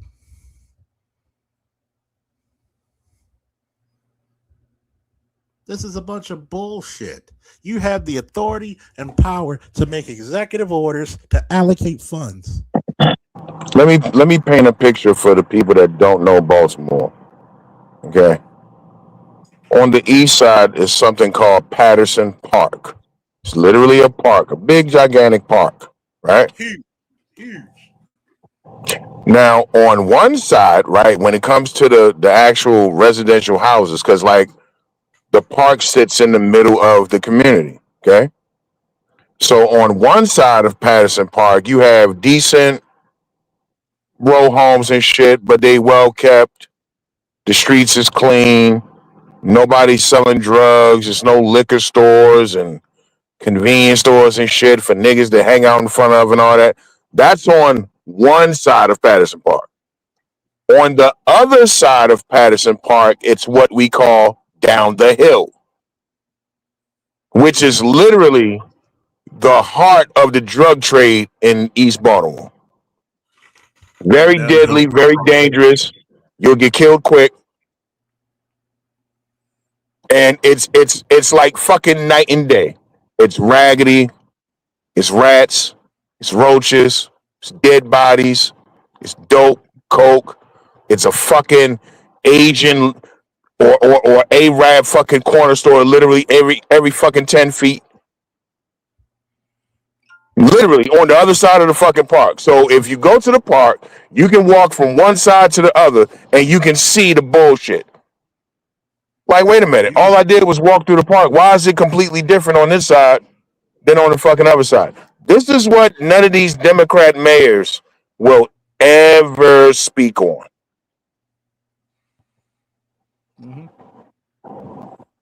They'll never speak on that shit. And all of those people that live on the good side of Patterson Park, guess who they vote for? Democrats. These are your white liberals. Baltimore had that No Kings protest and shit. It was people like that live on the other side of Patterson Park. They were the type of people that was down there at the protest. One side of Patterson Park has ice cream shops. The other side of Patterson Park has liquor stores. Oh, and something else they'll never talk about. When you're on the black side of Patterson Park, those Asian corner stores, those small businesses, those mom and pop businesses, You can go in there and get your weed bags, your your crack valves and shit, your coke valves, your 15-15s, your 12-12s. Mm-hmm. Oh, these motherfuckers do all kind of shit under the table, but under the table, out the back door that nobody talks about. Who was that guy that got choked out for selling loose cigarettes? You talking about in New York? That black guy. I forget what city it was. That was New Some York. dude. That was New York? Yeah. You will never see a fucking Asian. You won't even see an Asian get arrested for selling loose cigarettes, let alone get choked out and killed. Yep, that's Eric Garner. Matter of fact. Yeah, Eric Garner. Yep. Matter of fact, you know how bad it is? I've actually walked with people and was citationing these motherfuckers. And guess what? Guess how many days they were closed? They weren't even closed one day and they opened that shop back up. Anytime you see an Asian store, it is a haven for drug selling. Most of the time in Baltimore, where they got their little corner stores, it's a haven for it. Notice most of your Asians got the liquor stores. Black man want to start a business, they all up in your ass like an enema. Well, one thing about the Asians, they're starting to sell out now. They're selling these businesses to the Indians. Yep. If you notice. Yep. They're cashing out. And they get rich. Yeah. And that raggedy ass little fucking corner store you looking at, that shit gets a lot of money. And they go out and they live out fucking Montgomery County. Yep. Now you Google the median net worth of people that live in Montgomery County. And by the way, Montgomery County is the richest county in Maryland. It's the 5th richest county in the United States. That type of money. There's places in LA and New York that can't fuck with Montgomery County. There's places. I'm sorry. Am I lying? No. There's places out there that can't fuck with them.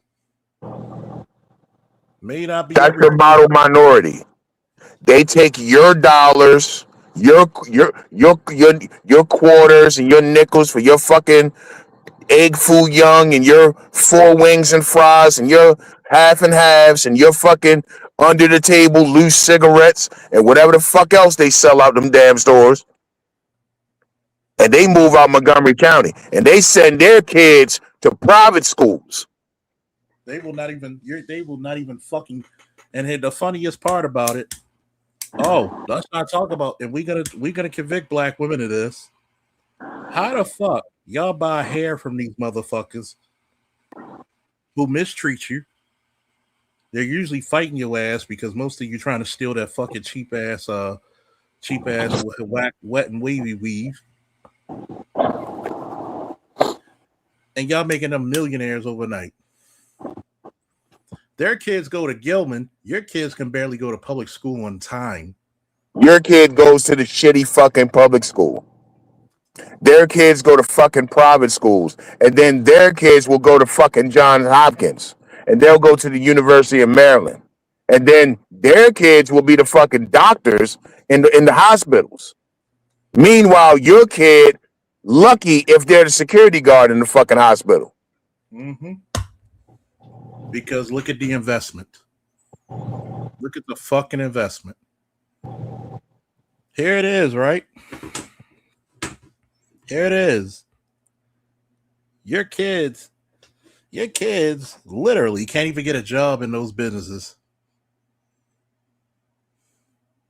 And if they do, and if you do so much lucky, they'll pay you under the table. Let's keep it real. Nobody's fucking kid gets fucking hired. The only people these people hire, that the Arabs and the Indians will hire some little black chick to work in their carryout joints, and then they do all kinds of sexual favors and shit. Oh yeah, sure they do. Yeah, because she can't work because she's gonna fuck up her stamps. But your fucking son will never work in that joint. Nope.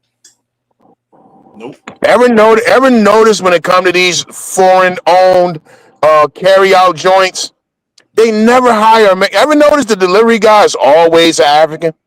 He's always an African. Tell me I'm fucking lying. You're not. It's funny because you'll always see an African because they at the table. You'll always see a black chick or a ratchet white chick. Who's working the register at the gas station? Always, it's an Indian-owned gas station, but it's always an African working in that shit. Yep. These people don't even fucking hire you. But they take your money and then they mistreat you. But they take your fucking money. But guess what? Let's look at Greenmount Avenue, right? Another business district, York Road, business district. Not one time have I seen, I can't even tell you one gas station that was black owned. And this is 70% black city, right? Literally 70% fucking black. Literally. It's one of the most chocolate cities in a fucking America. And the only time you see a black American fucking business is the fucking barbershop. For all the shit everybody want to talk about black men. Or a hair salon. But we're talking about black men, barbershop. One thing for sure, two things for certain. The barbershop always does better than the hair salons because women can't work with each other. Nope. You never see men in the barbershops fighting over a beef about something or other. Oh, somebody didn't keep the appointment or somebody didn't refund the deposit or whatever the fuck. You never see that in the barbershop. That shit you see from the hair salon. Black women can't fucking work with each other. That's why Asians dominate the hair business. Asians dominate the nail business. And you gladly give them your money. And then you'll turn right around and say you can't afford a tutor for that boy that can't fucking read. But you'll pay for his AAU games. But you're dropping $300 a month on fucking nails alone. Getting your nails and feet. That's just nails and feet. We're not even talking about hair, the fucking wigs. We're not even talking about the lashes. All the fucking dunks and glues and gels and creams. You go in a black woman's bathroom, it's 50 different goddamn gels and shit on her bathroom sink. But let's not talk about if she got a bunch of fucking kids in the house. Let's not even talk about how many of these motherfuckers will not even support a black man who opens up a restaurant. And if he does, guess what these bitches do? They twerk on the tables. Name one to come up, Charles. I got him. I'm up. Thank you. That's one of the few things motherfuckers will. The same old fucking shit. Some eating joint. Mm-hmm. To your point, I remember when the black guy. This was, what year is this? 26. This probably was 10 years ago. Black guy had, and I'm gonna say something about the attitude of black people. Black guy had this little joint up there on Bel Air and Frankfurt. Mm-hmm. And I went there and bought a couple, you know what I mean, couple times, whatever. So I was driving home from work one day, and I was dropping off a coworker at the bus stop. So we riding past the joint. We had the red light, matter of fact, and he was looking over there. He was like, "Yo, I'm telling you, that joint ain't gonna last, man, because you know what I mean, little kids want pizza on, you know what I mean, on the weekends and stuff like that, man. You can't have them soul food joints like that. That joint ain't gonna last." And I ain't saying nothing, but I'm just looking at him and I'm like, damn, niggas don't like to see, you know what I'm saying? Like, just show no support, no nothing. Nigga ain't say, I'm gonna go in there and try it out one day. You just already ready for the demise. But he was right. Mm-hmm. That shit didn't last. Didn't last a fucking year. You know why? Because number one, black people don't even. young black people don't even know what soul food tastes like anymore because their mamas don't cook. I remember one time I was in a cooked meal. I remember one time I was in this joint and I was waiting on my order, and there was a dude and his chick in there, and she's complaining and she's huffing and puffing because it's taking a while, and the guy had to say, you know, her dude had to say, baby, I mean, if you want something to taste good, it takes time. Because like Charles said, she's used to McDonald's drive-through. Mm-hmm. She's used to Chick-fil-A, an air fryer, and microwave. Instant ramen. And these are the very fucking black people. When we have these conversations, first thing out their mouth, we need more black businesses. You niggas don't support them. But you know what's shameful, right? Remember that shooting that took place a few years ago up there in Cherry Hill? Yeah. That mass shooting? Yeah. You know what the folly of that shit was from a strategic standpoint? You had a block party. You didn't let the police know to get the permits properly to block off the streets legally. You didn't hire security. You could have hired black line security. We would have had rifles out. Do you think it would have been a mass shooting if you would have saw a couple of guys with some black line security patches with a drop holster and a rifle in their hand walking around patrolling? Not at all. What does that rifle tell you?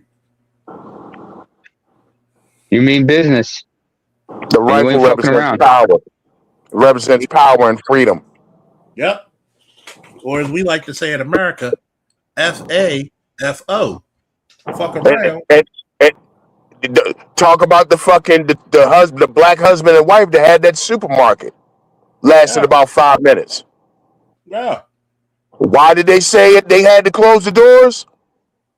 No support. They wasn't getting business because they didn't have lottery. Yep. Everybody's always bitching and complaining. No black businesses. You got a black man and a black woman with a fucking supermarket. Nobody fucking goes to it because they ain't playing fucking lottery in the motherfucker. And you're throwing your money away, giving it right back to the government, the same government you complaining about. Where's all the fucking Pan-Africans when you really need them? Stealing. They're the main ones. We need our own grocery stores. We need our own farms. Yeah, they stealing the rest of the black community money. If the government not doing it, if the foreigners not stealing, then it's the hoteps. Black people get on my goddamn nerves with this shit. And then here's the fucked up part, right? A lot of shit and a lot of crime is very preventable.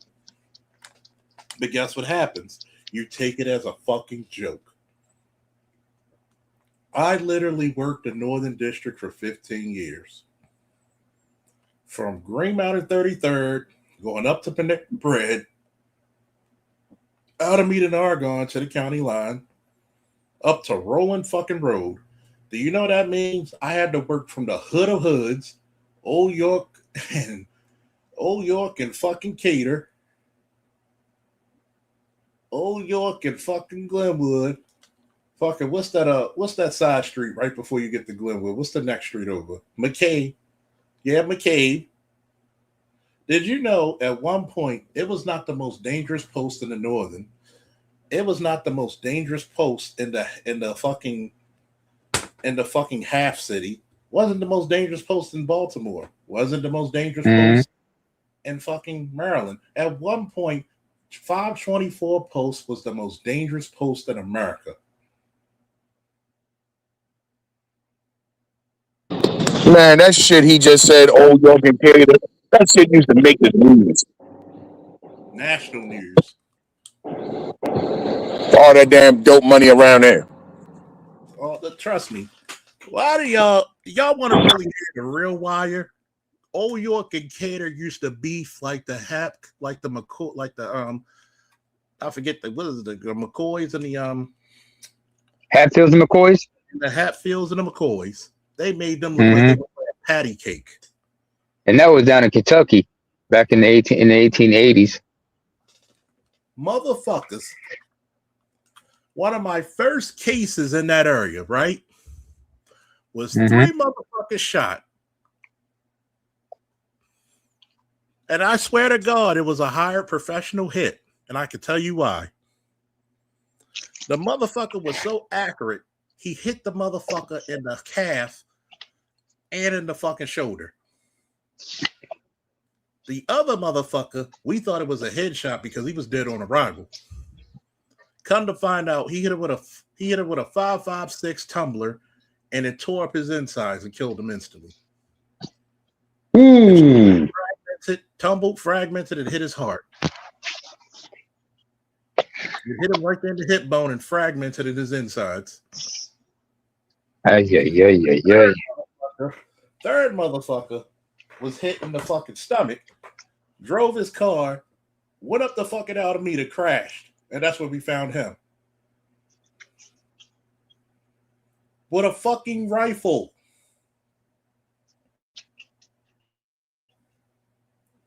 Hit them smooth. Okay? Fucking, what's that street? What's that street? York Road and, right before the, Sipka, the, Sunco. Is that 43rd? No, that's not 43rd. That's, God damn. Right there where that liquor store is. Dude took 6 shots in the head from a .357 Magnum. His head literally exploded. He didn't have eyes anymore. He didn't have a skull anymore either. He literally peeled back his face how many times he shot him in the head. And you want to tell me one of the most experienced motherfuckers in YouTube and law enforcement. See, unlike Brandon Tatum, I was an officer in one of the worst cities in Baltimore, the worst cities in America to be a police officer.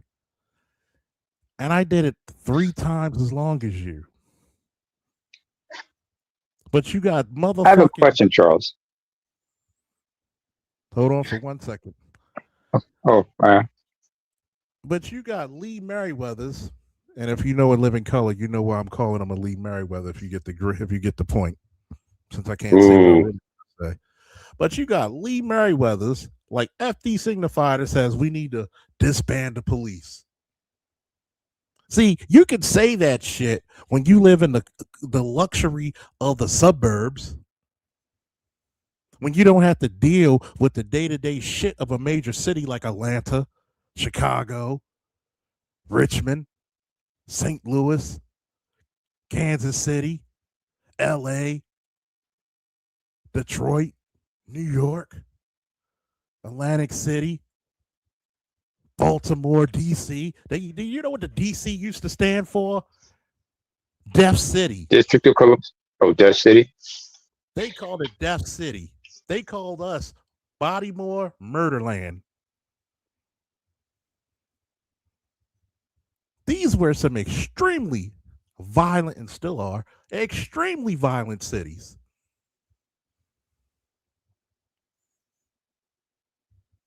And the kids say, well, it's worse now. Bullshit. Bullshit. But go ahead, Namer. First of all, to the kids who say it's worse now, I would ask them, have you ever spoken to an elder or to somebody who grew up in the 80s who could tell you what it was like, or in the 70s who could tell you what it was like in those times? Hell, would those young people even bother to listen to them? In the most violent era in American history were them goddamn 90s. You know why? Because we were reeling from the power vacuum when they did all those fucking RICO cases of all those big time 80s drug dealers. Mm-hmm. And then what happened in the music? What took place musically in the fucking black community in the late 80s, early 90s? Hardcore Gangster rap. Gangster rap. Motherfucking cities had Baltimore, a place that at its height had 600,000 motherfuckers in the city. 14th largest city in America had one time the 7th or 6th largest police department. That tells you how fucked up it was. Fucking Chicago, Detroit had 1,000 murders a year. Plus, at one point, they did a side-by-side comparison with the Iraq War, and Detroit had more bodies. Chicago had more bodies.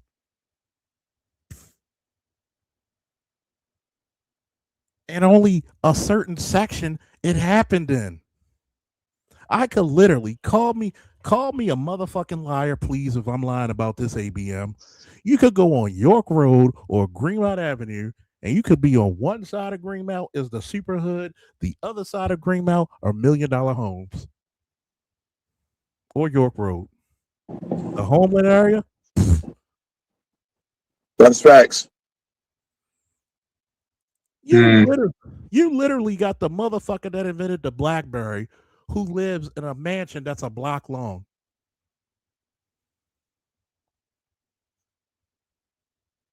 You had fucking Barbara Mikowski living in Northern, the former senator.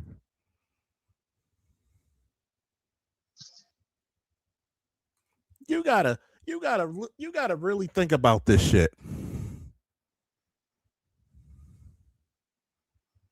It's nice to see you back. Thanks for joining us.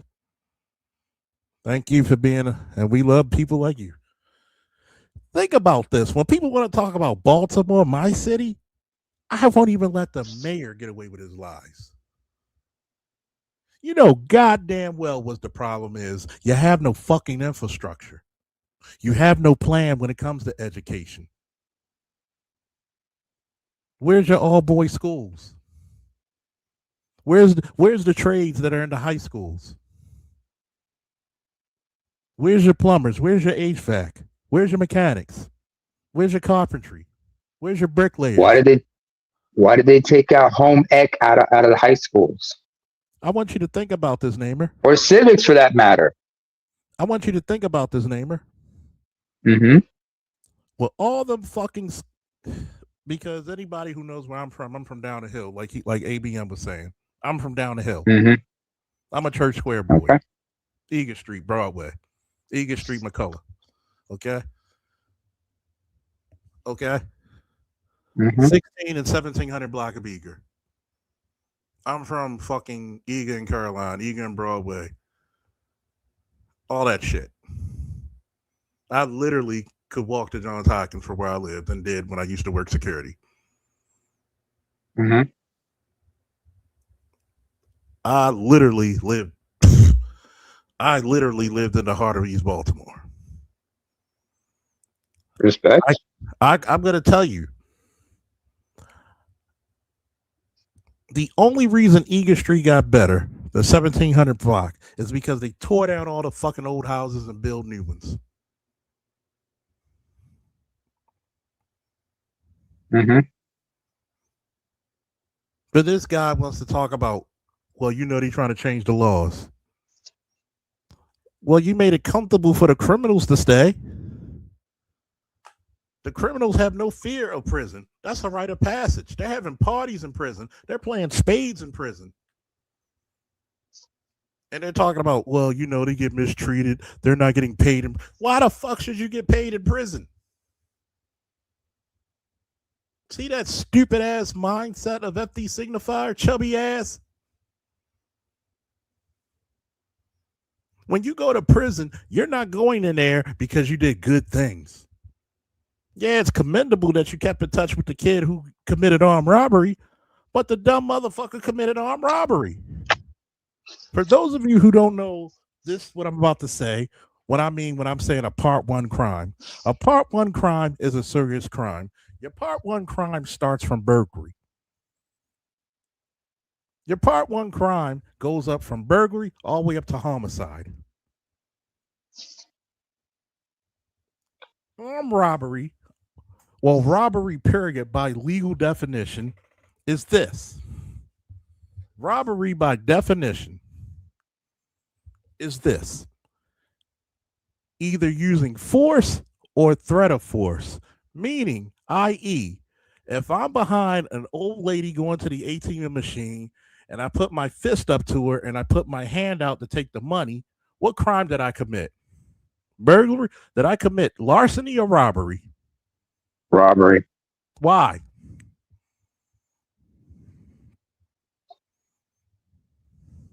So part one, it was an easy way to get money. Nope. And you knew who to turn. You're overthinking it. Why was it robbery? You took something that's not yours. Nope, that's larceny. You took. What did I say robbery was?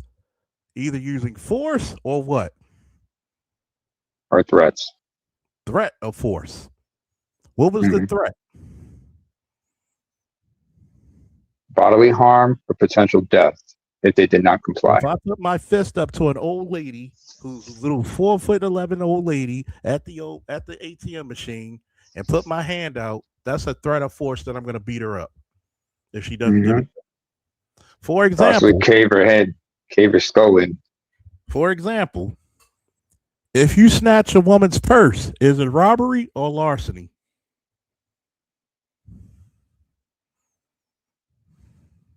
It's robbery. Nope. But it can also, it's larceny. Here's the difference.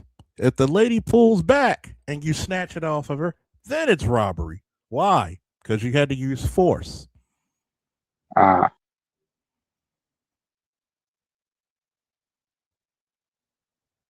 So this kid used armed robbery, which means what? He used a weapon.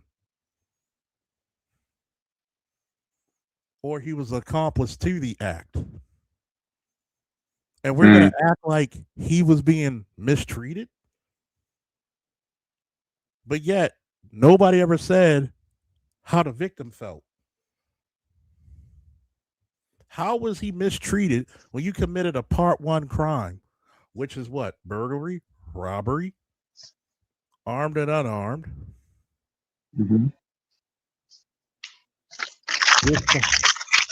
Shooting at or discharging, meaning I shot a firearm, I didn't hit your body, but I was aiming for you. Cutting, stabbing, which they're going to put in the report, go the hitting, cutting. Sexual assault, sex offense, rape, statutory, which is usually second degree. Difference between statutory and first degree, meaning you don't have the ability to consent. Like I told you about the lady in that court thing, she got the guy drunk, the gay guy drunk, and took advantage of him. Did he have the ability to consent? No. So that she should have been charged with rape.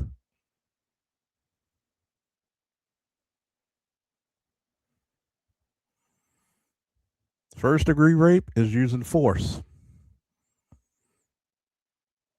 To tell you how detailed I know about Maryland law, back in the day when I first joined the department, could men legally be raped? No, because men don't have a vagina. And for the longest time, Maryland law said the only thing you can write was sex offense. It's the same crime. It gets the same charge as sex offense, first degree sex offense. But because you don't have a vagina, you cannot legally put rape. Even though it's the same shit. Now it's all considered rape or sex offense. Fourth degree sex offense. Unwanted groping of someone's genital or breast area.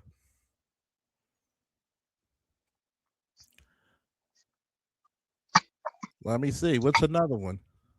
Aggravated assault. Wait, hold on a second. Hold on a second. Uh-huh. When it comes to groping, you can grab somebody's breast or crotch. Both. But no one's butt cheeks. In That other doesn't. words, their butt, their cheeks, all their sexual organs. But the Okay. fourth degree sex offense is when you're doing it on the outer layer of clothing. Mm-hmm. Trust me, you learn all this shit real quick in the academy. In the academy, do you learn it? Yeah, somewhat, but you really learn it on the street because somebody's state's attorney will tell you what the fucking actual proper charge is real quick because they're on call.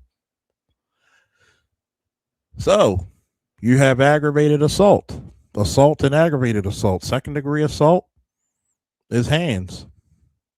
I punched you, you kicked me. First degree assault, any type of assault that needs hospitalization. Meaning what? I bite you, I draw blood. Because I might know how to fight, martial arts, wrestling, boxing.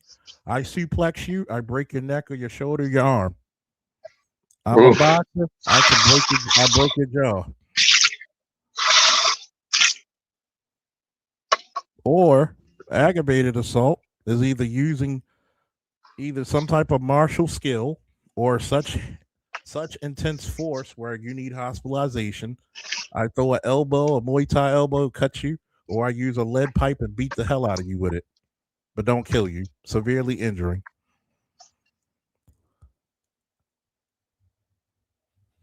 You could go up to attempts, shooting. I mean, you got shooting with self-explanatory, cutting, self-explanatory, homicide, or the attempts.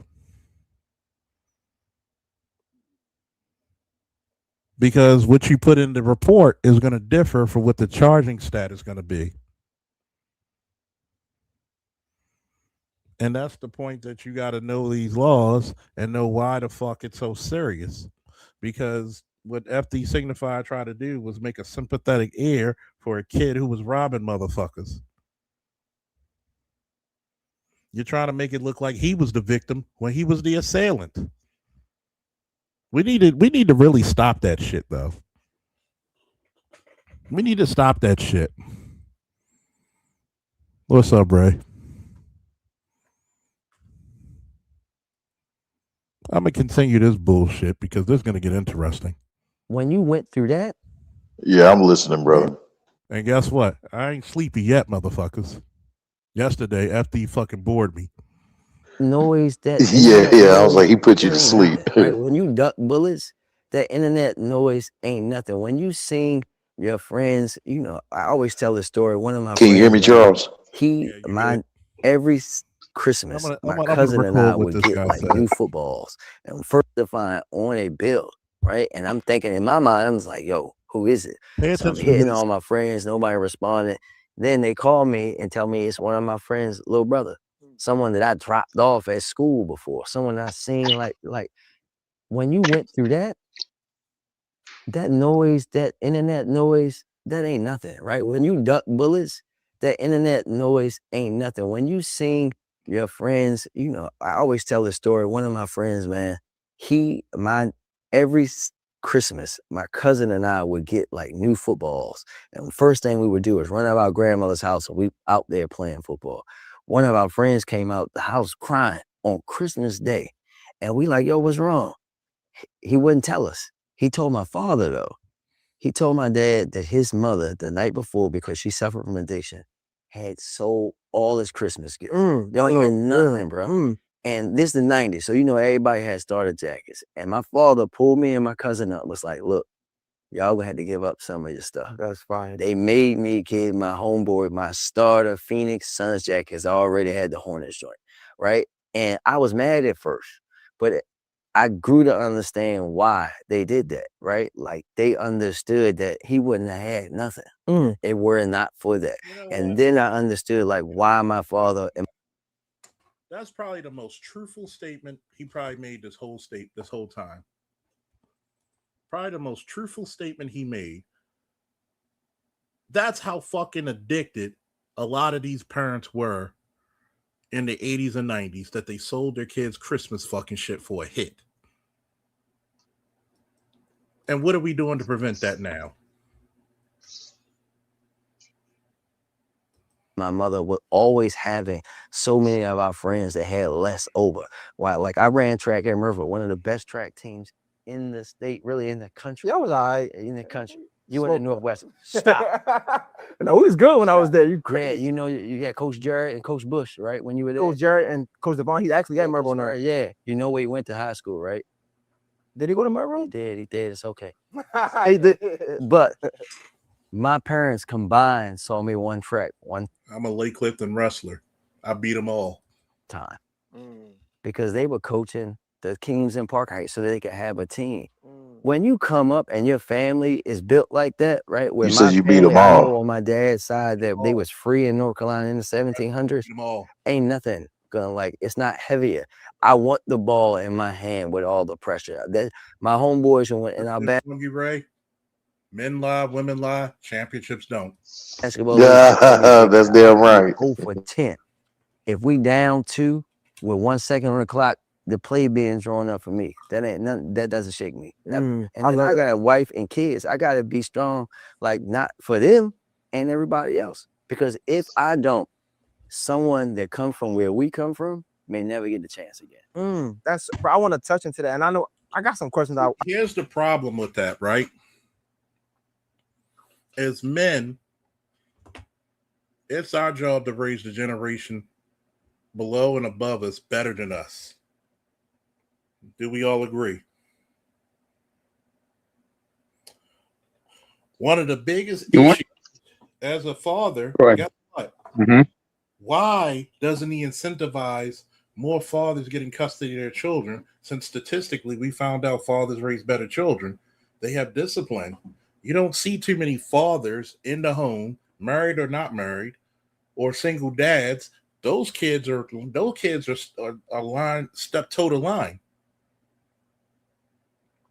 If one of your biggest issues is single mother raised boys, which is the overwhelming majority of who's in your prisons, who's your biggest runaways, then what are you doing to incentivize fathers to get more resources? Because for the longest time, if a black woman says, I can't raise these kids on my own, she get child support, custody, education, transportation, either through the bus or a vehicle, housing, stamps, cash, more education, or she gets job placement in some goddamn city or state job where you wonder why a lot of your fucking a lot of your local, state, and federal jobs are ran so efficiently because you had a lot of chicks on welfare reform get these jobs who were not qualified to take them, and they fucking threw it up in their faces because they were looking for those fucking double minorities. But when a black man says, I need help taking care of my kids, you get threatened to get your license taken away and thrown in jail.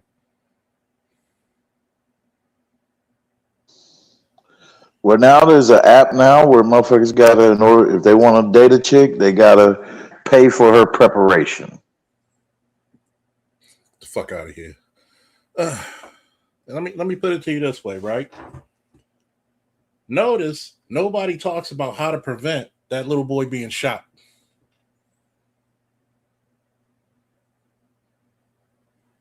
Why can't we spend midnight basketball games,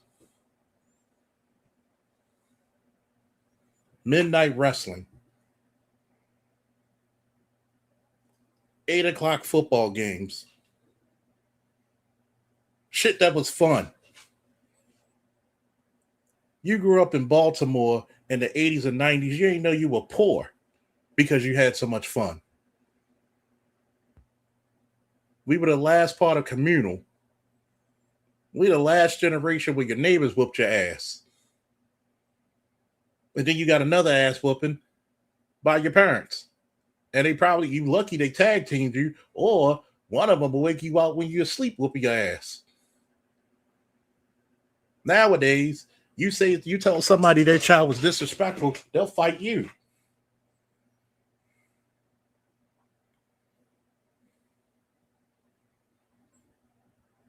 Think about it. Where's your training? Look at the clientele and the citizenry that's having these babies. You just saw a mother just say to her daughter, beautiful young lady, kill her confidence, and filmed it because she hates herself. And she takes it out on the child because she can't do it to the father.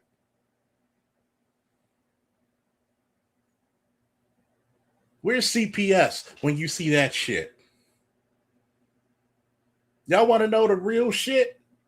How is it that I can tell you the realest shit that Brandon Tatum and none of these other cops can tell you because I worked in worse fucking places than them? I saw the real.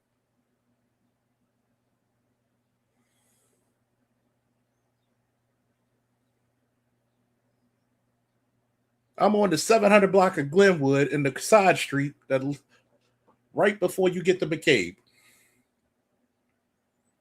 Mother and daughter arguing. She puts her 15, 16 daughter out because she's mad with her for some petty reason.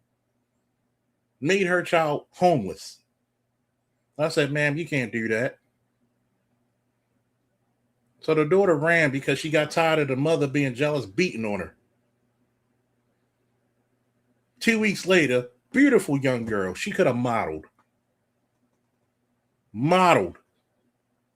Beautiful. Natural 8. That girl had to survive on the streets. 2 to 3 weeks later, I catch her in the back of a fucking Advance Auto in York Road, sucking dick just to make something to eat, just to get something to eat. Do you know what that does to a mentals? Y'all lucky that I'm not committed in a mental institution for some of the shit that I've seen. That's your vaunted black mother right there, boy.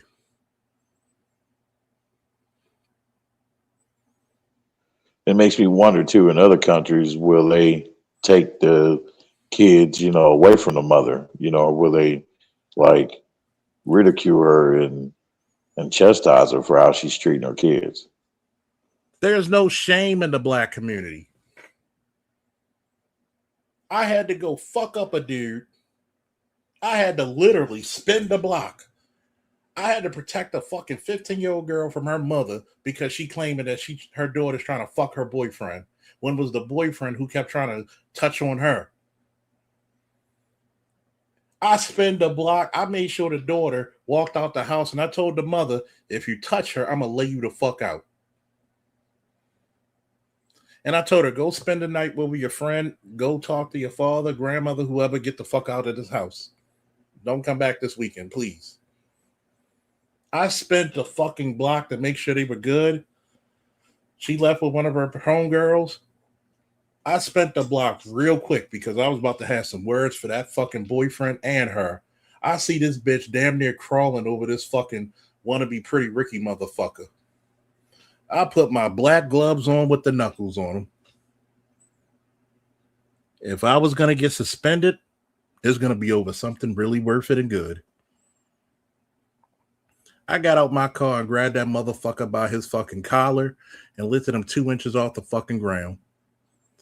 And I looked him in his eye and I said, I hope you weren't trying to do or did what I think you might have tried to do. Because if you did, I'm going to take my nightstick and whatever you were thinking of doing to her, I'm going to do to you. And we had a nice discussion, but he was clumsy. You know why? Because, oops, he kept accidentally tripping to the hood of my car face first. His homeboy was fucked up the pot and fucked up the wax job. His homeboy was like, man, you can't do that. I said, you better get the fuck out of my face. That motherfucker ran like Barry Sanders.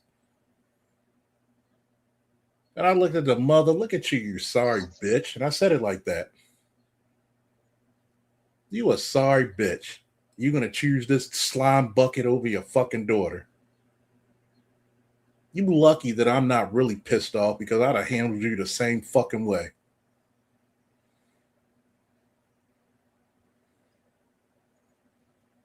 When people say, you can't say that about single mothers, bullshit. It may not be all, but it's the overwhelming majority. If you were raised in a single mother house and you made something of yourself, you are a miracle. I've seen the ugliness. I had to fuck up a father who abused their daughter because the daughter ran away.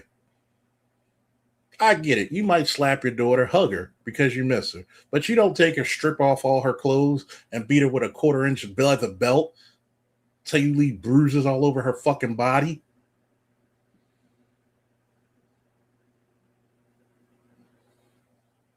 See, in the black community, we don't know how to talk to our kids. All we know how to do is order and beat. You don't encourage. You don't speak life into them. You don't speak encouragement to them. All you do is order and beat. And then you throw them away when you can't get a fucking dollar out of them.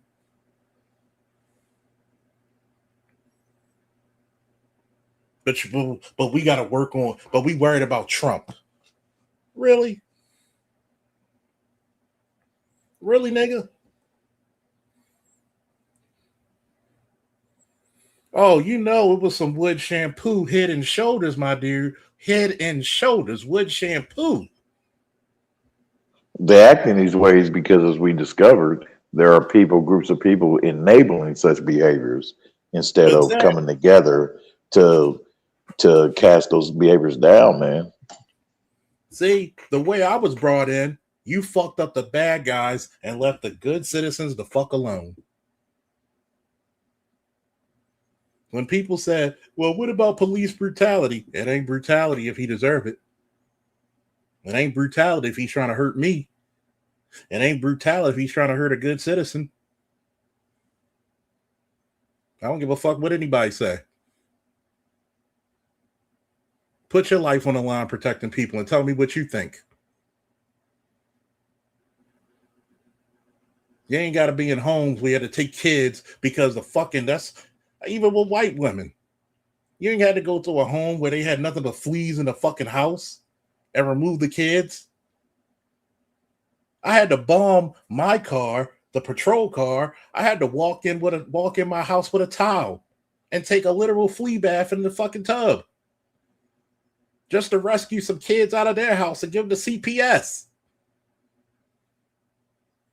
I'm not talking from somebody else's experience.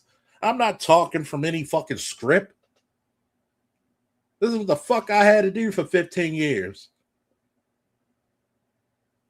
But a guy like fat ass designifier is going to tell me we don't need police? Nigga, you are the problem. You too scared, too out of shape, too fat, too sissy made to do a goddamn real thing about it. But protest a Christmas tree. That ain't no fucking protest. When you going to put blood in the game? When you going to put skin in the game? But someone said, your Comics Explained said, shit, he knows what he's talking about, man. He knows his shit. That motherfucker don't know his elbow from his asshole. I proved it just this debunking how much shit that I did.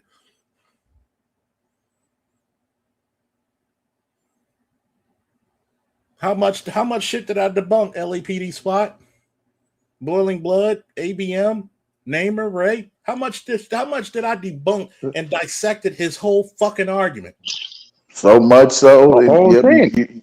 you debunked it, damn. You debunked it before, and this last time you debunked it all the way down until it put your ass to sleep. I literally dissected his shit like a high school fair frog. You didn't even. That's like, hang on, if I may. Go ahead. Guys like FD, they just know what to say because they're catering to a particular audience, but they're not really about that. I mean, if somebody said defund the police, I'd be looking at them like, what do you mean? What are you talking about? And if you are going to defund the police, where's that funding going to go to? What are we doing here? What are we talking about here? They said defund the police and bring on Mad Max Thunderdome. They probably want to have The Purge after that. You remember the movie franchise, The Purge? Yep. Yeah. then you know what's going to happen. Mhm. But You're going to start some type of agency to mimic the police again. The HEP type. But they're the same people that's against gun ownership. This is why, and I've said this last night. People like FD Signify and Mark Lamont Hill, because Mark Lamont Hill says the same shit. They never get around to telling you, okay, and replace them with what? Because you played that stuff last night. You played that stuff last night, and it went on for like 3 hours. Not once did he tell you replace it with what? I gave more solutions. Hell, I gave solutions over what the fucking mayor of Baltimore just said. You pointed out everything you don't like with the prison industrial complex, which is a conversation the black community's been having since the fucking 80s? Really, since they're not saying anything new. Really, since Reconstruction. Reconstruction. I mean, because remember, I said last night that clause in the 13th. I said last night. What does it say? Sorry. I'm sorry. I was saying last night. A lot of these prisons got all kinds of GED programs, college credit programs, fucking conjugal visits. You can get married in prison. See, he didn't say nothing about any of that. Nope. He didn't talk about how they tried several times throughout the years. They tried to do the what's that shit? Weekend pass. Yeah. So you're a prisoner, but they let you out on the weekend and shit. Mm-hmm. Like, come on, dude! Like, knock it off. About work release. Yeah, they got work release. Like, it's all kinds of fucking programs and shit. Like, dude, you're not saying anything that nobody else hasn't said before. And the saddest part about this is that I gave so many solutions just for all boys schools. I gave you a trifecta. You give one part public safety, police, fire, military, JROTC, police explorers, and whatever the hell they call their junior firefighters, and EMTs and paramedics. The other 1/3, you have your trades. They should be doing their academics first half, and then guess what? The other half of the day or semester, they should be with a guy like ABM or Electrician 380 or Artisan MC, who are skilled tradesmen, master tradesmen, and learning to trade them. Guess what? You could have took all of Collington for 4 years, 9th through 12th grade, and you would have had 4 years experience, and you would have been making good money out the fucking door when you graduate. Basically, apprenticeship. Your last third, you would have been your apprenticeship would have been done through high school. You would have been a journeyman at that point. Am I lying, ABM? No, not at all. You would have fast tracked all them kids. And then the third is the AP accelerated placement for those who are going straight to college, especially for STEM. That sounds like a solution, does it? That quick. Why am I not an elected official? Oh, another trade that nobody likes to talk about, and I've said before, mortician.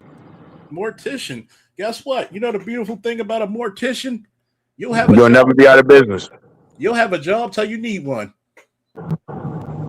Especially when you live in a city like Baltimore. Guess what? There's not one motherfucker from March Funeral. The March family, there's not one motherfucking March that's not born, that's not a millionaire. Man, March or Von Green. Or Von Green. These are, for all y'all that don't know Baltimore, when you talk about the March family or you talk about the Von Green family, these are black big shots in this state. Very big. Matter of fact, they're so like big, they are big shots. They are so big in the state of Maryland, you cannot even do mortician work without them okay and giving you their blessing.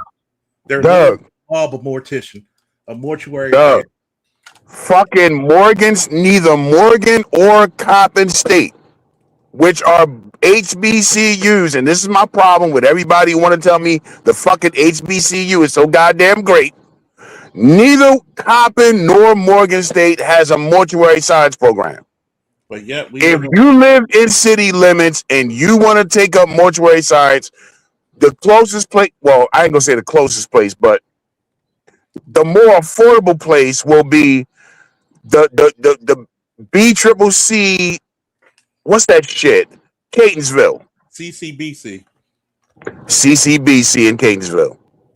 You have to drive from Baltimore to Catonsville every motherfucking morning. Yep. And I'm gonna tell you what's funny. Some of these educational institutions, and I just gave you something off the top of the dome. Why am I not an elected official? Oh, because you would actually get shit done. You will embarrass the status quo. Yeah, put that motherfucking, pick a trade. What you think is interesting? Guess what? You got a full ride. Go. We'll pay you a stipend to keep going. You stop going to school, the stipend stops. Huh? Yes. You should incentivize. Guess what? NIL deals should not just be for athletes. Somebody put that in the chat, please. NIL deals should not just be for athletes. It should be for people going to STEM and trades or public safety advancements. What's up, Jay? Woo! But this is why don't a black college have a mortuary science program? It's not like anywhere you go black, it's the nicest, shadiest place on earth, is it? When historically, back in the day, they used to call it the Undertaker. The Undertaker was like one of the big shots in the community. Yeah, because right up there with the pastor. You never know when you needed them. Mm-hmm. Here's one. How is it a black college and they don't have a mortuary science program? NIL deals should not be for athletes. Here's my thing. One of the best here's one of the best secrets that people don't know about Morgan Coppin. One of the best nursing programs is up Coppin. One of the best engineering schools in America is Morgan. It's the little known secret. White boys go to Morgan to get their engineering fucking skills. What's up, Hola? Don't forget to hit the Cash App, please. Donate. If you're getting something out of this, we're actually being pretty fucking educational today. Yes, my language may be. Thank you for telling people like, share, subscribe. Bright. Woo! See, this is the part where people don't want to talk about the real shit about the black community. This is the reason why I called this shit for years the multifaceted side of the space. Because we're going to have hard conversations over here. Notice, I rarely even talked about the fucking gynocracy unless it need to be talked about. Because part of the fucking issues with Baltimore and cities like it is the gynocracy. The other part is a bunch of sorry, simply lying ass men who don't tell the fucking truth. Think about it. I hate to say believe, I think and believe that you should have what? A trade and a degree. First of all, there's nothing wrong with the word believe. The one word that gets brothers triggered is feel. No, we don't feel. Now, if you would talk, well, actually, we do feel things.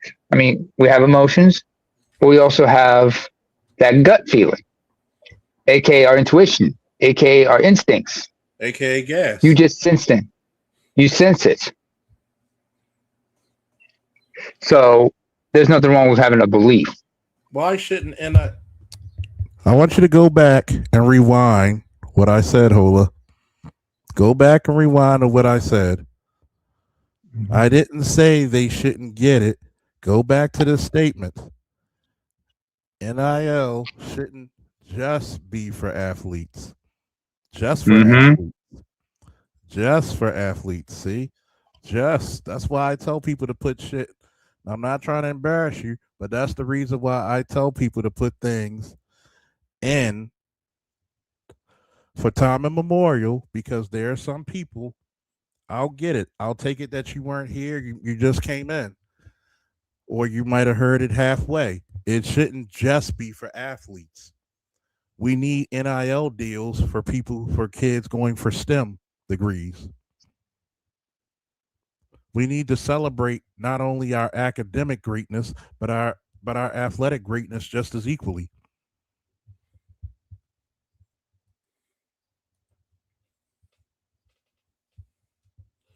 Name, image, likeness can't be taken from students that don't earn that shit. Guess what? How many students in college literally invent stuff as students and their professors take credit for it? Wouldn't that deserve an NIL? That's the name part. That's the name part of it.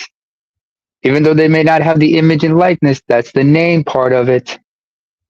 So that's part of the name. That's part of the trademark, right? The school should pay them for their intellectual prowess, right? Because guess what? A school like Johns Hopkins, we don't know Johns Hopkins for their athletics, but we know it for its research. Medical research.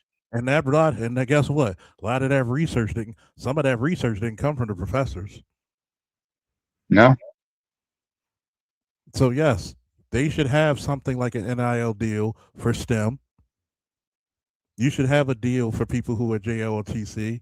You should incentivize young black. Why do young black men drop out of school, both college and high?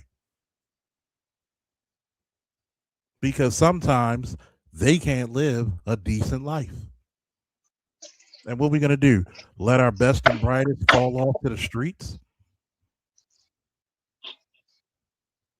We're going to let that motherfucker live off a pack of rum and noodles?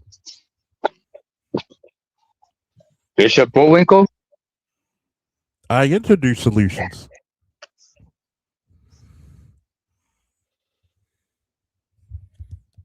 I've introduced solutions. Did you not hear what that's why you need to go back 5-10 minutes when I introduced the solutions.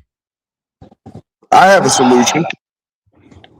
When you want to fund these programs, when the entertainers come to the what it's called now, the I can't remember what it's called now, but the Baltimore Arena, when you come to your fucking show, 5% of the gross goes to students. Goes to these programs. If you want to come on the panel, Hola, come on up, because I got a lot of solutions. Wait a minute, 5%? 5%? If you're not familiar with my show, oh, trust me. Last time let me ask you this, Namer, ABM, and Ray. Mm-hmm. Is this channel solution based? Yes. Oh yeah, it's solution based. And how long has it been? I'm cooking right now though, bro. I'm listening to you. Oh, yeah. And how long has it been solution based, ABM and Namer? Since day one. Man, get his ass up here. Come on up here, dude. Y'all niggas kill me with this shit, talking in the back, all this typing and shit. Go on, get on up here, man. You're obviously triggered. So come on up here and say what your problem is. Because last time I checked, we've been talking straight. It's a comment. I'm not taking it as an insult or an attack. It's because this is the reason why I love when people come on the panel, because we can have dialogue in real time, because obviously you misconstrued something that was said. See, I don't get insulted. I have people, how many times, ABM and Namer, I have people who have a difference of opinion and ideology on my show? Plenty of times. Oftentimes it's a lot of people just like to snipe from the comments because they don't have the guts to come up when you invite them over. I'm inviting you on good faith. I'm treating you like like a smart individual. Maybe you can add to the situation. Maybe you can add to the conversation. That's the part. Nope, it's because it's not attacking. I answered, did I not say earlier that you just came up here, so you probably missed what the solutions were? What was that an attack? I gave you grace. If I'm inviting you on in good faith, I'm not here to insult you. Maybe, just maybe, you might have a great insight because we're the multifaceted channel over here.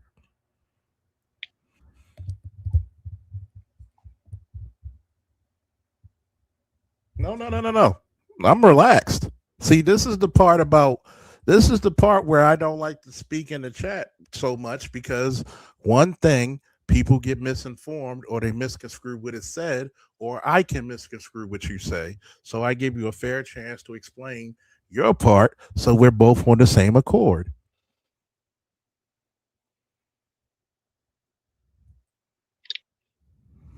They're not gonna come. He's not gonna come up. No. They're not gonna come up at all. Now back to my channel, because if you listen here, I have a tendency to repeat myself, especially when new viewers come up, so they could get my full thoughts on the subject matter. There's a reason why we believe in intellectualism and sharing of knowledge, because not one man or woman knows every damn thing. I don't get triggered. Trust me, I'm a war vet. Only thing triggered me is a motherfucker trying to shoot at me, and all I know what to do was return fire, hit him fucking square, pro net tracking. We tracking? Continuing. I gotta ask you this, some journalist questions. You know, it might be some hard questions, but this conversation is good, so I'm gonna stay here for a second. Yo, one thing I saw you say, we were just talking about it, is like you coming up, it was different times, right? And like, and I relate so much because I say it all the time. When I was coming up, the people, the drug dealers, the corner boys, whatever you want to call them, like I couldn't go outside if they wasn't there. Like they were the one policing the neighborhoods. They were the one saying, "Yo, play football. This ain't for you." And I was a fighter.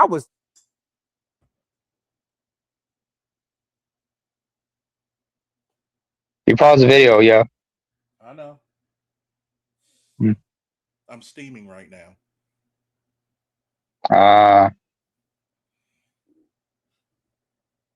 I've coached wrestling for my school voluntarily. What does volunteer coach mean? You do it on your own accord? What's the big part? Without any compensation? Without compensation? Thank you. I've taught the sport that gave me so much. The sport of wrestling let me see the world before I joined the military. Mm-hmm.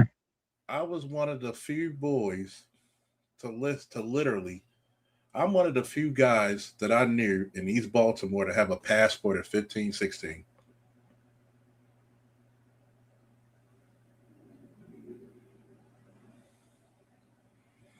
I want you to think about that. AB, I'm going to tell you. When the fuck did you hear about a black kid in Baltimore having a passport? I didn't even know what the fuck it was at the time. The fuck is this? You got to be an international wrestler. Come on, you're going to try out for the teams. I gave back. We actually had a 96 percentile rate of anybody who joined the Lake Clifton wrestling team. They walked across that goddamn stage as a contributing member of society.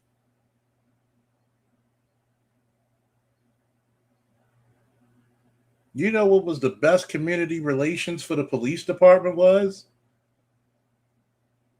Having your former wrestling champion, who was a cop at the time, coach a team and coach champions and coach young men confidently.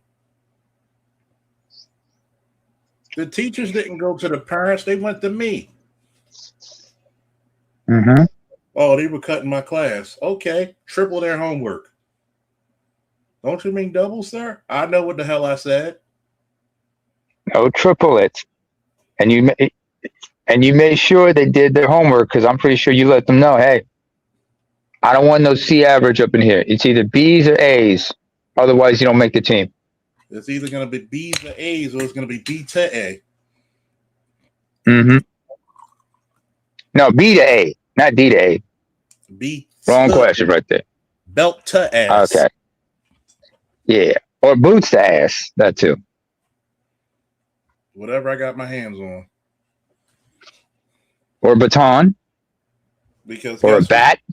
Guess what I found out when I was coaching? Mm-hmm. I gave a fuck more about them young boys and girls I coached than some of their parents.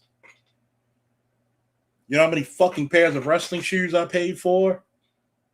Mm-hmm. You know how many physicals I paid for out of my pocket? And not once did the parents ever show you any appreciation, did they? I got into it with most of the parents. Why my child coming home late? They're not coming home late. They're coming on time because practice ended. But what about their homework? Why don't you help them with it? Huh? Ma'am, do you know how to read? Sir, how often do you spend time with your kids between jobs? Who's looking after them when you're at work or when they come home from school? With all due respect, and I love you, my brother, you giving them the good grace to believe some of these motherfuckers actually worked. Fair enough. Fair enough. I stand corrected. Good grace to some of these parents actually worked and gave a fuck about their children. Especially when they be like, well, you understand, Officer Faulkner, I'm working 2 jobs just to make ends meet. Their daddy not here. Well, there goes my voice acting career. Yep, but you know how many kids? Mark Hamill, you are not. Kevin Conroy, you are not. I was a Keith David, I definitely am not. You know how many kids became military personnel and police officers from interacting with me? I damn near inspired a whole generation of police and military people. Mm-hmm. That's a solution, by the way. Continuing. Tough, I was all of that. And they wasn't saying it's not for you as if like it made me any less of a man. Because if I don't, someone that come from where we come from may never get a chance again. Bro, I want to touch into that. And I know I got some questions I gotta ask you, just some journalist questions. You know, might be some hard questions, but this conversation is good. So I'm gonna stay here for a second. Yo, one thing I saw you say, we were just talking about it, is like you coming up, it was different times, right? And like, and I relate so much because I say it all the time. When I was coming up, the people, the drug dealers, the corner boys, whatever you want to call them, like I couldn't go outside if they wasn't there. Like they were the one policing the neighborhoods. They were the ones saying, yo, play football, this ain't for you. And I was a fighter, I was tough, I was all of that. And they wasn't saying it's not for you as if like it made me any less of a man, anything. And it made me think about when you said it. I feel like there was some good coming from the streets. What are some of them? Anybody want to take that statement?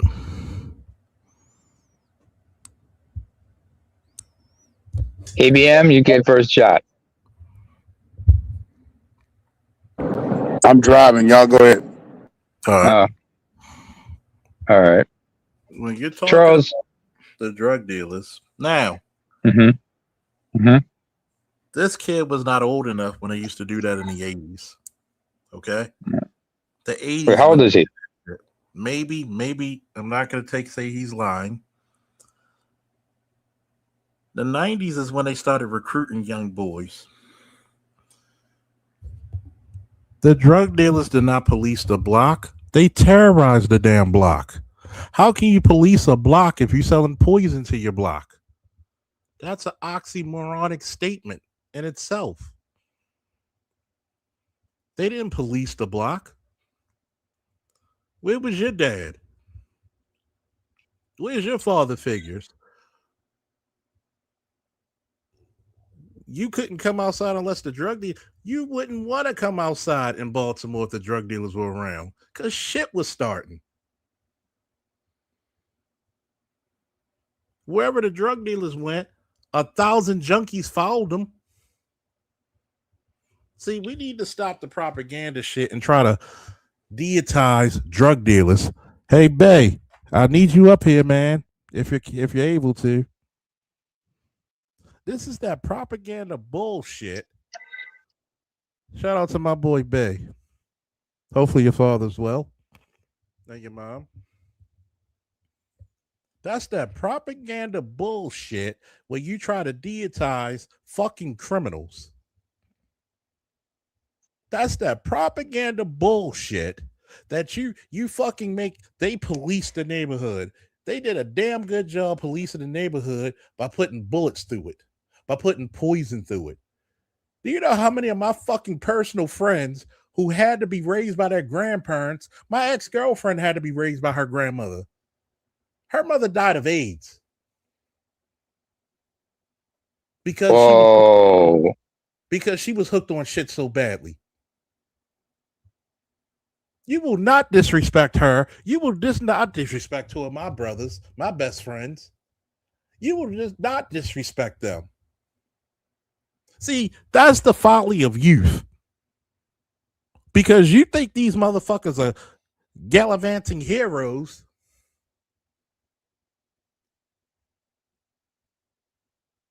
But not one time. Don't paint them as saints, basically. The hell no. And what he fails to realize, is first and foremost, to your point, Charles, wherever the drug dealers went, the fiends came, right? And what else came with that? Rival groups and turf wars. Violence.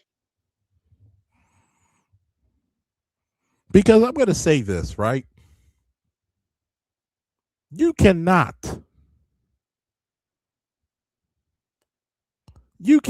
sit there and tell me some bullshit. Tell me some bullshit. And tell me personally that every time I talk to my ex on the phone and it gets Mother's Day and you can hear the depression in her mouth. You can hear the depression coming out of her mouth. She even asked me, can I spend time with your mother because my mother's not here? That's understandable. See, you're not gonna make these motherfuckers some fucking heroes of the Wild West. This isn't Robin Hood. What's up, babe? I was summoned. I get sick and tired of this shit. I'm sorry. Go ahead. I'm sorry. I was interrupting you. Yeah, what's up, man? What's going on, fellas? I hate this shit with a passion, my dude. You know how many fucking families were turned upside down because of that fucking crack? That heroin? Oh, that This was is like why- the black community. That was a tornado. When you have to resuscitate a fucking sciatic baby, that shit does something to you.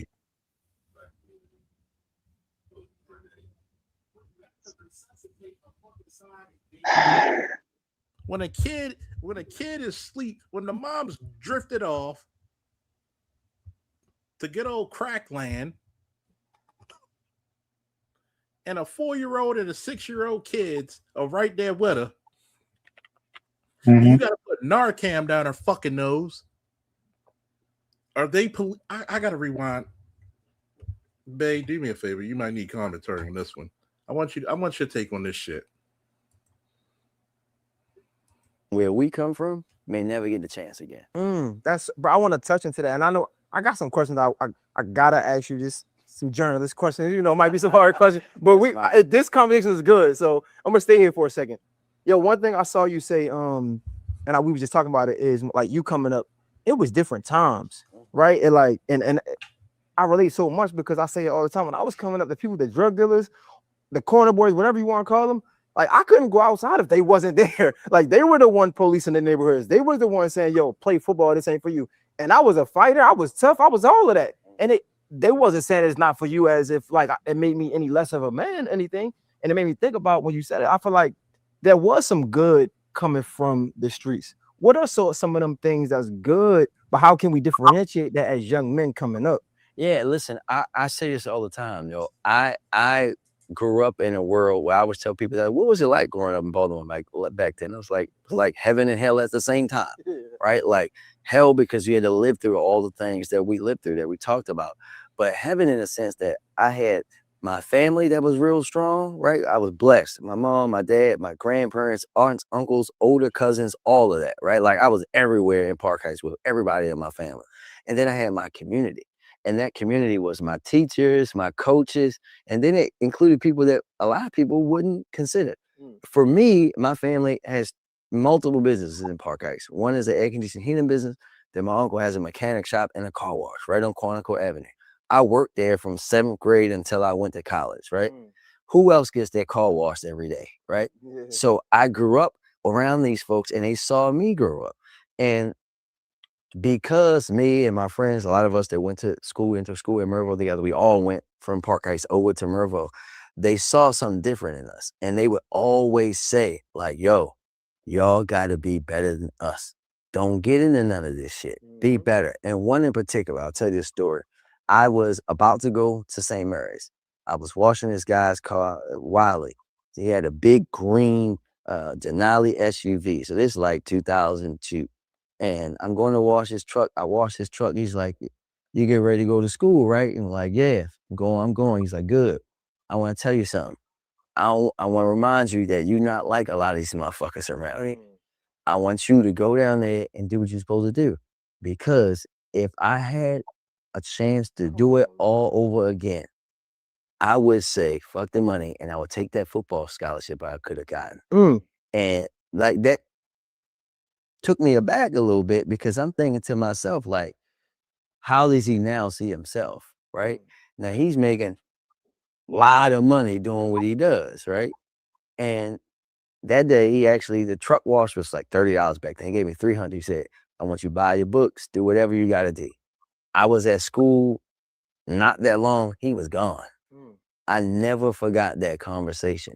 And that conversation happened with other folks, but that one in particular, like, be better than us, right? Like that's the kind of, it was kind of a,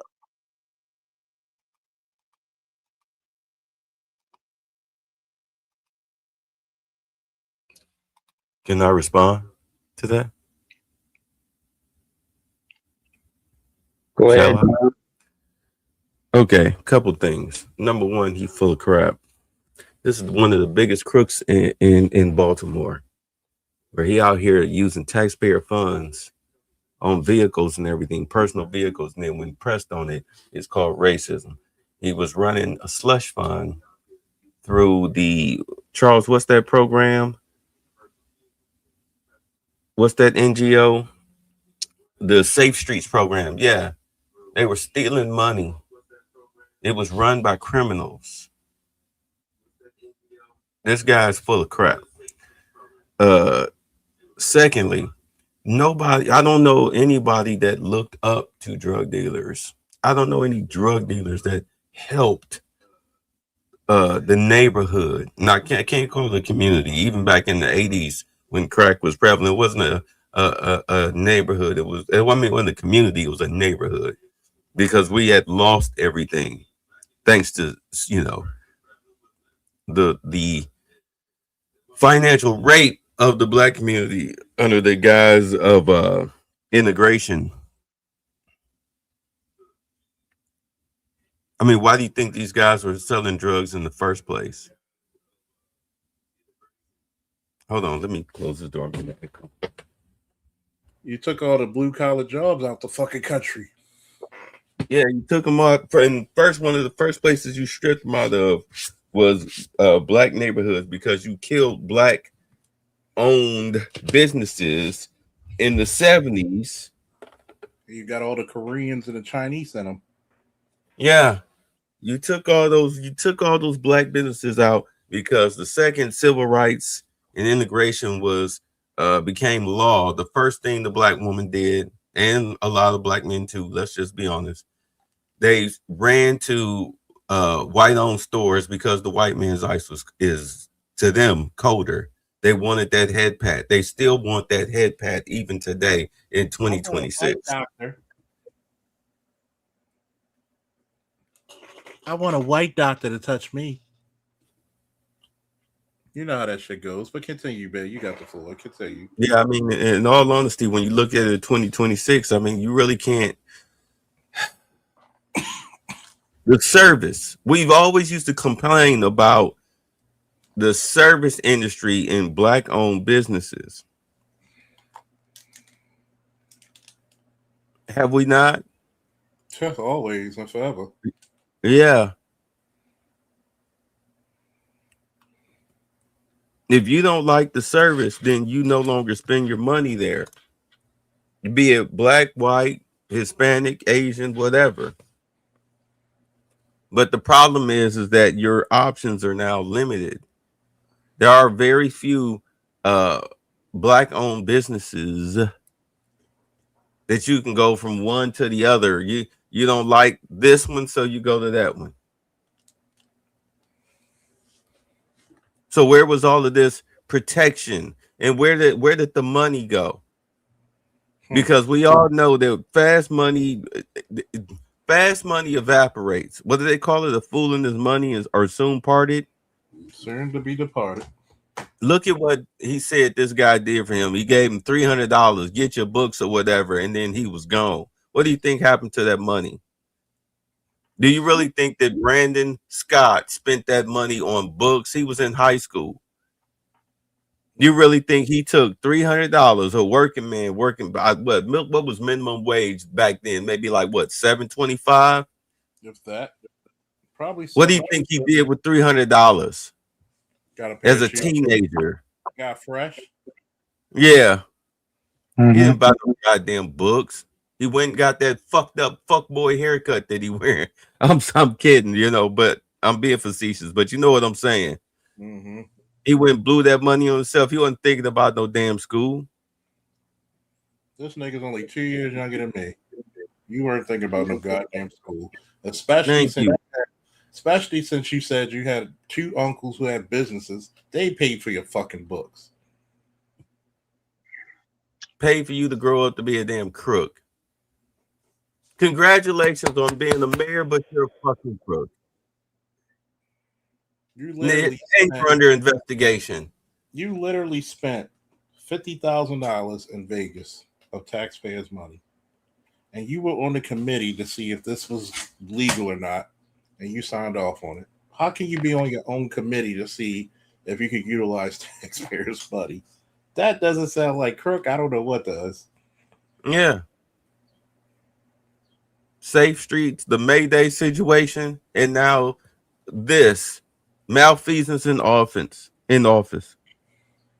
misappropriation of funds. That's racist for you asking me that, really? Because today's black people think crime is legal and accountability is racist. This dude's a fucking fool. I grew up in Cleveland, Ohio. During the crack era, I was a teenager. And people, we saw dead bodies in the streets. But here's this funky little $300. This will balance it out. And you said something very profound. Wherever the drug dealers went, so did the fiends. And wherever the drug dealer and the fiends were, so was crime. Yep. It's just when we used to have to walk through in packs. Turf wars and violence. Violence and turf wars. And after you have the fiends, you have the violence. After you have the violence, Mm-hmm. you have the turf wars. After you have the turf wars, you get the Ricos. Yeah. We used to have to walk the school in packs for safety in the 80s as a high schooler. To and from school. We had to be at least 4 or more. Because we were victimized by these motherfuckers. Yes. Not to mention the R. Kellys in the parking lot. Mm-hmm. Oh yeah, the drug dealers was fucking your girlfriends. Yes. These guys will pull up in their little Cadillacs, the short Cadillacs, short nose or whatever, with them wide ass tires and they systems booming. These are grown ass men in their 20s and 30s picking up high school girls that that ain't their daddy, uncle, or brother, or cousin. 15, 16-year-old girls. Yeah. And that's why you had a phenomenon of your mama 30, but your daddy like what, 45? Yeah. Teen pregnancy spiked during the 80s. And it wasn't because of teen boys like TV told you. It was grown ass men. Why do you think women were tripping about the whole baby daddy situation. This whole, they either, what did they say? They either dead, gay, or in jail. Like, because the dude that went to prison, he coming out, he been punked out. Mm-hmm. I mean, not all of them, but some of them are. I mean, being a beard is a tradition for women. Say that again for the niggas in the back. Being a beard is a tradition for women. Do y'all know what beard is? Let me explain it. That's a woman. Oh, we know what a beard is. We know what a beard is. I And that goes both ways. I get it. I'm for those that may not know that are listening that'll eventually hear this. A beard is a woman who pretends to be the girlfriend of a gay male, whether she knows it or not. But 9 times out of 10, they usually know. Remember that basketball player that dated that chick for like 9 years? You think she didn't know that she was dating a gay man? Jason Collins? Yeah, she was just benefiting off of paychecks that he was getting. It can be a very lucrative transactional relationship for her. Excuse me, I haven't had my coffee. Very lucrative arrangement. Yes, it can be a very lucrative arrangement. Her bills get paid, they get to go on trips. She ain't got to worry about sucking dick for the trip. She just got looked the part. Yeah. All she gotta do is look pretty. And maybe once in a while she might get a kid out of it and get some child support. Well, I showed the video. That's on her terms or his, depending on if he, because I mean, you have gay people that want to be parents. So they bite the bullet, they hold their nose and engage in your dirty little slap tube. I'm being funny. Or they get spermed, or they go to IV clinic and have her go through IVF, artificial insemination. Oh God, that's the other AI right there, folks. That's the other AI nobody talks about. But most of artificial insemination. But most of them can't afford that. Oh yeah, thank you, Mike, for the $20 holla. I got to give you this. Here we go. Hey, babe, you're gonna laugh your ass off with this one. Okay.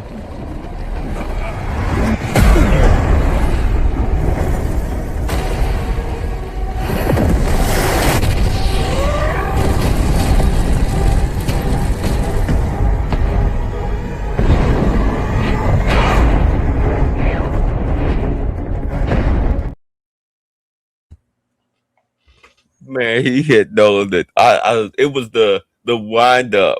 When I was watching that when it first happened, it was the wind up. I said, damn, this dude's wind up has its own gravitational pull. Yeah, he was so fast. Just to let people know who didn't know what happened, he moved so fast that Nolan couldn't perceive it. He does it several times, by the way. The first time Nolan tried to punch him, and he moved back just a foot. He was that fast that he could actually swing back, cock back his fist, that he can actually make a vortex and suck you into the punch. That's how strong and how fast he was compared to other Viltrumites. And Nolan is a top 3 Viltrumite. Somebody tried to compare, it was in my community tab. Tried to compare what Eve did no different than what the Viltrumites do. No, Eve is no. Like, no. And my whole thing is, hold on. Like, if I'm Mark, I'm like, hold on, bitch. Excuse my language. Hold on, bitch. I'm out in space with my brother and my father to go fight Viltrumites. You've seen the damage my father did. You've seen the damage that Conquest did. You've seen the damage that other versions of me from different worlds have done. So you pregnant, don't tell me. I go off to space, damn near die. Of course, she don't know this. Damn near die. Oliver almost died. My father could have died. We come back and you tell me you aborted my kid. What if father died? And you possibly would have gave birth to the only person who could stand against him. Yeah. Do you see how short-sighted people are?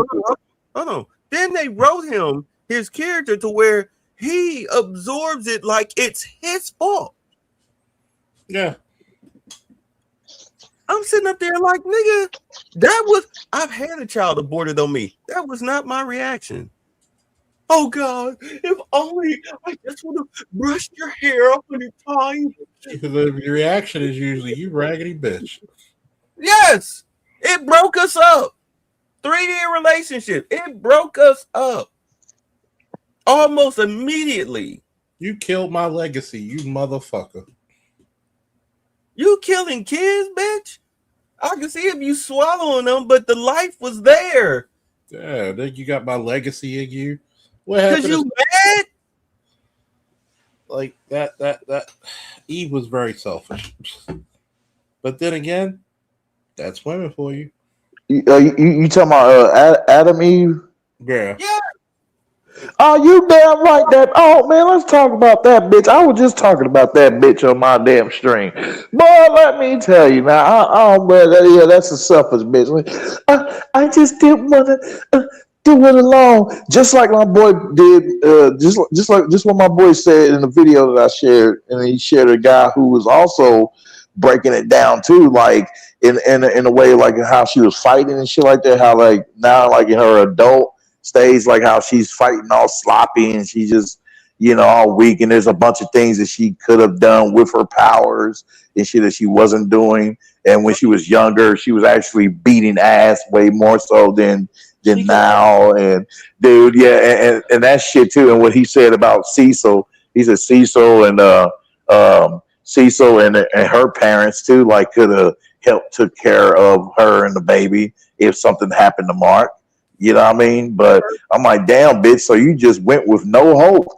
You just gave up hope, bitch. So come on, man. You selfish, evil ass baby deleting bitches. I can't stand y'all. And I know why they put that in there, just because they so they can get this reaction. You funky motherfuckers. First and foremost, you're having a child of a Viltrumite hybrid. And even though somehow the child might even get your powers, which means you potentially could have the most powerful kid in the universe. She could have created a Franklin Richards. But here's my thing. Yeah, right. No faith having bitch. Listen, I mean, let's really examine it. This chick who's the guy that walked away in Secret Wars 2 with the power? He beat Dr. Doom. Who was the guy in Secret Wars 2, the comic book?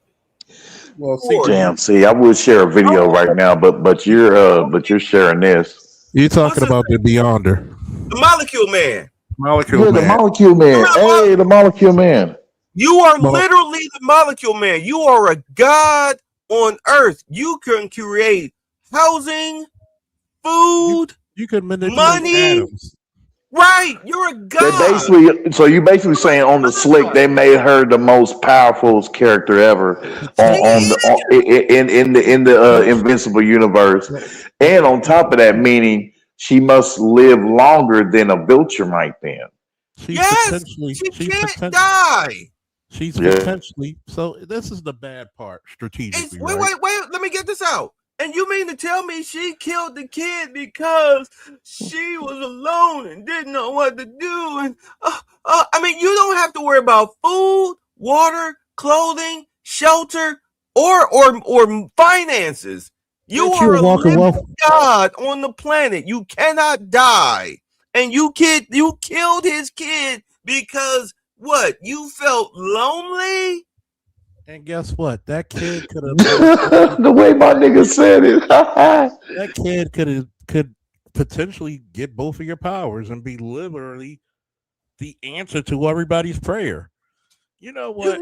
You know ain't nobody told Mark's mother son of a bitch and aborted the kid, right? You know this. She don't know that. And she said she slept and she messed with somebody else too, and she cheated on him too. And in the comics, she messed with her. She cheated on him with a damn alien. You're spoiling it for people who didn't watch the comics. Okay. Number one, strategically, if I was Cecil, and I know you're dating Adam Eve, Y'all two sons of bitches better have a baby. You will get every resource my organization can give you. We will train this baby. You know what? To this day, there's only three female characters that were written right outside of the comic book realm. Because I'm a big Wonder Woman fan. Because Wonder Woman, she says, you know why I don't have the rose gallery that you and Bruce have, Wally? Because when I deal with a villain, I deal with him. I don't do this back and forth. We ain't going to no Arkham. You going to the grave. That's what she basically told him. And then for some reason, one of my Hold on, repeat that again for us in the back. She said that when I deal with a villain, I deal with him. Meaning she doesn't they don't take him to Arkham. She takes him to the grave. She's not that type of person. She's not Bruce. Or Number Superman. 2, there's some people who believe the Flash could beat Superman. Well, he could do a dwarf star punch, so can Superman. Here's the only thing. The only reason they made Wally faster in the comics, and there's times Superman actually caught him when he's mind controlled and he has full access to his powers, and Superman caught him. Here's the thing. Invulnerability is invulnerability. They try to lowball it or highball it in the comics, depending on who's writing it. But most times, Wally can move fast enough. One thing about moving fast, but it's another thing being able to react to it. And there's sometimes he can't react to it. So that means then, damn it, he doesn't have mastery over his speed as Barry did.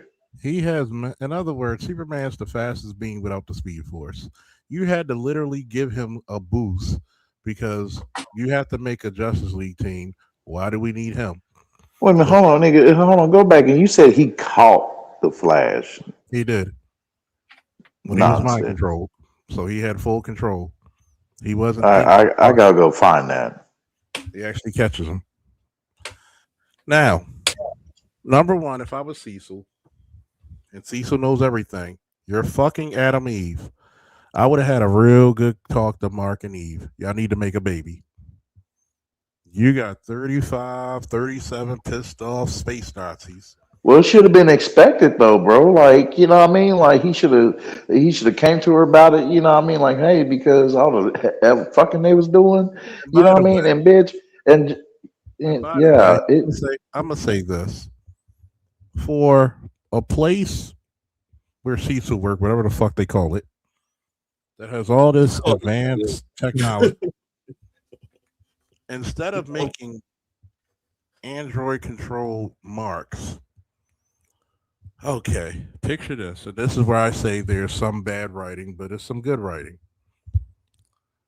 Viltrumites can what? Reproduce with humans very well, right? Yeah. So that means you can genetically slice the DNA of a Viltrumite and potentially put it in a human, right? And it should be kind of seamless, right? Yeah. So why aren't you making artificial Viltrumites to protect the Earth? Which would be superior. Which would be superior to those little fucking whatever the fuck they call those dudes. The same reason. I mean, that's why he's not a Lex Luthor. Like, you know, that kind of wittiness and craftiness, that cunningness. Like he doesn't have that. The same reason why the same reason why they suppressed the X-Men. It's all about homo superiority. That's all it is. It's about homo superiority. You're talking about the extinction of the human race as you know it today. Just Adam, Eve, and Mark and all these other superheroes. I mean, let's face it, they're mutants.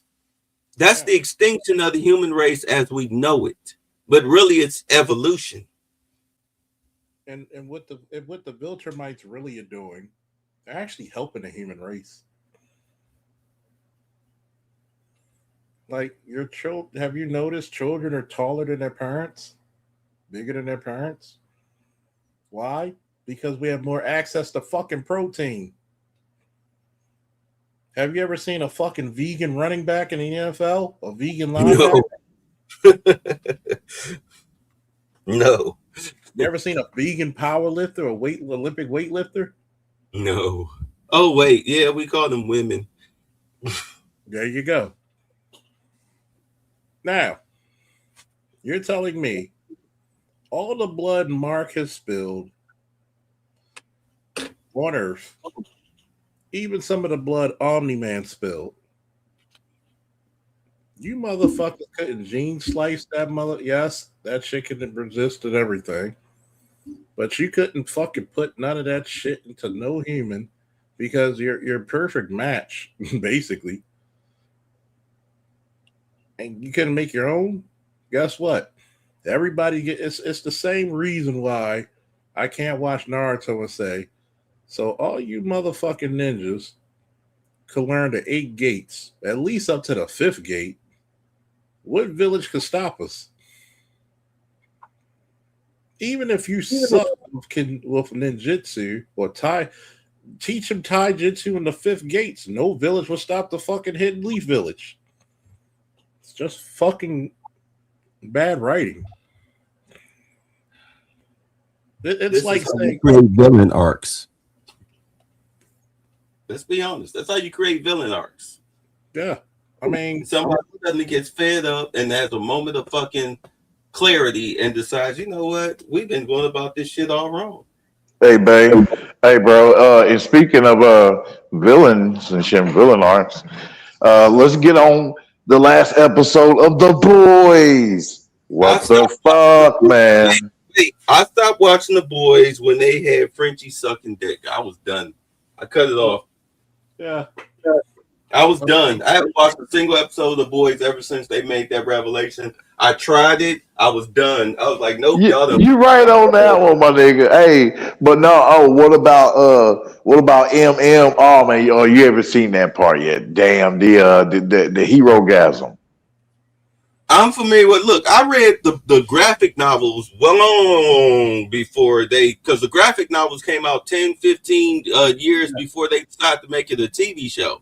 Well, so I mean, the books are way more graphic than the TV show. You understand what I'm saying? Wait a minute, hold on. I cut out for a little bit. Repeat that, bro. I was saying I read the graphic novels years, like over a decade before the TV show came out. The books are way more graphic and way more detailed than the show.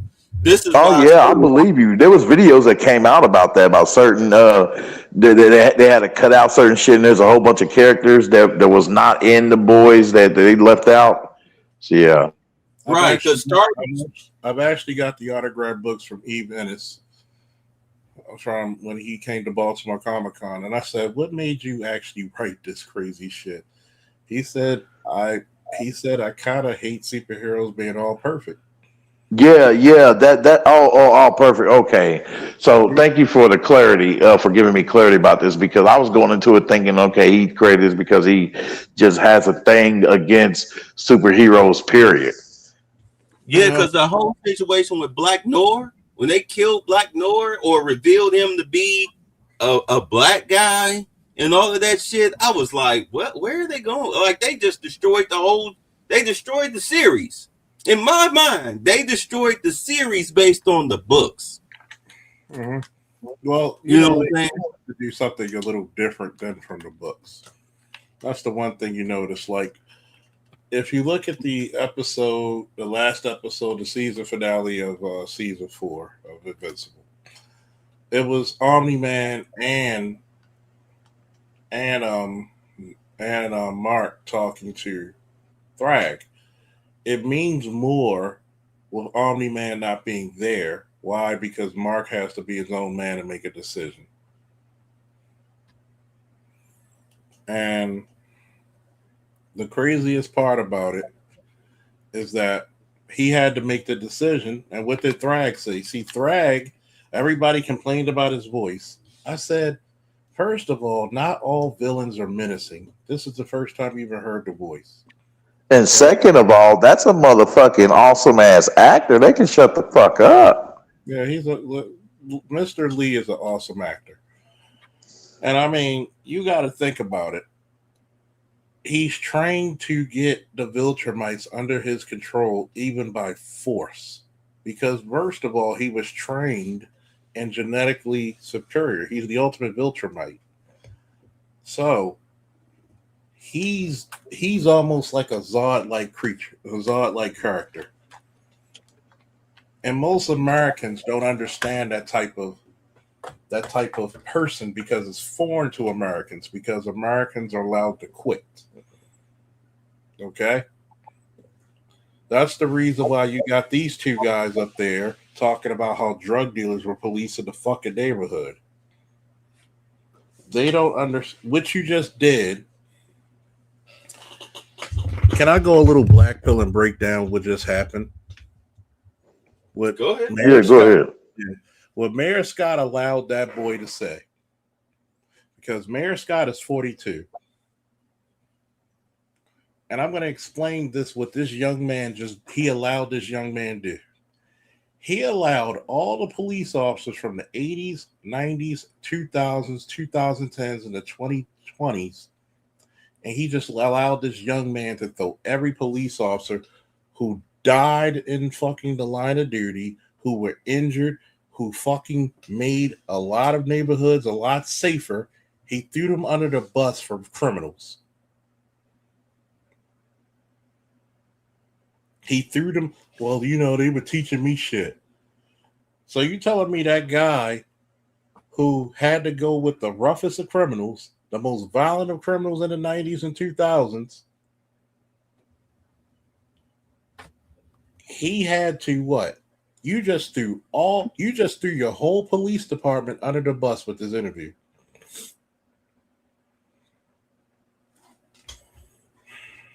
You know what? You don't like to be timed out. You just writing some weird shit. Write that weird shit again in my shit. I'm gonna bang you. Okay? I'm gonna fucking bang you. This your last warning, man. Keep writing weird shit in my fucking shit. I'll fucking bang you.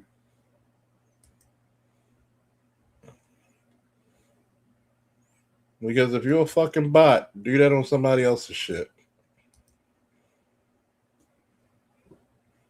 You're not making sensical shit. Do it again, I'm going to just fucking bang you. I can't see what he's saying because I'm doing shit. Because I just deleted it. Oh, okay. Good shit. It's in the ether now. It's gone. This mayor just allowed this young boy, this young whippersnapper, to shit on your department and say they policed the neighborhood. What the fuck was the boys in blue doing? Taking a piss? You can't call upon the drug dealers when you got a fucking riot in the city, can you?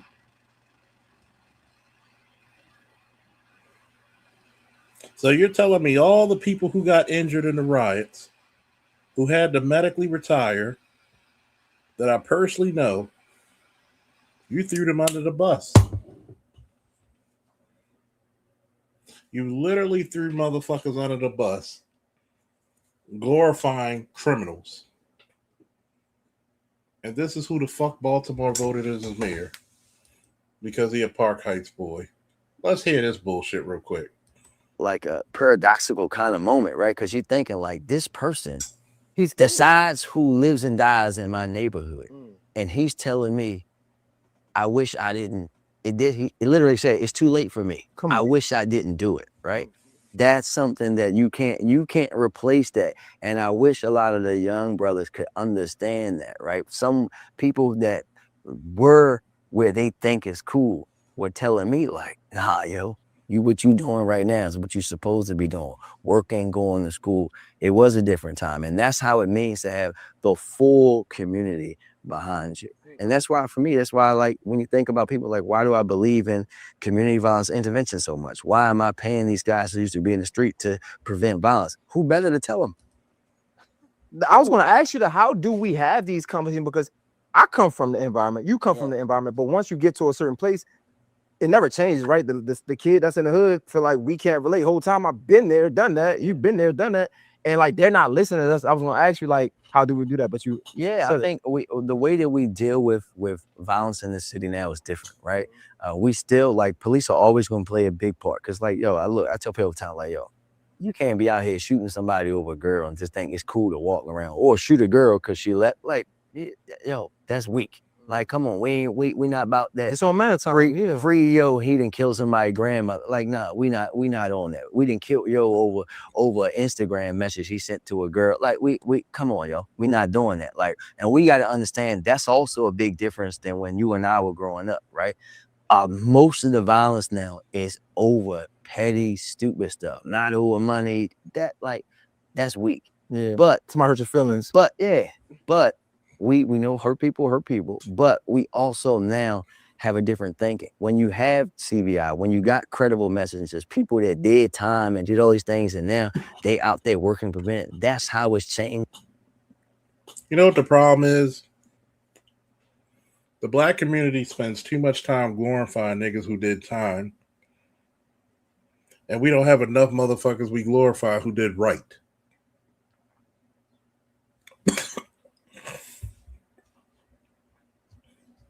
If I guide you on a path to do right, why would you glorify evil? You know why the drug dealer existed? Because there was no father to stop it. There were no men in the community to stop it. Welcome to Baltimore, Andre. Dude, the mayor, but dressed like a YN most of the time. Not so much now. But I've seen them in hoodies and LOL.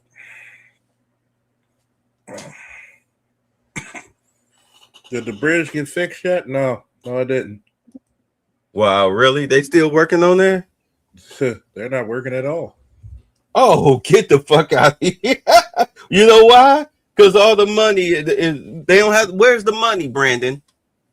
Where's the money for the bridge, Brandon? Because the governor stopped the funding to the company that was supposed to fix it. Why? Because they blew all the fucking money. Hey, what's the name? Who? Westmore? Isn't he the governor of Maryland? And by the way, that explains it all. You know the mayor of Baltimore is getting paid more than the governor of Maryland, right? By who? That's how Democrats roll. It doesn't make sense, does it? Can I say something? Go right ahead. The last time I did a live and I took the video off I had some effeminate black calling themselves crashing out on me because, I don't S the D of the black community. But this is why. Look at the leadership. Look at your black Democratic leadership. Look how feckless and ineffective and criminalistic and idiotic they are. Remember, this my city. You elect them simply based on skin color. This my city. Do you know how bad he makes black leadership looks? I'm sorry, Charles. Go ahead. No, I was. You can continue. I'm just yelling. This my city, y'all. You heard this motherfucker in a 15-minute conversation, glorified drug dealers. But continue, babe, please. I'm just saying, you look at this horrible, feckless leadership, but I'm supposed to get behind it because they black. I'm a coon if I don't support this buffoonery, this incompetence. But somehow I'm supposed to think that if white people turned over the keys to black people, the world, America, be run so much better. These motherfuckers can't even run a job right. You can't even be a manager at a job without fucking it up. And here you are sitting here as mayors and governors and members of Congress, and you fucking up. You're part of in all honesty, the biggest problem with black leadership is leadership. Am I making sense? Too much. But because I talk about that, I'm a coon, I'm a sellout, I'm a weirdo. You know what I'm saying? This is why I ask people, I'm like, do you? One of the things that was said, and I've said this before, when I said, do y'all think we were Democrats when we had that store? Did y'all think we were Democrats? Because we weren't. If you paid attention, instead, we shit on Bill Clinton almost every day. And it had nothing to do with him being white or a Democrat. He was a scumbag, just like a lot of Democrats are. I know Republicans are the same way. I'm not letting them off the hook. But my thing is that we have shackled ourselves like a old school ball and chain to this one particular party that hates our fucking guts. If it was up to them, we'd still be their slaves. They talk to you like a slave. They treat you like one. They act like you're a dumb animal. They literally treat you like you're a dumb animal, and you break your neck for this head pat. And you have black leaders who go along to get along with these motherfuckers. And then you complain about why nothing gets done. But you had a black president, served 8 years, didn't give a fuck about you, did absolutely nothing for you. None of the policies that he put forth trickled down to help you. It was the so-called racist white man that came behind him that helped you if you knew what the fuck you were doing, if you weren't caught up in the bullshit, helped you get back up on your feet, trying to help your monkey ass now.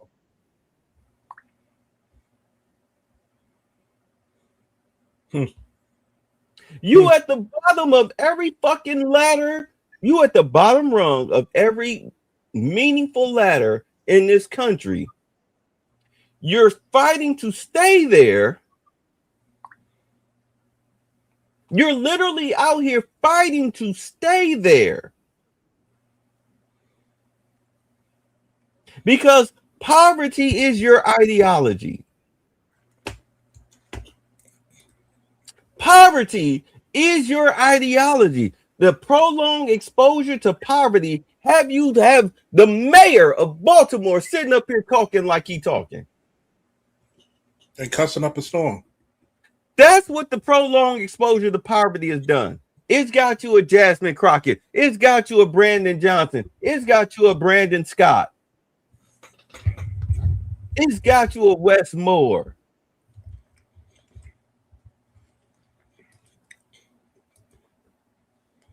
It got you a Ricky Smiley and all these other little goofy little motherfuckers, these D9ers and all this shit, these so-called gatekeepers of the black community that do nothing but preach victimhood.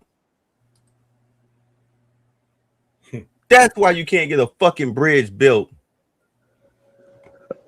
A key bridge at that. Francis Scott Key Bridge.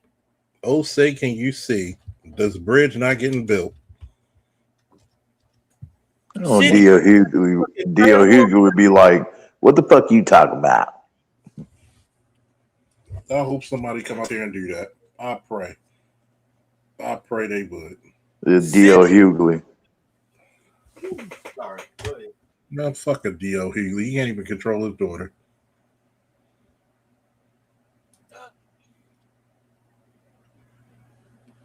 Fucked around there, made me sip my coffee.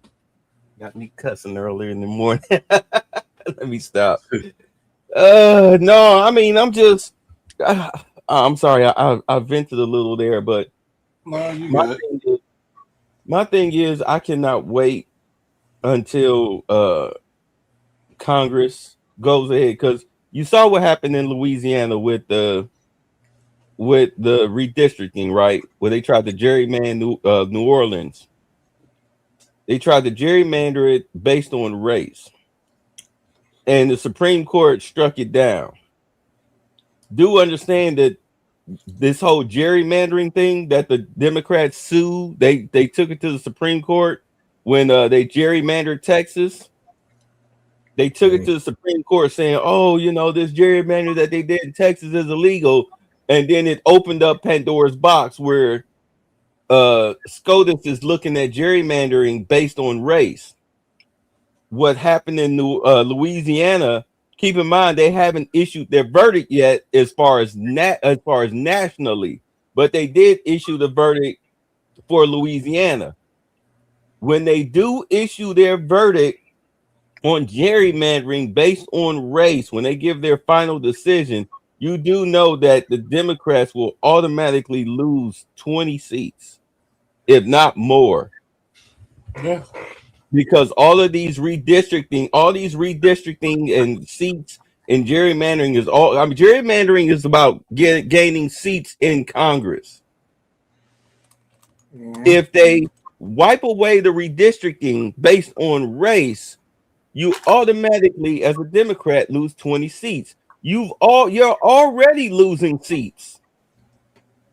A lot of these deep blue areas like California and New York and Illinois and Michigan, all of that goes away. Especially in California, you can fucking forget it. All of that goes away. The Democratic Party will be a majority minority automatically.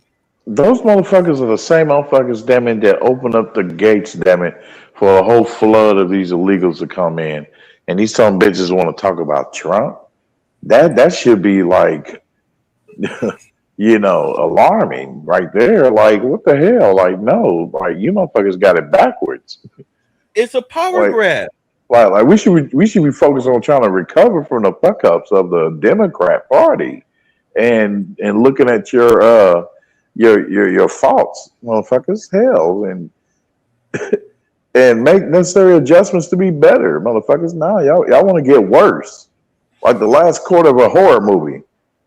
Crazy motherfuckers. Hell, you know the last quarter of the horror movie, the demon or the entity don't give a damn no more about how now the motherfucker comes out and acting all wild and shit after you found out the truth about the motherfucker.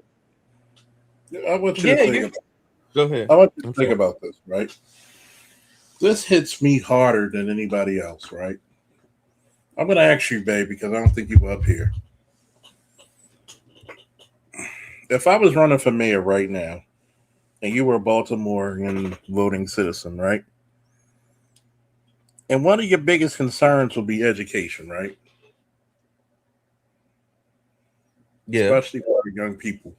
If I told you I'm going to split it 3 ways for black boys, since that's our major demographic when it comes to crime, correct? Correct. You're a coon for saying that. Guess Just what? to let you know that saying black boys are responsible for crime, the major demographic, you're a coon for that. But go on. I mean, we go off of facts, not feelings. You know, I got crime reports that go back a long time to say who's the name. First of all, Baltimore's roughly 70% black.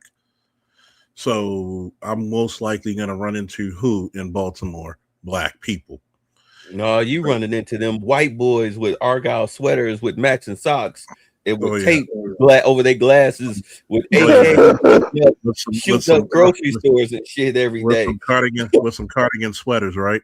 Yeah. And, like, I'm gonna tell you this: if I split up education, especially directly to black boys, number one, a third of the boys will be directed to public safety, fire, military, police. Real life Luke Cage, motherfucker. The second third will be split into trades. The last third will be AP classes into STEM. Did I just give a really good answer for your crime and what to do with your young black male populace? It's a start, but you know what? But you know what your biggest issue, your biggest hurdle into that will be? Black women. Yep, the homestead. Mom will literally lock me like goddamn Matembo, not in my house. What about the girls? Fuck them whores. What did the one mother say when her son told her that he got a job? It looked like it's about 3-4 o'clock in the afternoon. The dude was talking to his mother about he had a job. She laid up in the bed with a bonnet on, talking about he can't work that job because they gonna fuck with her government assistance. Remember that video? I remember that shit. Yeah. This dude is like maybe between the ages of 7. He had to be between 17 and 20 based on his voice. Oh, damn it. Yeah, I remember that shit. Damn, yeah, that was some bogus shit, man. That's your number one obstacle right there. And guess what? I would tell him, this is my number one obstacle to go against that. You do it the same way you do NIL deals for all these fucking athletes. NIL deals should not just be for not just kids, for not athletes. You should make something similar to that for people going to college.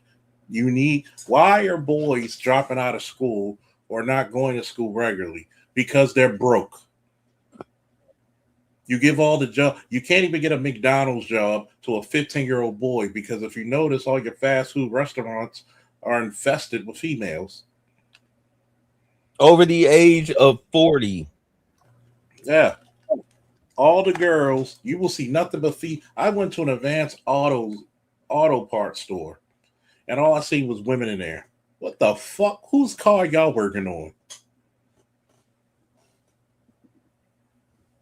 Think about that. They try to do this 30 for 30. They want 30% of police around the country to be female. Why? We see videos of female officers getting their asses handed to them all the time. Why the fuck do you want to put soccer mom and Sharkeisha in the police uniform when the average street thug will knock her the fuck out? And guess what? I'm not saying I'm the baddest dude around, but for 15 years of patrol, and you can ask anybody I served with, when did you hear about Charles L. Faulkner Jr. getting his ass handed to him? There's a reason why the nickname Black Dynamite stuck. See, y'all want to play this fucking women can do it too, but guess what? If you get into I would tell you, if I was commissioner, I would transform the academy from defense tactics to hand-to-hand combat. Bitch, you're going to get hit and you're going to get rocked. You want this job, you got to be able to fight back a grown man. And I want to see which one of you bitches are going to, if the bitch could take it and give it back, she gets the job. Don't quit. Oh, they hit me hard. What the fuck you think the suspect's going to do? You fresh meat. I can't hit you. You's a female.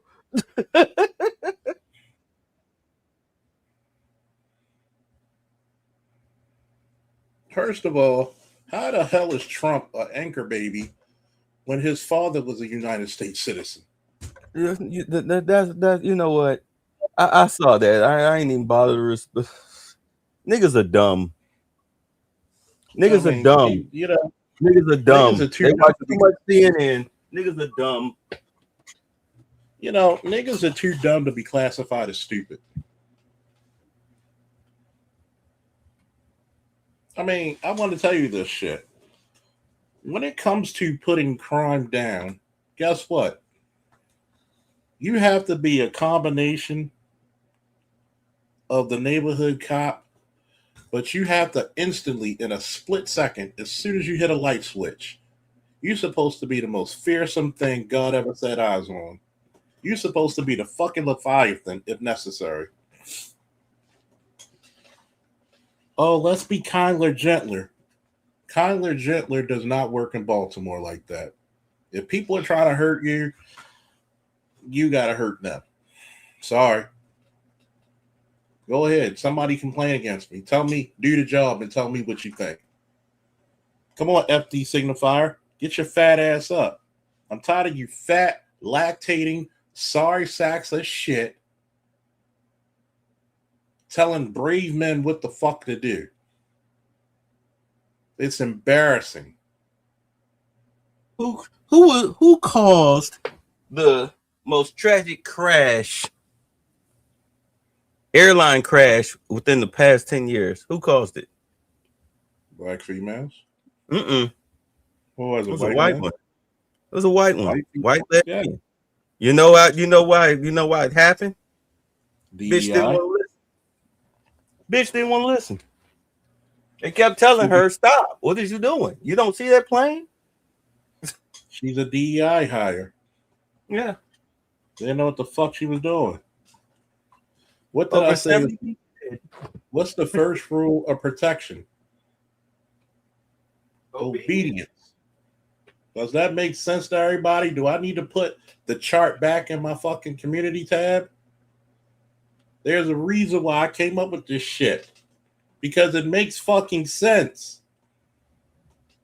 You have a nonsensical mayor cussing the storm out. Does he sound professional to you?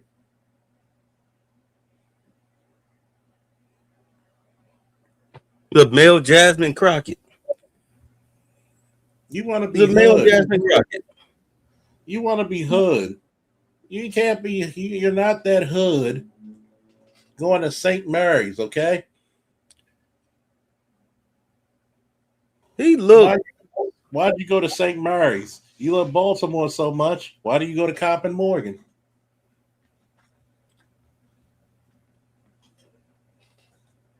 Hello. He looked criminalistic. Just look at that look on his face. You look like a fucking YN and you're 42. Yeah, he looked criminalistic.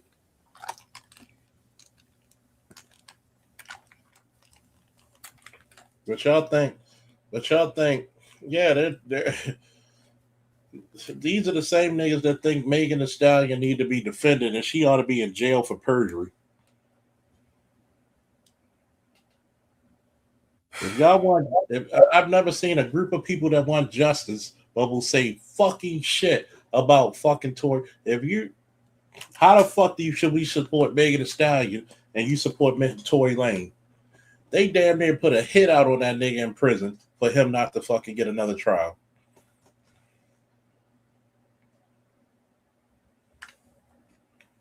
It doesn't take a goddamn detective to see that was a hit.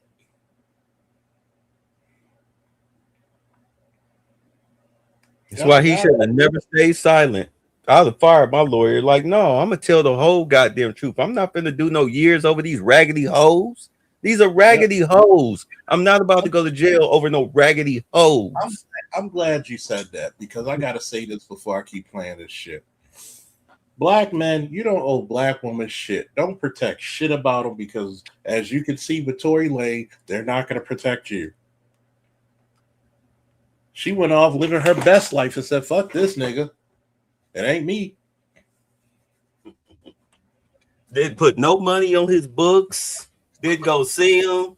They didn't even give this nigga a cigarette. He's an afterthought. On to the next dick. Then, do you know how I knew Tory Lane was innocent? When I looked up the report for the GSR, the gunshot residue bags, because you got to bag their hands. You probably don't. You probably want to guess how I know how this process goes. Didn't you used to be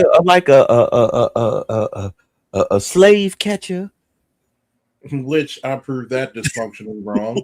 Because first of all, modern policing didn't even start in America. It started in 1829 in London, England, by Sir Robert Peel. That's why they call them bobbies. So slave catcher, guess what modern day slave catchers are? Bail bondsmen, bounty hunters. That's the lineage they have, not policing. Sorry. Get your facts right, FD. Wait. You was a cop? Oh, you was a sellout. Oh, I'm a sellout. Guess what? Guess what? I'm a sellout, but who was going to take care of me and my son? Fuck you. Remember when we first met? Yeah. Yeah, and I was skeptical and shit. But that's because the police had a bad reputation at the time. Mm-hmm. Yeah. Now we see them as pussies. Mm-hmm. And you know what made a lot of people in the Black Manosphere kind of fuck with me? Because I just kept it real. I kept it a little too real. I said, first of all, don't you talk about none of this fucking, what's that boy in Baltimore? Freddie Gray? Man, fuck him. Freddie Gray. Fuck that motherfucker. Another drug dealing, selling poison idiot. Damn near illiterate. Boy wasn't worth a fucking used shit paper. But you give his mom, who was a fucking fiend, probably one of his best customers. He wasn't worth shit born, but he was worth more died. And you're going to give a fucking fiend $10 million when you find out, right before you find out that the officers were not responsible for his death. He slipped his restraints. Huh? He slipped his restraints. Yeah, he got out of his restraints and banging his head on the fucking metal inside of the wagon. The medical examiner and their forensic expert both agreed.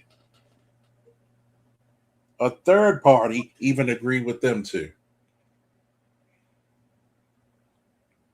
And Stephanie Rollins Blake, who he just named as his fucking mentor, who left the office in shame, instead of holding to your nuts and wait until the fucking examiner's report, you gave her the money before anything happened. $10 million.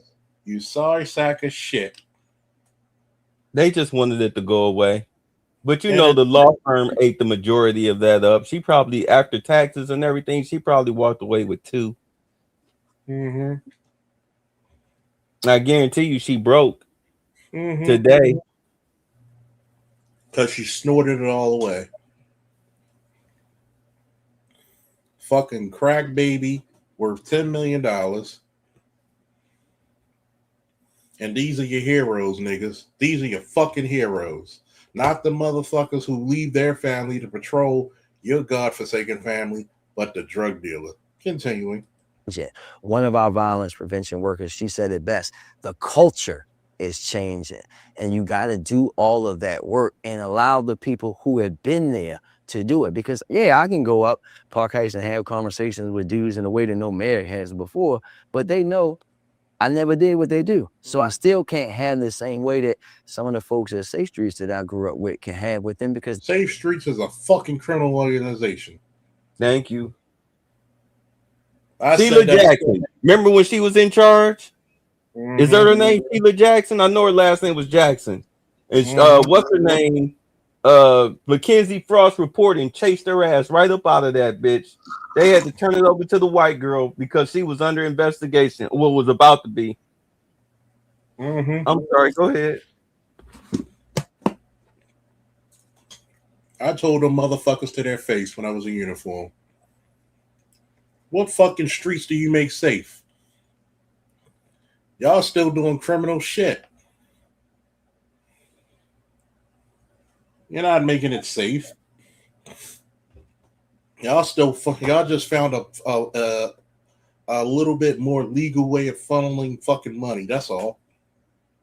Bastards. they was out in that same corner, and we got to understand how important that is. Yo, I saw somebody say, actually the same person I was talking about earlier, about they was praising you for the drop in violence, as they do always, because that's a big deal, right? But somebody was like, we always praise him, but we need to be praising the police, the person that's commissioner is really him. But didn't he come in after? Didn't you hire? Or yeah, this is what people got to understand, right?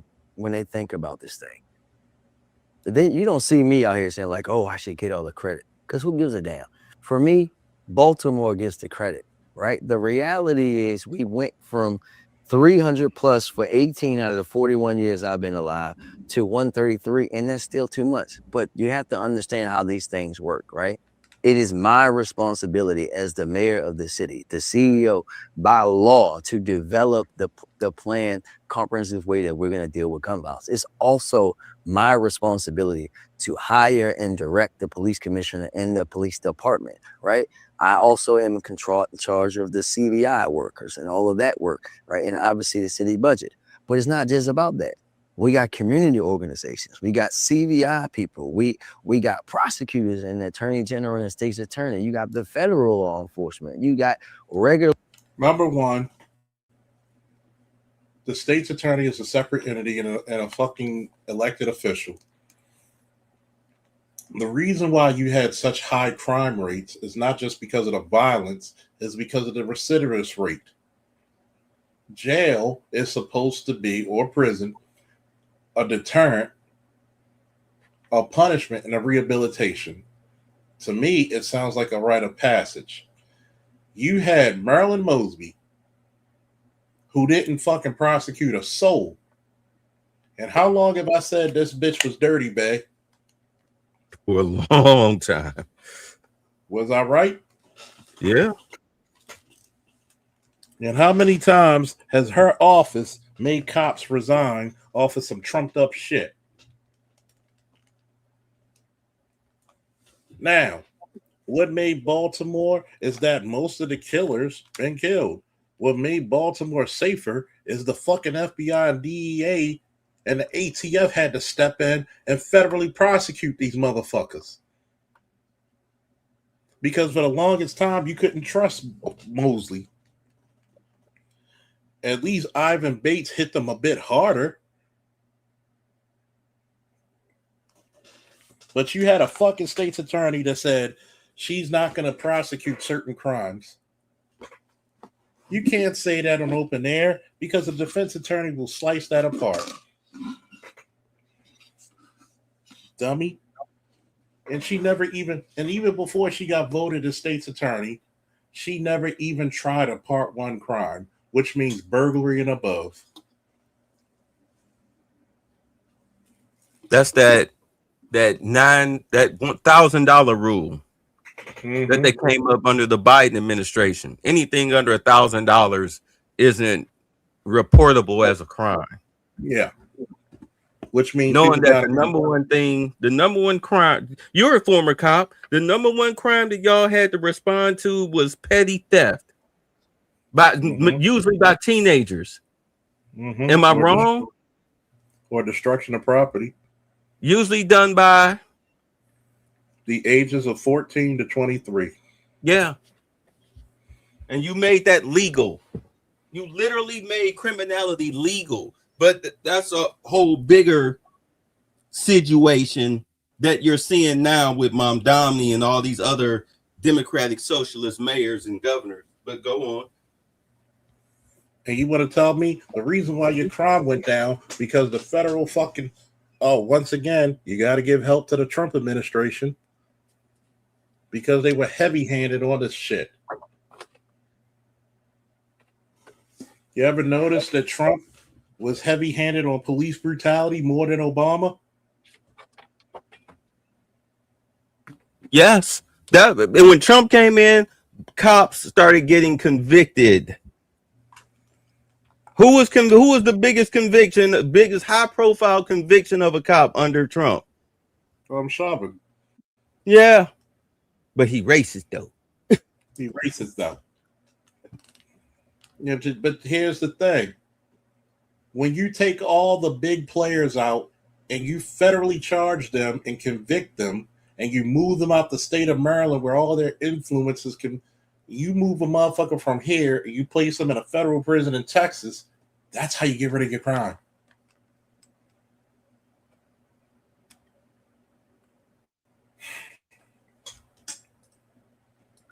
Well, I need to get Trump to stop all these damn wrongful arrests.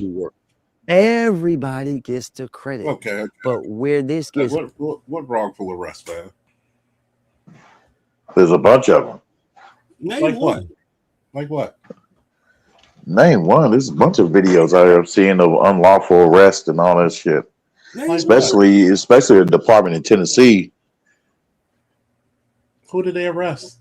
What was wrongful about it? They basically the department. It was orchestrated by the chief, and it was on the audio recording was on a news clipping showing of him talking to another officer, explaining to him, hey, you know, you got to make more arrests, you know, DUI arrests. So, and there was like whistleblowers too, who basically who quit the department and was airing them out too, saying, yeah, like, you know, they brought that evidence out to the news and they showed their face, you know, while talking to them, telling them, hey, these were things they was doing, you know, and all these DUI arrests, you know, they wasn't no DUI arrests, you know, no, they was all it was all false, you know. Basically, that was there to fulfill their quota, you know, so they can management situation. First of all, that's a very minute situation because quotas are illegal.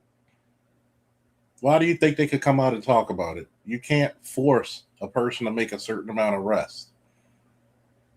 That's illegal. You're not going to get paid any higher. The only way you get paid is maybe you get overtime. And there was a bunch of them. I'm like, hot damn. Shocked the shit out of me. I'm not trying to slam what you're saying, but understand that is a city management issue. That's a mayoral chief of police situation. Yeah, that's like you complaining to Trump about, you know, your landlord won't come and fix your pipes. You're like, why are you talking to me? You gotta think about it, right? You know, somebody above their head, their next person. Like, You gotta this is think too about hard it, for right? me. You gotta think about it, right? There's 2 to 3% of the population that fucks it up in whatever fashion. You ever notice? Nobody ever tells the fucking firefighters to do their job, right? Nobody tells the paramedics how to do their job. You don't even tell the trash man how to do their job, but it's always the police. Why? Because Americans have this really defiant spirit to authority. Right? And here's the fucked up part, right? That black men don't get. You want respect, but you can't respect the people around you. Yeah, so there's some fucked up arrests, yes. But it's a case-by-case scenario. But nobody says we need to go into courts and try these fucking chicks who fucking have this child custody and not really taking care of the child. Where's the investigations for that? I think that's more harmful generationally of some of these women with their kids. Oh yeah, damn right you were on that one. Think about it. Why is it that bitch who recorded herself telling her daughter that she's stupid and she's retarded, she'll never amount to anything? Why isn't she in CPS? Why isn't CPS knee deep in her ass? And I'm not taking up for criminal cops, because if you're committed a crime as a cop, you know what you deserve: double time. Starving the boy while letting your girls, your daughters get fat.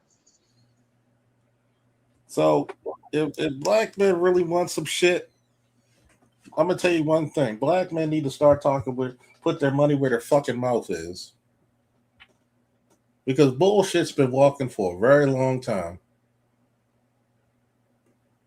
You know, if we're gonna keep shit a buck, right? Because the same way people are going to talk about police, we need police reform. The quickest way you're going to get police reform ever is actually joining the motherfucker. Why don't you, your buddies, your brother, your sister, your uncle, your cousin, your next door neighbor join the police department? Is that quicker than waiting for a politician to write something in the law? Black people, I got to do the Nolan thing. Think, Mark. Think.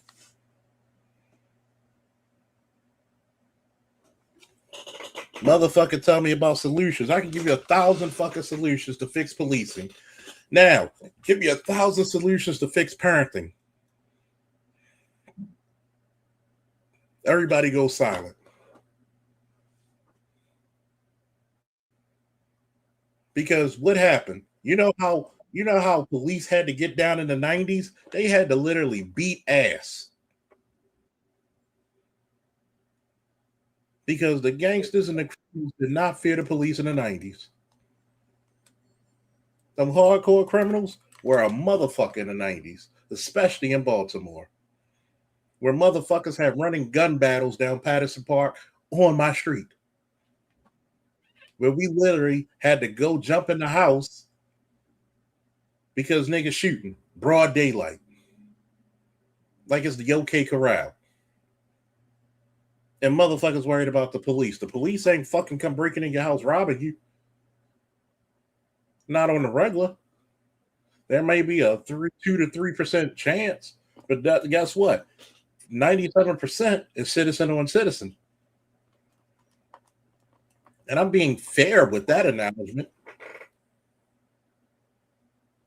Because we're gonna put some shit up there. Are there some wrongful shit the police have done historically? Sure.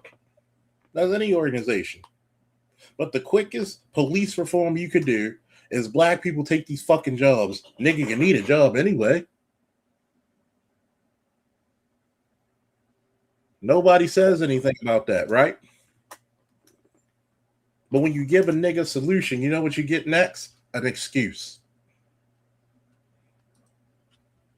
The laws is that some people are so intent on trying to make it look like it's one thing or this or that, when in their actuality that is all of it, right? Because like if you, for example, people like, well, it's the way that they're doing this prosecution. Well, every prosecution case depends on the work of the police department, right? Yeah. Right. Or it's like, oh, well, it's how the hospitals are working, right? Like, well, yeah, we want hospitals to save lives, but it's less people getting shot, period. So that means that our hospitals are not feeling the same burden. It's less people getting shot because you took away all the fucking hardened criminals like BGF.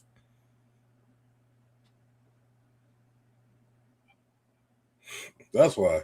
They used to feel before, right? And the CBI work, those people are out there interceding in basic conflict that could have risen to violence. It's all of it. And which they don't do. People have to stop doing is trying to say like, oh, it's this person, it's that person, it's this thing, it's that thing. I understand that it's all of it. But just by the nature of how the world is and the fact that I'm the leader of the city, I am the person that's going to be at the forefront. But as I always say, I said this on CBS National when they asked me who gets the credit, I said Baltimore gets the credit. It's that simple, right? It's about all of us together that are operating that way. But this is how it goes when you're in a position like mine, because when it's all going bad, it's all my fault, right? That's how it goes. So it's still as everybody else that, but you understand it. I'm good. If I can have every problem be like that, right? That is everybody else's fault that is going the good way, then I've done my job. That's what we got to focus on. Yes, heavy is the head that wears the crown, nigga. It is your fault. Just like dude was saying about the bad policing. That falls on your shoulders. You're the mayor. The buck stops with you on city matters. Yeah. A tape like that comes out. You as the mayor need to call the chief of police and be like, bring that officer in. I'm sitting down with the chief, the city administrator, everybody that between whoever is in charge, between that cop that was on tape and me, everybody up the ladder. We sitting down. We in the conference room. Who told you to talk like that? I want names. It's called holding people accountable. Because first and foremost, that's your job. You're supposed to have a heads will roll mentality when somebody fucks up. You must first, you interview. Second, you go through the chain of command and say, I want his supervisor, I want his sergeant, his lieutenant, his captain, his major. I want all you motherfuckers down here by 3 o'clock. Why do you think Pam Bondi got fired? Because she wasn't doing her fucking job. You know, no sooner than she got fired, all of a sudden motherfuckers start getting arrested. Mm-hmm. I'm gonna tell you one thing about it, right? If I was mayor of Baltimore today, I would have every department head from the fire, police, sanitation, city works, public works, housing, whatever I had authority over, every department head. I don't give a fuck if it's over city schools, the city superintendent, all these motherfuckers. I would say, line up in front of my fucking office. You got 15 minutes apiece to convince me not to fire your ass.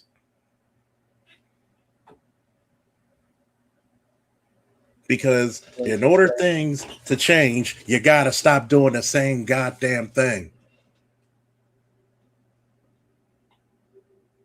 See, we need to talk about the variables. Yes, shock trauma got Jesus, Buddha, and Allah on that motherfucker.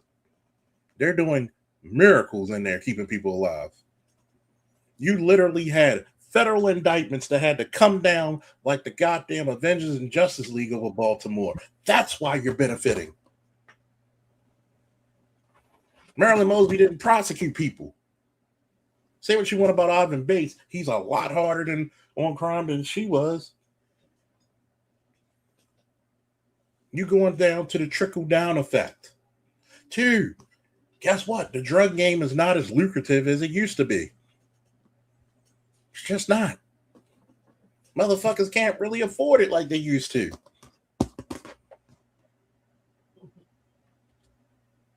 Even if you go steal somebody's shit, how much can you really get? You got the mayor playing not it. Not it. Not it. You got the mayor playing not it when it comes to responsibility. Get the fuck out of here. And then here's the crazy part. Not one time in this whole conversation did you talk about education. Not once. Not once. Not fucking. You got to be damn honest to say, look, what are we going to do about crime? Easy. Call raise your damn kids. Why is your 14-year-old kid downtown Baltimore 50 deep, 11 o'clock at night on a Saturday? The fuck he going to? Club? You think he's raw and niggerish with it? I could get even worse. Let's tell the truth and shame the devil. Most of you bitches don't even have raise your kids. You just had that. That's called a check baby.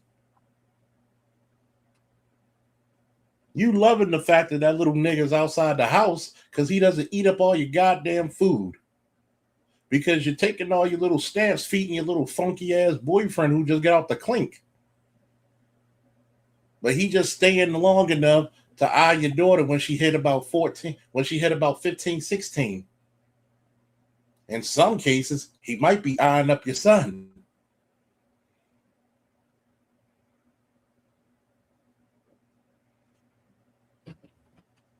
If you really want to solve the fucking issue, you need to see why single mothers bring so much turmoil.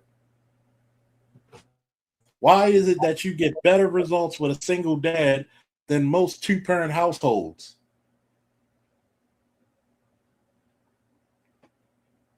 Nobody wants to talk about that shit. Yeah, the proper term is bastards.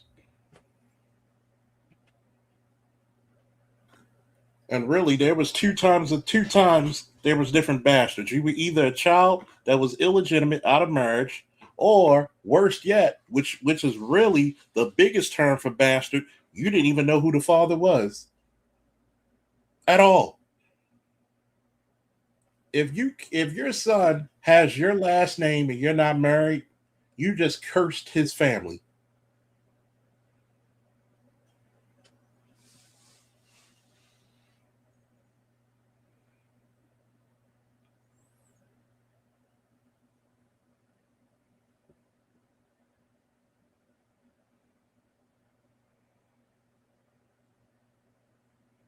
I'm going to say it again. If you were never married and your son has your last name or your daughter, you just cursed basically your son. You just cursed his family.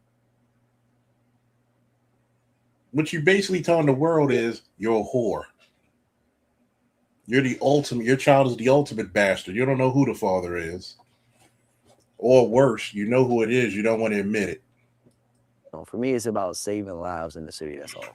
I did have one question. I was watching the interview, and you kind of just alluded to it not too long ago. You were saying it's kind of the safest it's ever been in our country, in a few cities and states around the world, right, or the country. So how do we like compare it to that, right? I'm trying to figure out how I'm gonna ask this question. Like, how do we measure the impact that you actually had in your 2 terms or 1 term going on your 2nd term?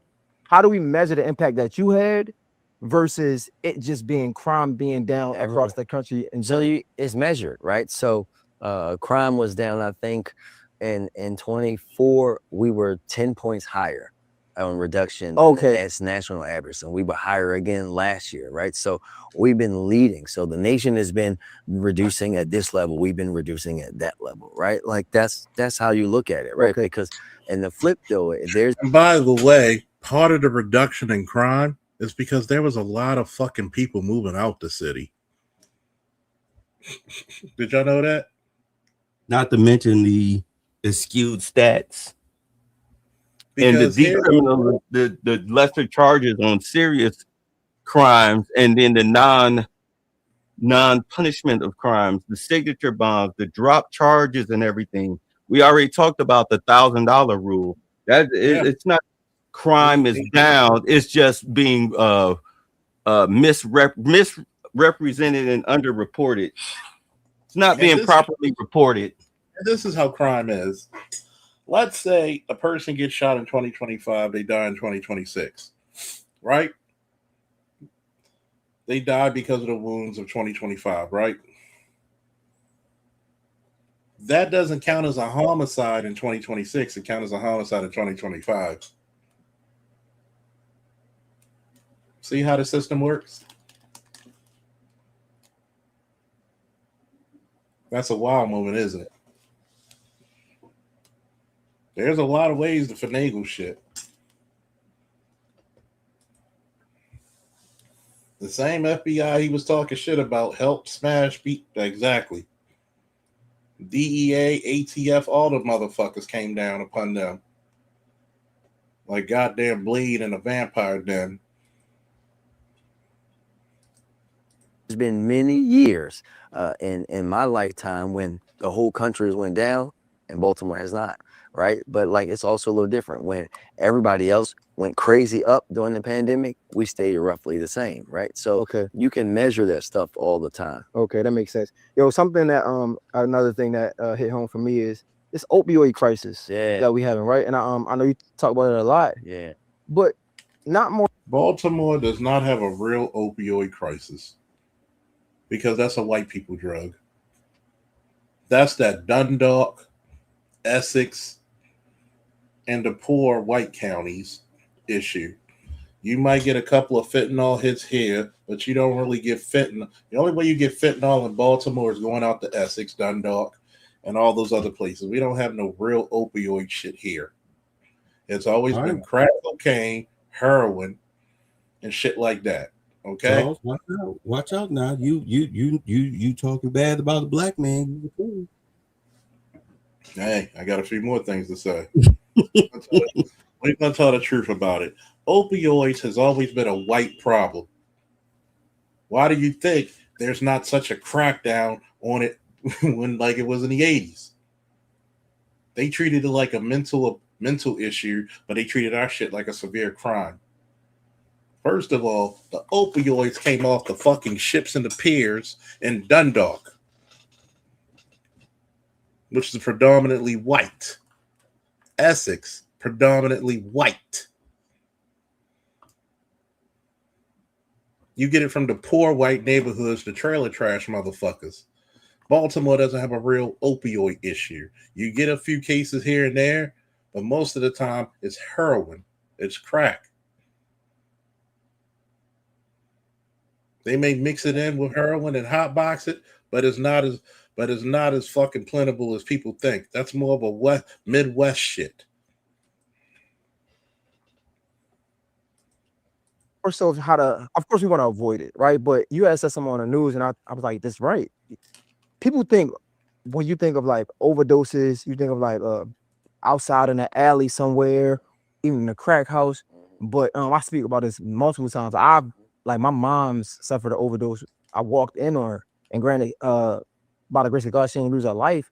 I didn't know what to do. I didn't know to call the police because I didn't want to take them from me. I didn't know what to do. So when I'm thinking about it, it's not just, of course, we want to save people's lives and get them off drugs, but how do we keep them off drugs? Because that's the hardest part. It seems like you know how you keep it off of drugs? You get rid of fucking methadone clinics. You keep methadone clinics out of high drug areas where they sell their methadone to get the real shit. And stop looking like the goddamn Walking Dead. How the fuck you gonna have a narrow ass drug police like Glenwood? And if you took the methadone clinics and you put them on the outskirts of the city, you don't see the drugs. How you keep people away from drugs? You clean out the fucking drug habit. You clean out some of these crack houses. You get rid of some of these vacant houses.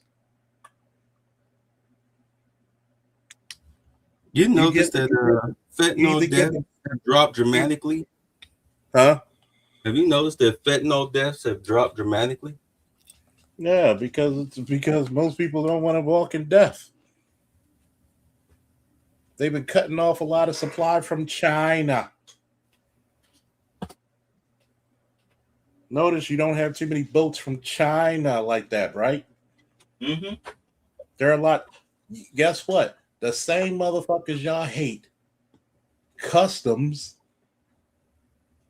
and ICE, have been doing a damn good job checking those boats from where? China.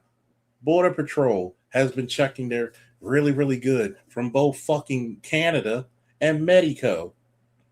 This is exactly why this whole DHS shutdown that they were doing is bullshit. Like, you motherfuckers need to be charged with treason, because this ain't you talking about you shut down DHS because of ICE.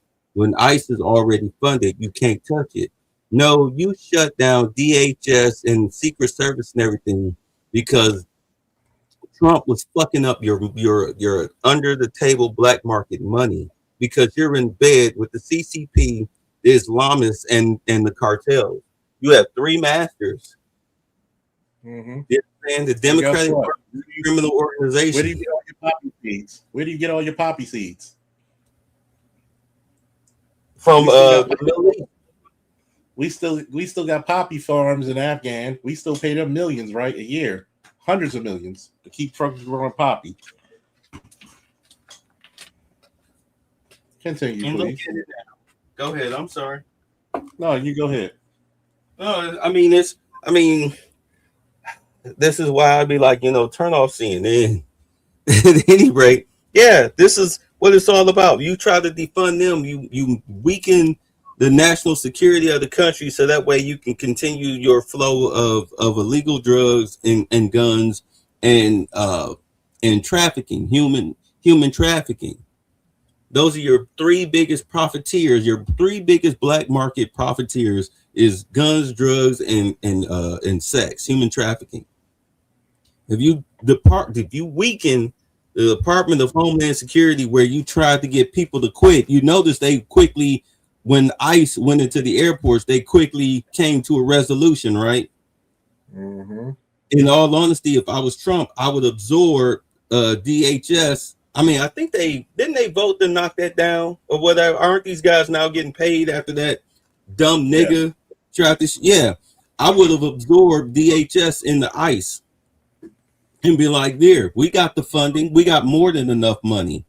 Because first of all, you know what's funny? Why is it TSA federal officers?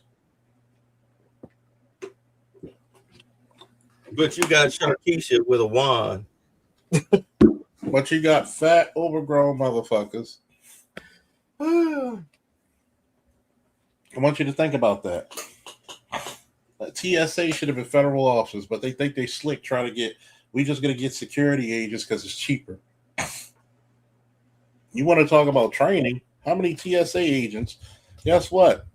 When you have federal agents in there, notice a lot of shipments of drugs stopped. Notice that. A lot of fucking shipments of drugs stopped. Unless you were in Minnesota or California. Yeah.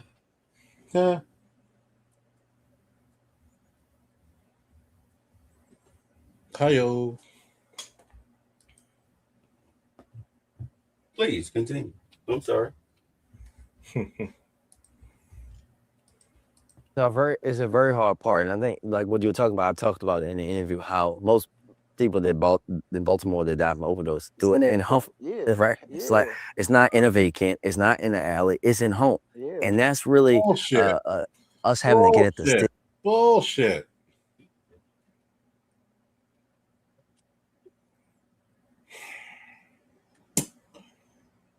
Most of these motherfuckers got a neutral place where they get high.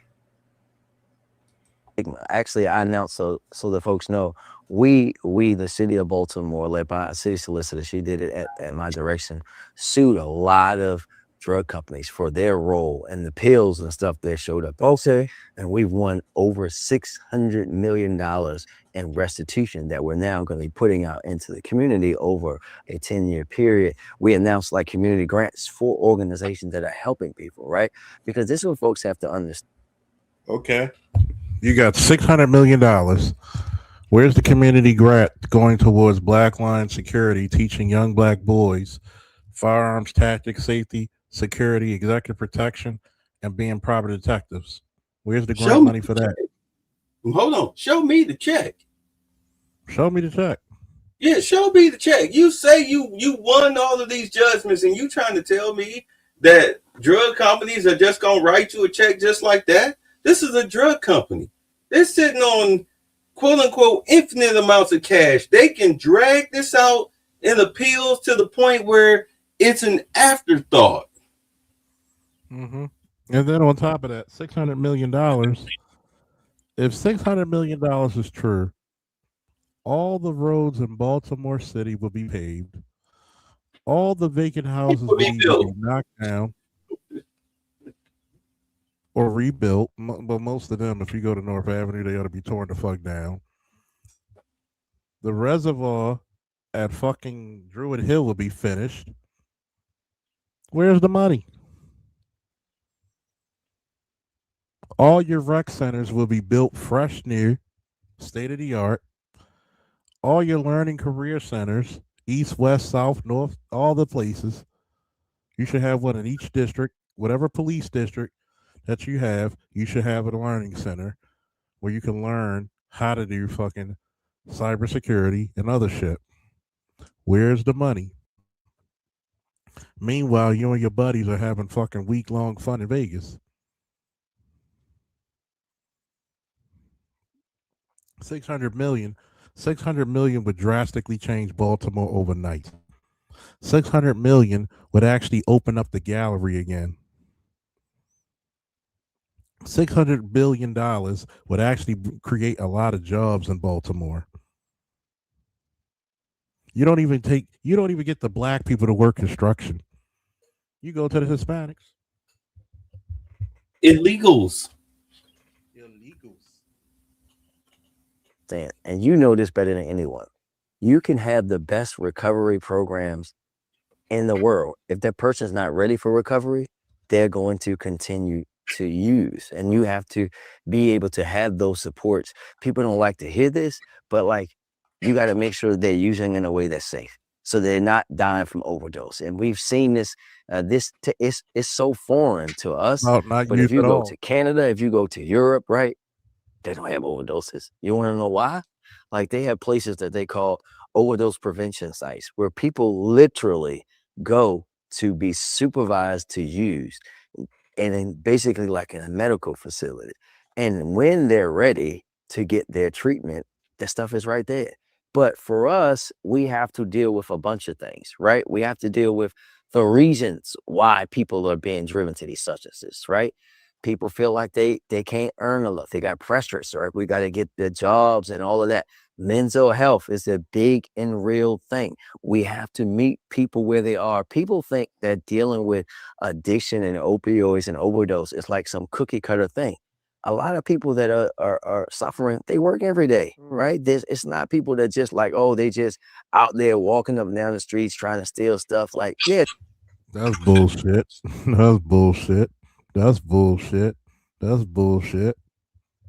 That happens, but it's so much deeper. It is so much deeper than that. And like there are a lot of community organizations that are working now that we're helping to expand their work to help people get the health care that they need, get the mental health that they need, get the jobs that they need, get the housing, which is one of the huge.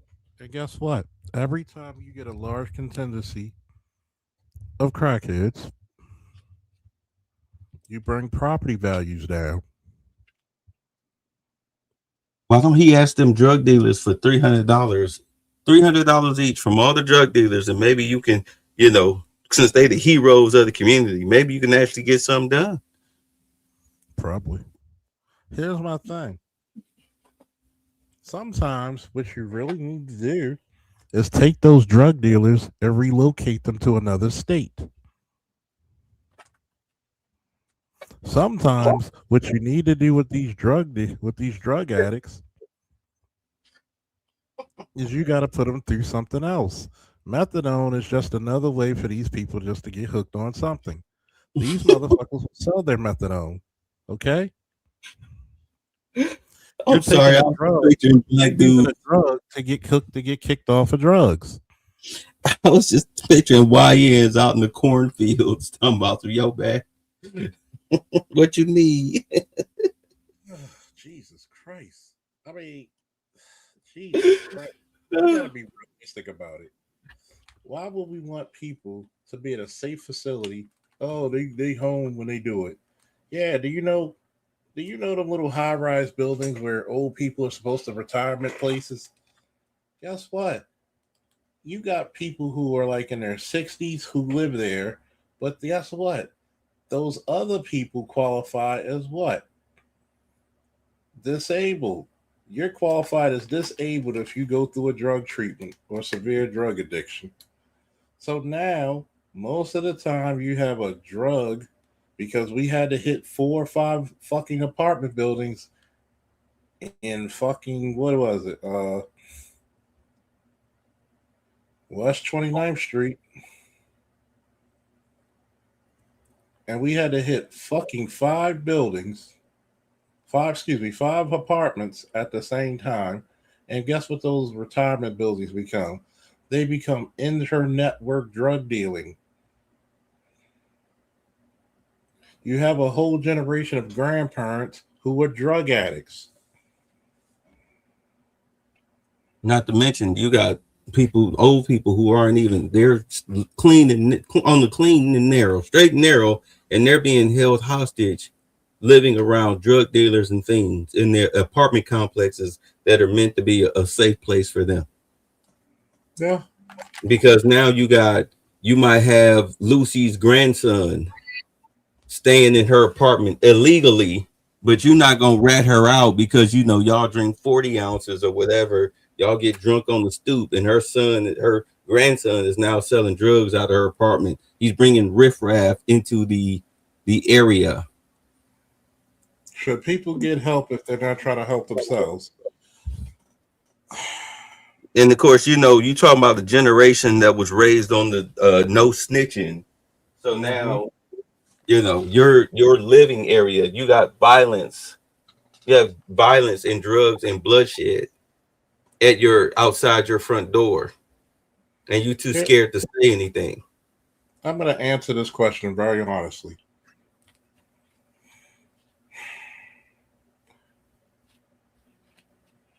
If the first rule of protection is obedience and that person's not being obedient, how much can you truly help them? Because the first thing you have to do is realize you have an addiction. How many of these motherfuckers truly want to stop? Because first and foremost, you're going to have to, most of the times how these people get off of drugs, some of them had to go to prison. Unfortunately, some of them had to move out the state. Why keep going back? There was a rapper named Lil Scooter, right? He was going to be big. You talk your shit to your rivals in Baltimore. You hang around where your rivals hang around. You get caught slipping, you're dead. Why come back? Chief Keef is no longer in Chicago. Smartest move ever. Niggas rob him. Guess what? I'm not going to be told twice. We don't want to say that motherfuckers can't come back to the city to get healed. If you got to force, see, here's the problem. How much can we legally force a person? Because if they're not trying to get help, you can only do but so much.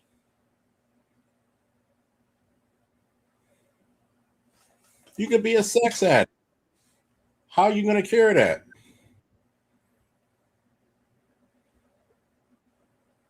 You have to make a conscious decision. You could try as you might, as much as you can. But ultimately, what people don't want to have is that, yes, the onus is on the user. As much as you tried to help them, you're going to either have to, one, they're going to have to spend some time either out of the state or in jail. The choice is theirs. That's the only two fucking options you got. Unless you lock them in a room and they go through withdrawals and they get that shit out their system.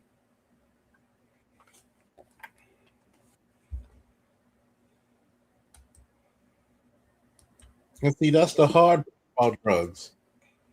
When you see these people, these motherfuckers have been on drugs for 20, 30 years. It might have had in between a good clean year or two.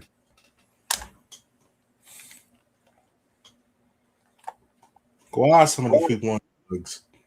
Because they want to feel good. They want to have a good time. You ever notice weed's cheaper than fucking gas? Weed's cheaper than food? That's a strategic thing that they've been using for time immemorial. It's not because they hopeless. It's a lot of them like to party. Anywhere you have a high drug area, you usually have a high violent area. You might even have a high prostitution area.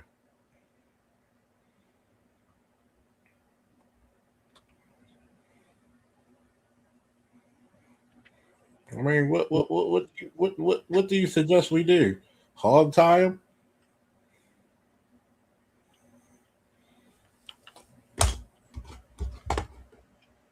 You're always going to have huge you're always going to have crime. It's a high society. You're always going to have crime in high society, especially in densely populated areas. Yeah. Of course, I mean, you're a former police officer. You know that you guys sometimes you have to work hand in hand with the criminals in order to have law and order. I mean, you know they're a criminal. They know that you know that they're a criminal, but you know, and their hands are dirty. But hey, look, I need help. Like, you know, this young 14-year-old girl, she got sexually assaulted over here. You know, what have you heard? You got to be pragmatic. You got to think like Grand Region Frag. You can't go in there guns blazing. You got to really put the pieces together like a puzzle. Anybody who's a decent OG in the game, my game, the game, I'm supposed to catch you. You're supposed to get away or never get caught. Fair is fair. Most of the time, the OGs will tell people they don't want the heat. And some people are going to be turned in. You made me think about episode of Buffy where Willie the bartender, he was, you know, the snitch, right? Because he's the bartender. He, you know, everything run through him. And he wanted to give the girls, he wanted to give her the information, but he's like, well, you know, you got to beat me up first. You got to make it look good. He starts screaming as soon as she draw her fist back. Like, I ain't even hit you yet. And he's like, oh, wait, sorry. Yeah. You got to make them save face, because now if that person who's the informant tells you, that's why that whole snitch thing, oh, you a snitch. Guess what? If you about to back 30 years and you got two young kids at home and you can at least be back home in 3, the fuck would you do? Don't commit crimes. It's one thing if it's a person who's innocent, but most of the time, motherfuckers committed crimes. I showed the video where a guy committed armed robbery who was a former student of FT Signifier. It's commendable that he still kept in touch with the young man, but at the same time, he never asked what made him want to commit crime. You made him look like he was kidnapped and tortured. No, he was arrested and convicted of a Part 1 crime. We always want the people to feel sorry for the criminal, but you ain't got no love for the victim. Guess what? A known prostitute could be out there. If she says she's sexually assaulted or there are signs of fucking abuse or sexual assault, fuck her past. You treat her like you don't know her and treat her with the due respect of a fucking criminal, regardless if she's a known prostitute or not.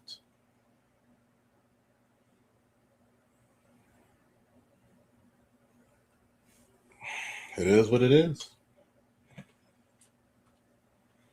Yeah, because there's only, I put it like this, the only reason a prostitute would report her being great is either the John didn't pay or it actually happened. Yeah. Because of what she does for a living. So it's like, who would believe a prostitute? And guess what?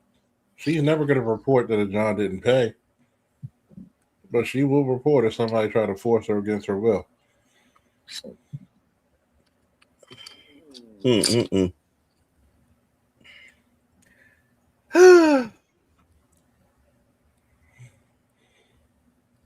These are your friends. Okay. I didn't vote for them. Isn't it? You had to do all of those things, and you have to do them over a sustainable period of time. And that's why it's always intercedes in a lot of the other stuff that we had. The vacants, the job crisis, all of the housing crisis. Like, we got to do all that stuff at the same time and stop thinking that, like, we can open up a few treatment centers and it's going to go away. Yeah, treatment centers are important, a very important part, but they have to be a part of a coordinated strategy. And we actually laid out, I'll make sure you get it. We have a strategy to deal with 10-year plans. Yeah, a 10-year plan across the city of Baltimore. Yo, so excuse my ignorance though. Is opioids is that not the same as like dope, heroin? It's different stuff these days, right? Because you got the pills, you got the fentanyl, you got the mixture, all this kind of stuff. It's not the same way. When we were growing up, like, heroin was the drug, right? Not no more, right? You got folks. Pills are a big thing. The fentanyl is a huge thing, and they put in the fentanyl in everything, right? People, they think they buying weed, which, let me just say, like, you can buy it in the store now. Like, go get it the safe way if you choose to do that, which you like. But they lacing the fentanyl with it, right? And then you smoke weed, and now all of a sudden you were just a smoker. Now you got a whole nother problem, right? We got to, and that's one of the things that I'll say this really quickly, that helps too with these organizations. They got organizations that help people test their drugs, so they actually know what's in it, right? You got to know, because you thinking you got one thing, you got something else. Now you know, overdose. Now you might be gone. So instead of trying to take it away from you, at least like put you in a position to, if you're going to do it, education. Yes, if you're going to be safe, and you can do it until we get you to the point where you're ready to recover. Because you said y'all sued the medical system and things like that, but how do you? Because even when I was coming up, I don't even know how much. I remember my mom would tell me, like, if the doctors ask you how bad it hurt, tell them a 10, 20, because then instead of getting Tylenol, matter of fact, we gonna say you're allergic to Motrin. You know what I'm saying? So instead of getting Tylenol, Motrin, you gonna get Percocet. You know what I'm saying? We gonna sell them. How if you're saying that I'm at a 10 or 20, right, and pain, and that's the drug to give you when you're at that level of pain, how are we going to separate? How are we going to differentiate? How we know when people are lying or not? Yeah, but I think that, and I can't go too deep in it because some of the stuff's still pending, but we were able to prove that these companies were purposely pushing it out, and the court agreed. They were purposely giving people stuff that they knew what would. All right, let's get into some of the questions the people So first of all, I think he made a post about the potholes, right? And people was going around, they was fixing the potholes, but they fixing it with ass. I said he didn't win the case. This is exactly what I said. These drug companies are still dragging it out in litigation. Yeah. What the fuck you mean you can't? You said you won. If you won and it's over, then you can talk about it. So clearly, it's a pick a struggle moment. Right, like, dude, you didn't win that case. Well, you may have won it. You may have won the judgment or whatever, but it's in appeal. So you can't talk about it because you're still going through appeals. You didn't win shit. That's why I said, show me the check. Anyway.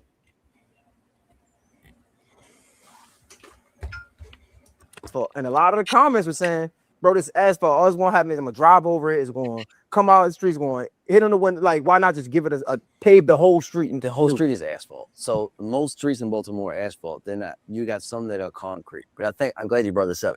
Folks got to understand, and we actually probably should do a post about this, about how roads, not just in Maryland, but across the state of Maryland, are resurfaced and why it's been such a struggle in recent years. So just so people know, road resurfacing in Maryland, but we'll talk about Baltimore for now, is done through the Highway User Revenue Program at the state, right? The state collects, so the city doesn't collect gas tax or tolls or any of that. The state collects that throughout the whole state, and they disseminate that down through HUR funds to the city and the counties to do their roads. But there's a difference.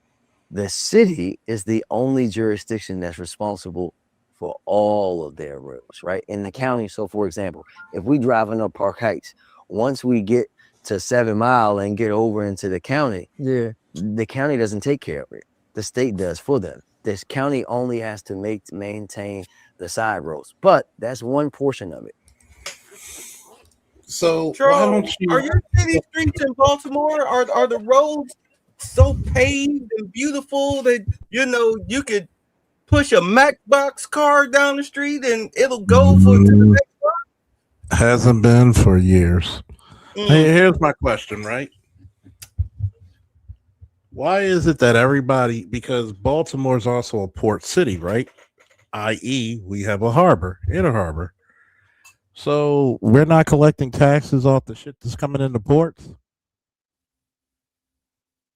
What about the casino, the Horseshoe Casino, right off of 295 coming into Baltimore?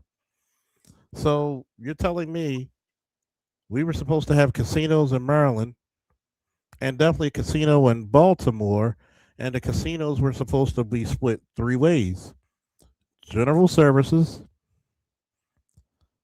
schools, and fire and police. So where's the money to fix the roads, especially if you're having this $600 million that you said you won, but you said that's still in litigation or whatever the fuck it is? So where's the money? You got so many trucks. You get so many tickets. You get so many ways to get money. You have how many you have 2 major sports teams.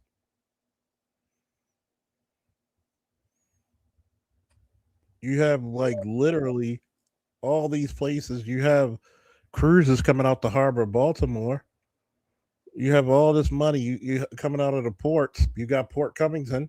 You got the harbor. You got all this place around. Where's the money? Just saying. Maybe he might explain how they get the roads fixed. But back in during the Great Recession in 2008, right? Back in that time when they had the big decline in the economy, they had to do it back then.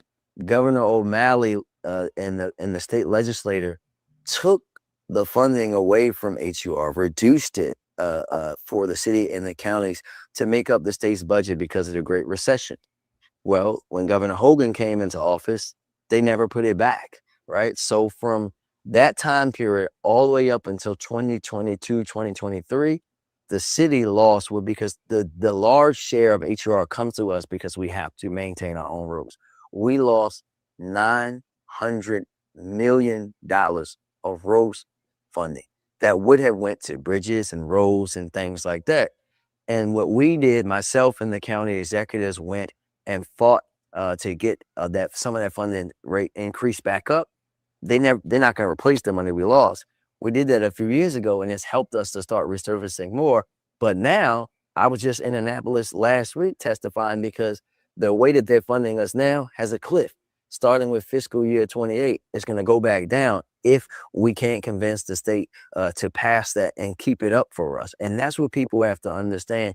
Those crews out there doing it the way that they should. Actually go and we can do that. We can set you up to go out there with them. And people will understand like the work that they do. They go out and put that stuff down, and they know that a lot of times like the road conditions are bad, and there's a whole plan. It's called Orange Cone. You can see every year how many miles. I'll probably be putting it out in a map of it, what we're going to be resurfacing in the city. But the truth is, not just myself, right? Because I heard from one of my colleagues on the Eastern Shore that their funding was so, when we were testifying in that bill a few years ago, that their funding had gotten so low that they couldn't even use asphalt. They were using tar and chip to do their roads. Transportation funding is a huge issue for the entire state of Maryland, not just Baltimore. It just shows up differently here because we lost the biggest amount of money and we have to maintain everything. Okay, so I remember when I was here, I remember some of the time the asphalt will come up. If the roads are made out of asphalt, how does it that deteriorate? stuff? Yeah, and you got the, especially if you're downtown, you got the steam and all the stuff underneath of it. It's going to deteriorate over time. But when you don't have the funding for the maintenance over it to have it resurfaced, like there's some roads that I've resurfaced since I've been mayor that hadn't been resurfaced since like I was 15 years old, right? Okay. Like when you think about that and the amount of lane miles and the funding that is actually needed, right? But you can't.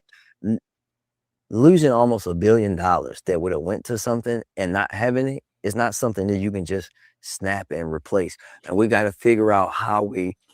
And by the way, where did it go then? And by the way, what was Governor O'Malley? A Democrat. Let me ask you a question. Are y'all a sanctuary city? Yes, unfortunately. That's where the money went. Yep. Unfortunately, we are. The money went into city leadership's pockets through backdoor NGOs. Like I said, with NGOs, y'all hear about all these organizations or whatnot. Number one, the main people that are quote unquote the figurehead of it are former criminals. The check for $5 million goes in the front door. $4.5 million of it go out the back door. The person that's the head of the organization gets $250,000, and the other $250,000 is used towards operational costs. You know, T-shirts and balloon release parties and paying people to show up and pretend to protest and all of that shit. That's where that money goes. Yeah, but I'm gonna tell you what's else crazy. But he failed to mention that we had almost $10 billion in surplus almost when Governor Hogan left. His boy Wes Moore overspent more than $10 billion on these fucking immigrants in sanctuary cities. Shit. That's where the money went.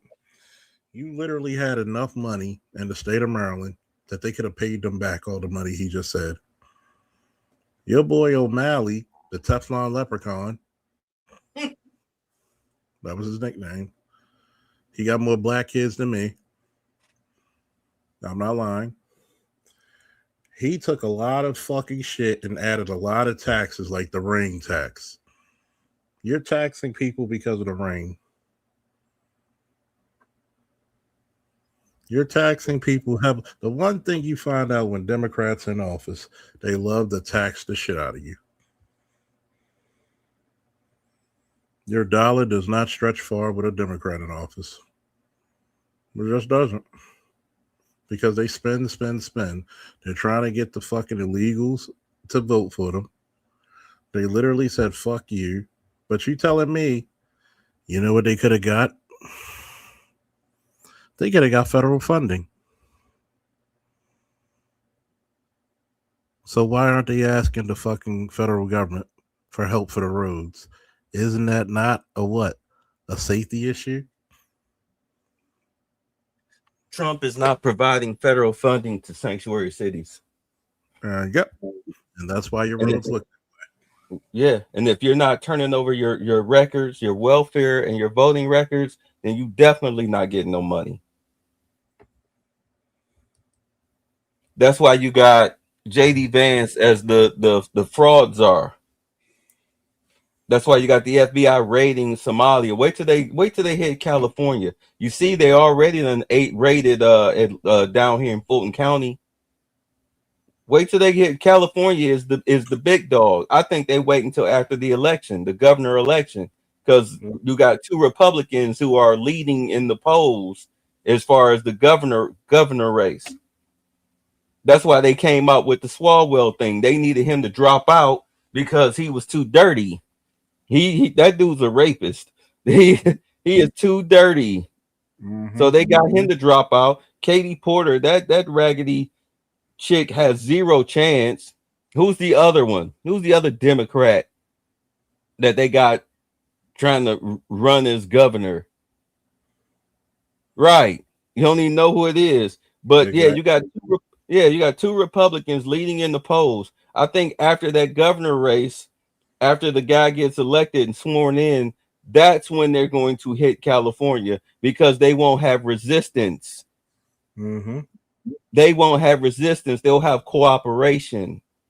And then California will be cleaned out. Kathy Hochul looks like she's getting ready to flip in New York because of Mondami. You know what I'm saying? That Mondami is a prime example of Democratic leadership as far as Democratic socialist / communist leadership. This motherfucker ain't even 6 months in and he's bankrupted the city. She's about to do something because New York can't afford not to have money to take care of their fucking shit. Their fucking budget is devastating alone because of traffic. Talking about some free buses. How you can't most of your fucking money comes from public transportation in New York. How you gonna get free buses, you idiot? Socialism failed if it's by itself.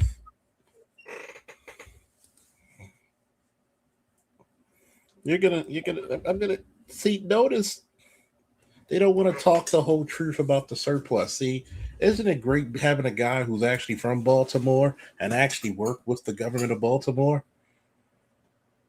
to tell you where the motherfucker's actually lying? Have transportation funding in the state because it's not just about that too. It's about MTA too, right? And Hawaii, MTA, and the buses and the light rail and subway don't have the funding that they need because the funding is not there. Okay.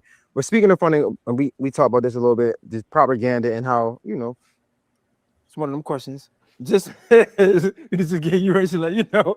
I feel like this is recent, like since CIAA, something came about misplacing funding. What's this like? Can you explain? It's not misplaced funding. Like, look, tell us about the money you stole. Misplacing funding. That's what they're trying to say. No. Let's be That's very what clear. they trying to say. They're talking about what they call purchase cars, right? They're very clear. If you actually read the report, it doesn't say that like my office, and it's not me, obviously. It doesn't say that like my staff like illegally spent city money. It said that they should have gotten a waiver or this should have had another level of approval, right? And they did it without it. Let me ask you something, right? You and I go into business, right? You and I go into business, right? Mm-hmm.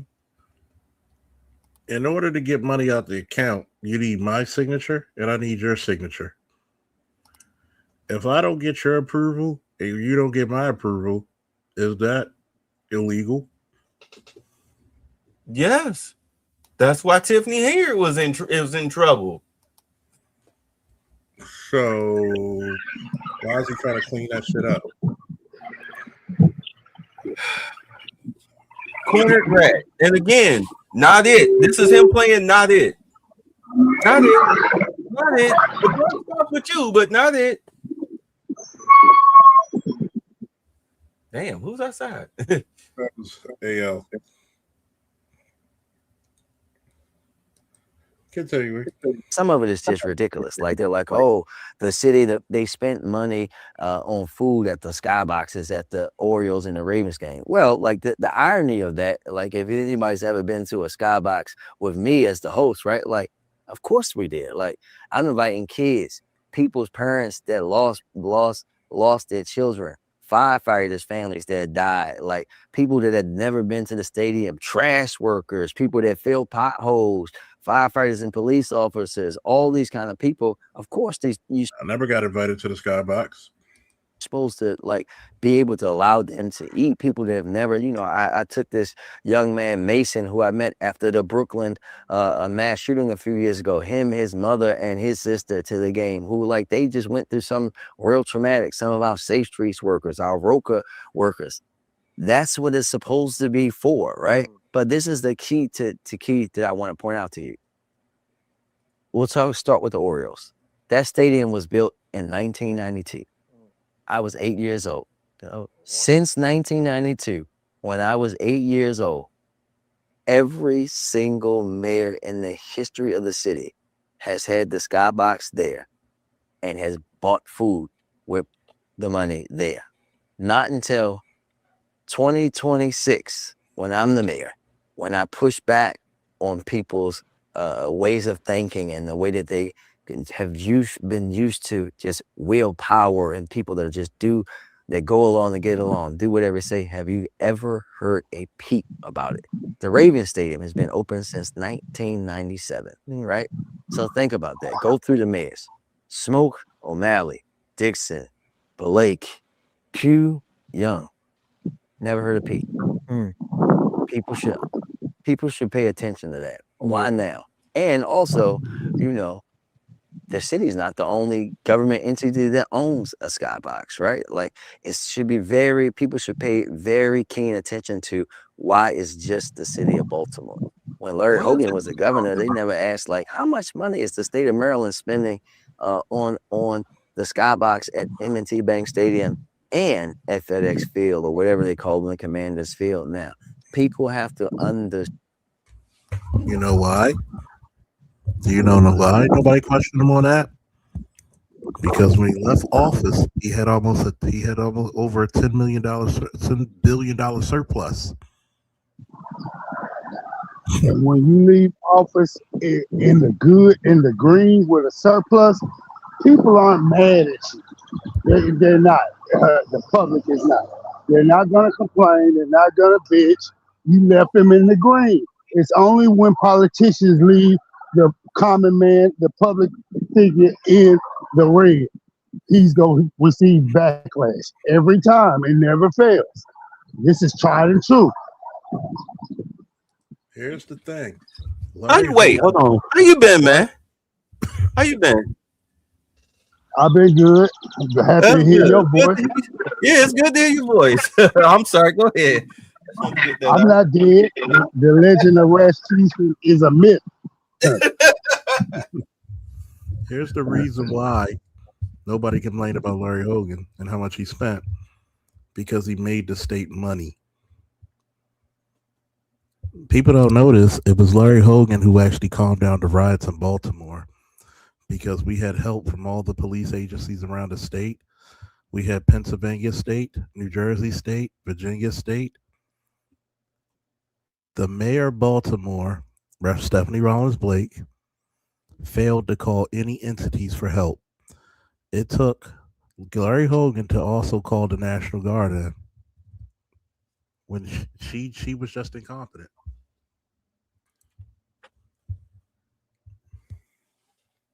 That's why they don't ask about that, because he made meaning she couldn't pull a trigger. She wouldn't pull a trigger. Nope. That's what you call incompetence right there. it's a problem going on in your city, and you the mayor, you got to deal with it. It's the buck stops with you. Why did you have to let all those other high levels than you make a decision that you were supposed to make? Oh, my bad. We talking about a woman, not a man. Mankind knows how to deal with issues like that. Womankind does not know how to handle it. Their shoulders was made for hugs and cuddling, not for pressure. Only their hips can handle pressure. Anything above that, they brain dead. Not it. Guess what? Not Larry it. Hogan, Larry Hogan's a Republican. The same guy Maryland didn't want to vote as a senator who did so well as governor, but she put also Brooke, whatever her name is. You put her in, and she had all kinds of controversies because you wanted that black girl power, Maryland. And notice. Hey, Chuck, don't forget to talk about your favorite attorney general that you had. She did a bang up job. Yeah, Marilyn Monroe. Why do you think the crowd was off the hook? She wouldn't prosecute anybody. Hell, she got prosecuted. Understand how that stuff works. The same thing with the truck, right? Like they are obsessed with this truck, right? And like, oh, the mayor had a over $100,000 vehicle. One, it's a police vehicle, so it's gonna have a lot of extra equipment. It's a basic truck with police equipment. But this is the crazy part about that. Most government entities, executive government entities, replace their executive vehicles like every 3 years. The truck that replaced was 6 years old. The other truck that replaced, and I'm gonna tell you how long.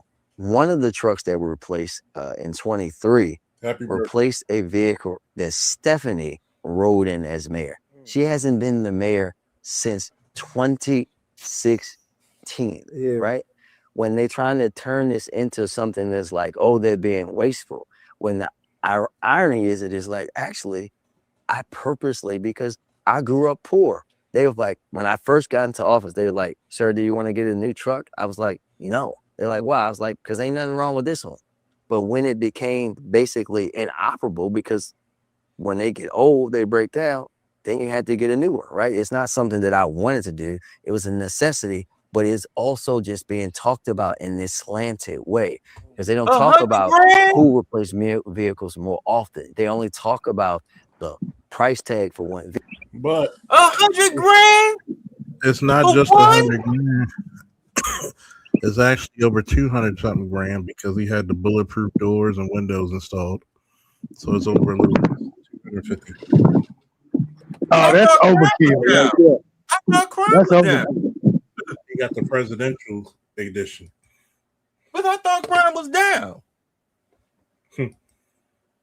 Why you need a Pope mobile for a mayor if crime is down? Just in case. Just in case what?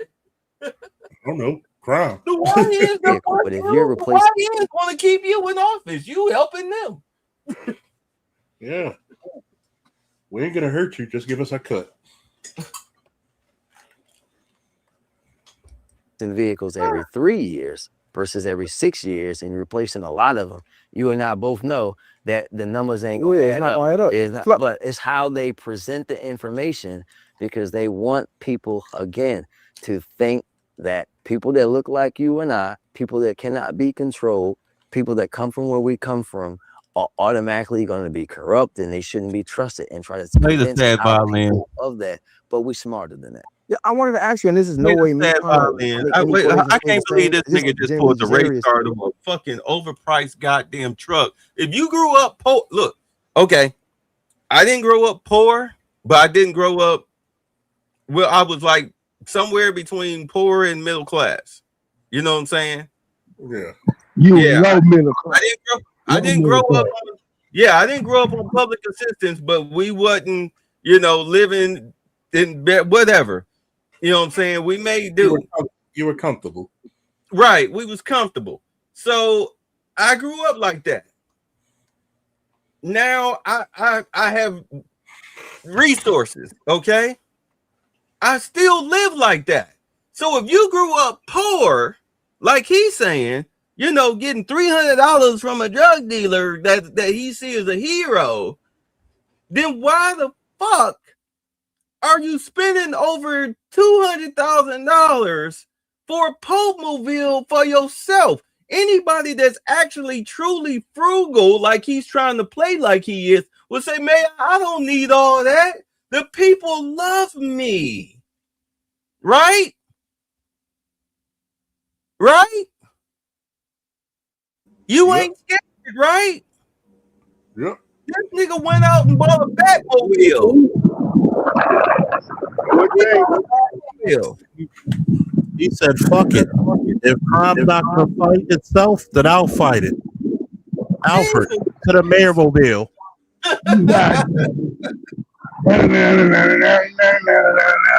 You're in the Brandon Scott. He's going to fight crime himself. He's going to That's racism. When they say to him, why did you spend so much on a fucking truck? Even the governor don't ride around in a car or a vehicle that costs that much. What is you doing? It's about 200,000 bulletproof or more. Because you scared. You a scared little bitch. Tell the truth. Tell the truth. I bet you it's got a bar in it. Of course.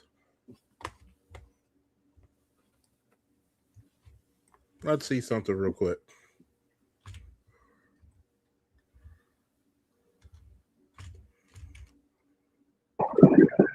all the creature comfort amenities that goddamn mayor dignitary potentate would want and desire is in that bill. Y'all know it. Y'all know it.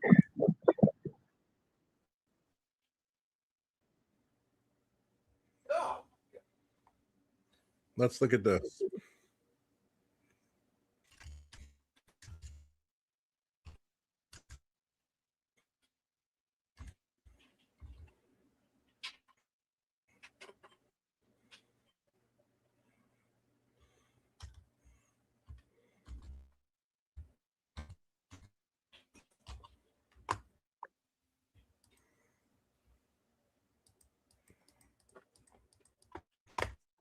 Question.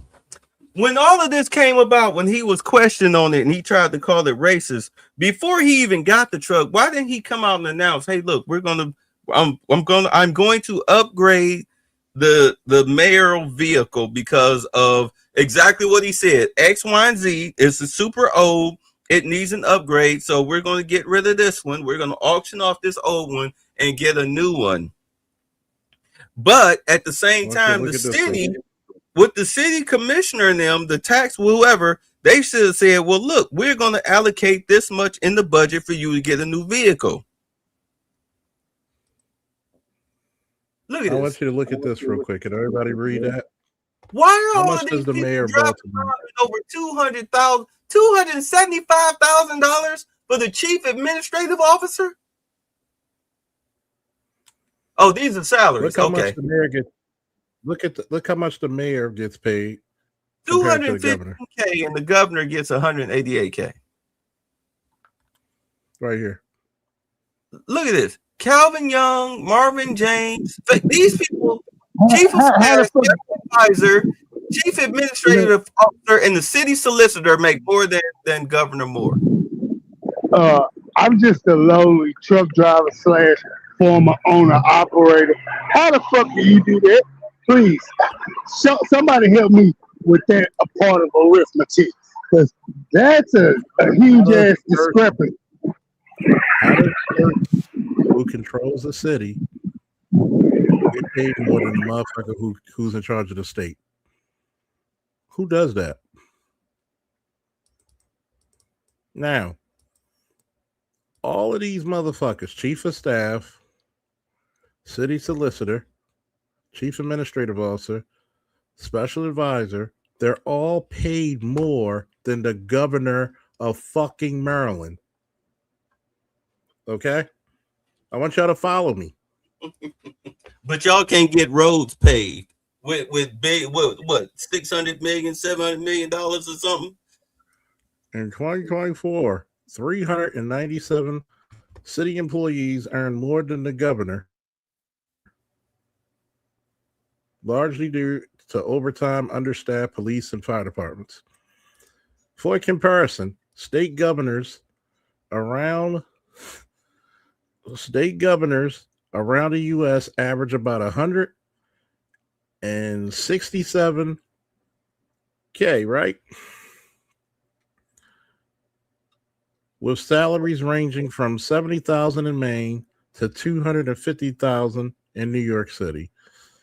Maryland's governor's salary is on the lower end of that range, which explains why Scott pay exceeds it.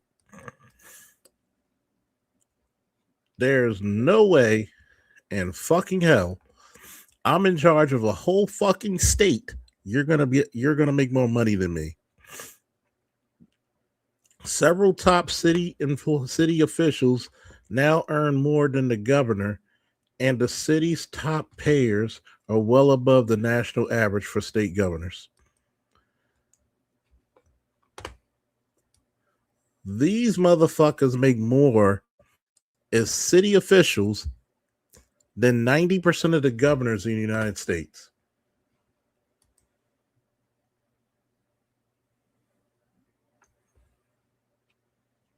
And you wonder why corruption runs rampant in city management. I just want to prove something to you niggas. Don't make Charles Faulkner Jr. look like a liar. That's ridiculous. That's fucking ridiculous. And then they walk out. It's funny. They walk in poor as thousandaires, and then when they leave, they're millionaires. How did that happen? How did that happen? Oh, good investments. Wink, wink, nod, nod. The Nancy Pelosi investments.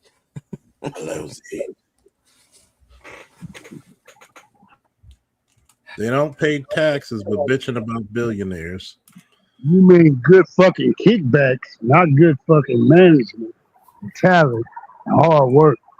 All that shit equals is kickbacks to me. Shit. Damn, Charles, I done went to bed and you still on. Yeah. I said, I just want to prove to people I'm not a liar. That is some weird shit. No, you're not a liar. I mean, liar. You're not a liar. Brandon Scott would label you a hater. I'm just saying, I just think it's weird that the guy who's in charge of your state, not the city, the entire state, is paid less than you. You can keep your money, but if I was mayor, I'd be like, no, I'll be damned if I'm paid lower than that goddamn mayor in this fucking county executive in the state. If I gotta be in charge of if something fails or I make it succeed, I'm supposed to be paid higher than you, motherfucker.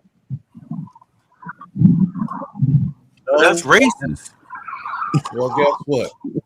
You call me the Grand Wizard. Now, Charles, riddle me this. How hard? The state capital of Maryland is in Baltimore, correct? And the mayor's office, I said, riddle me this. The governor's office and the capital of Maryland is in Baltimore, correct? No, Annapolis. Annapolis. Oh, but Annapolis isn't that far from Baltimore. So with that being said, okay, but with that being said, you got this overly expensive ass limousine, bulletproof limousine. How come you don't share it with the governor? If you want to take some heat off him. The governor has his own transportation. See, here's how the governor and the mayor are protected. The mayor detail, which is the executive protection detail, is by the city police. The governor's detail is by the Maryland State Police. So there's two different entities, two different law enforcement entities.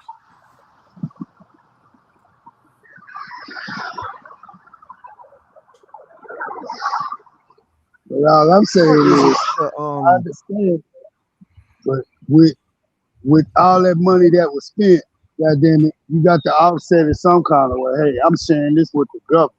I would have said something like that, put that in the press clip.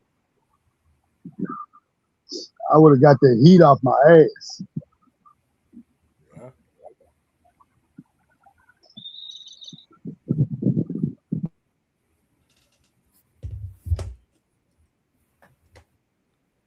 I don't want to say misuse, but make a mistake when it comes to these funding because we seen. I want to say again. I'm not trying to say something similar. I'm not trying to say it's the same thing, but Captain Pugh, we see her get arrested for like selling books. Yeah, and then Mayor Dixon. I think it was like 500. It wasn't even.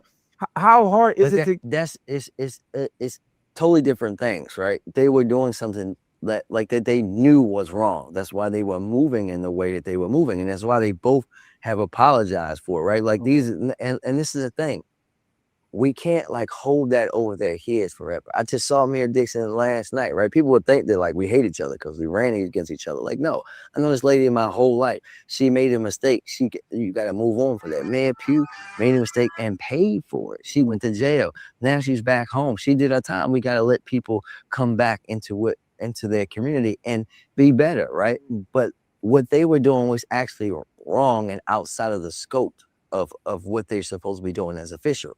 Me paying for a funeral for somebody who died, who was a city worker, right? And maybe the team didn't get the clearance that they were supposed to get to help this family out, or they ordered food in a way that they weren't supposed to order without an extra. That's not misuse. It's not the use. It's yes, it is. It's the process. We're talking about the process. And that's what makes it misuse. We'll send it to you so you can read it. Most of the processes and things that they're talking about, we already started to fix, right? They just don't tell you that part because that's not sexy. It's not sexy to say like, oh, well, actually, if you read the full report, you'll see that they've done A, B, C, X, Y, and Z. You'll see that this and that, and this person and that thing has been put in place. But we live in a world where people are looking for the quick hit and not talking especially on social media. Oh, well, all those things. All right, you good? Okay, I'm always done. My bad, y'all. I'm sorry. No, that's a fact, bro. And I love the fact that you're just so open to talk. Like, I love that. It's dope. You can be that way when you didn't do nothing wrong. It is what it is. Yeah. Yo, how do you? I'm a quick pivot. I feel like Baltimore. We have this hold on our people. We love our people. I was curious. Do you think? Follow me. Do you think somebody can be from Baltimore and like rep two different cities publicly? I don't know about What? that, yo. I don't. The fuck is he saying? No. No. All right. You gotta pick one, yo. So you ready? Go ahead. What you about to do? So how, you about to talk about much some Atlanta stuff? Yeah. No. I was gonna ask you. So how you feel about Melo? Oh, me and Melo had this conversation.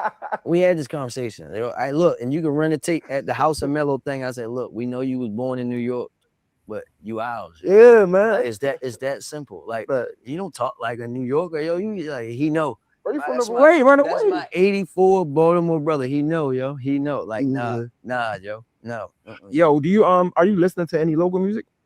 Not like right. Yo, I ain't got 10. I got 2 under 2. You know what I listen to all day long? Gracie's on there. You understand?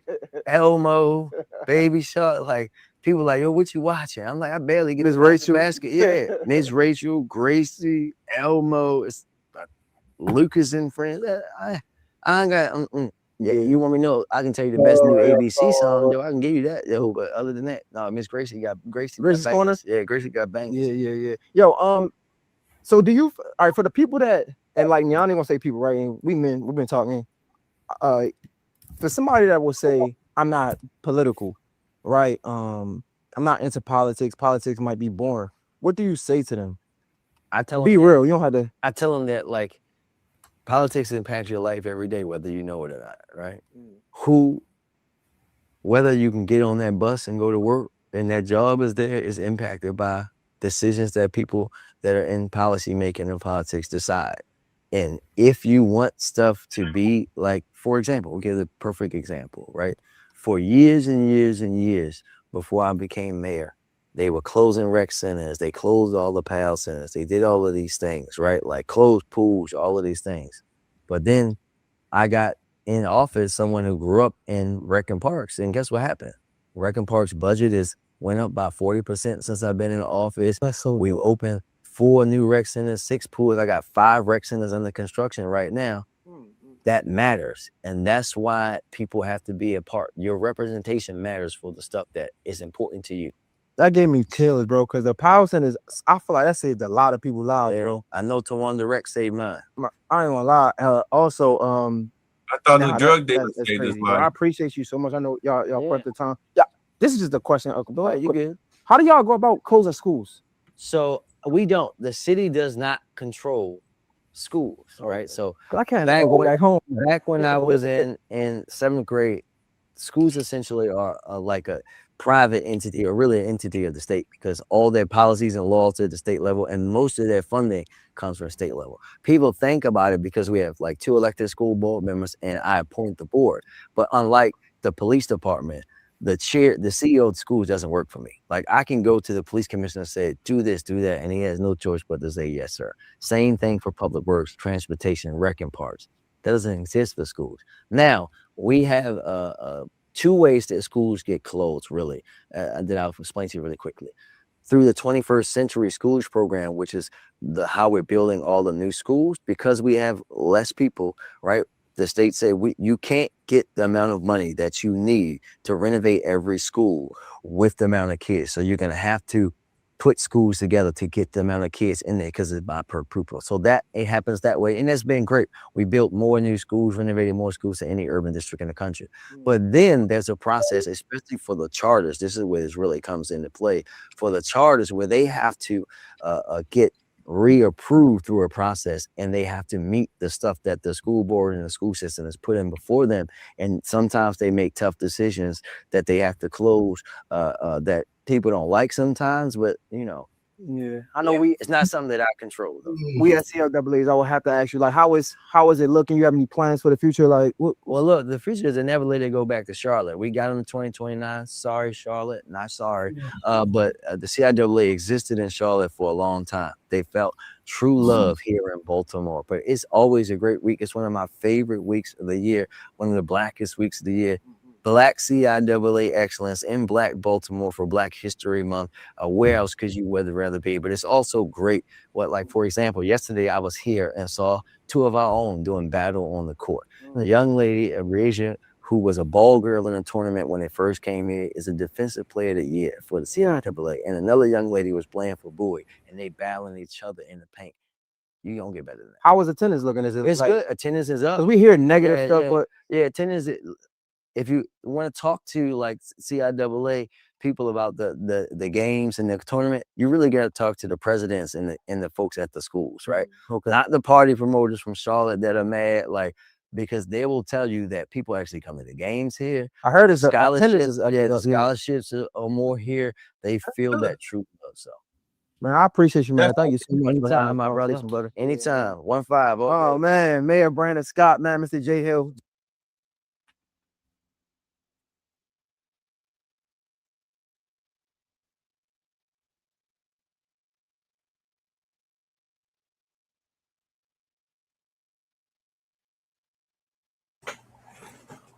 And we are out. Woo! Shadow.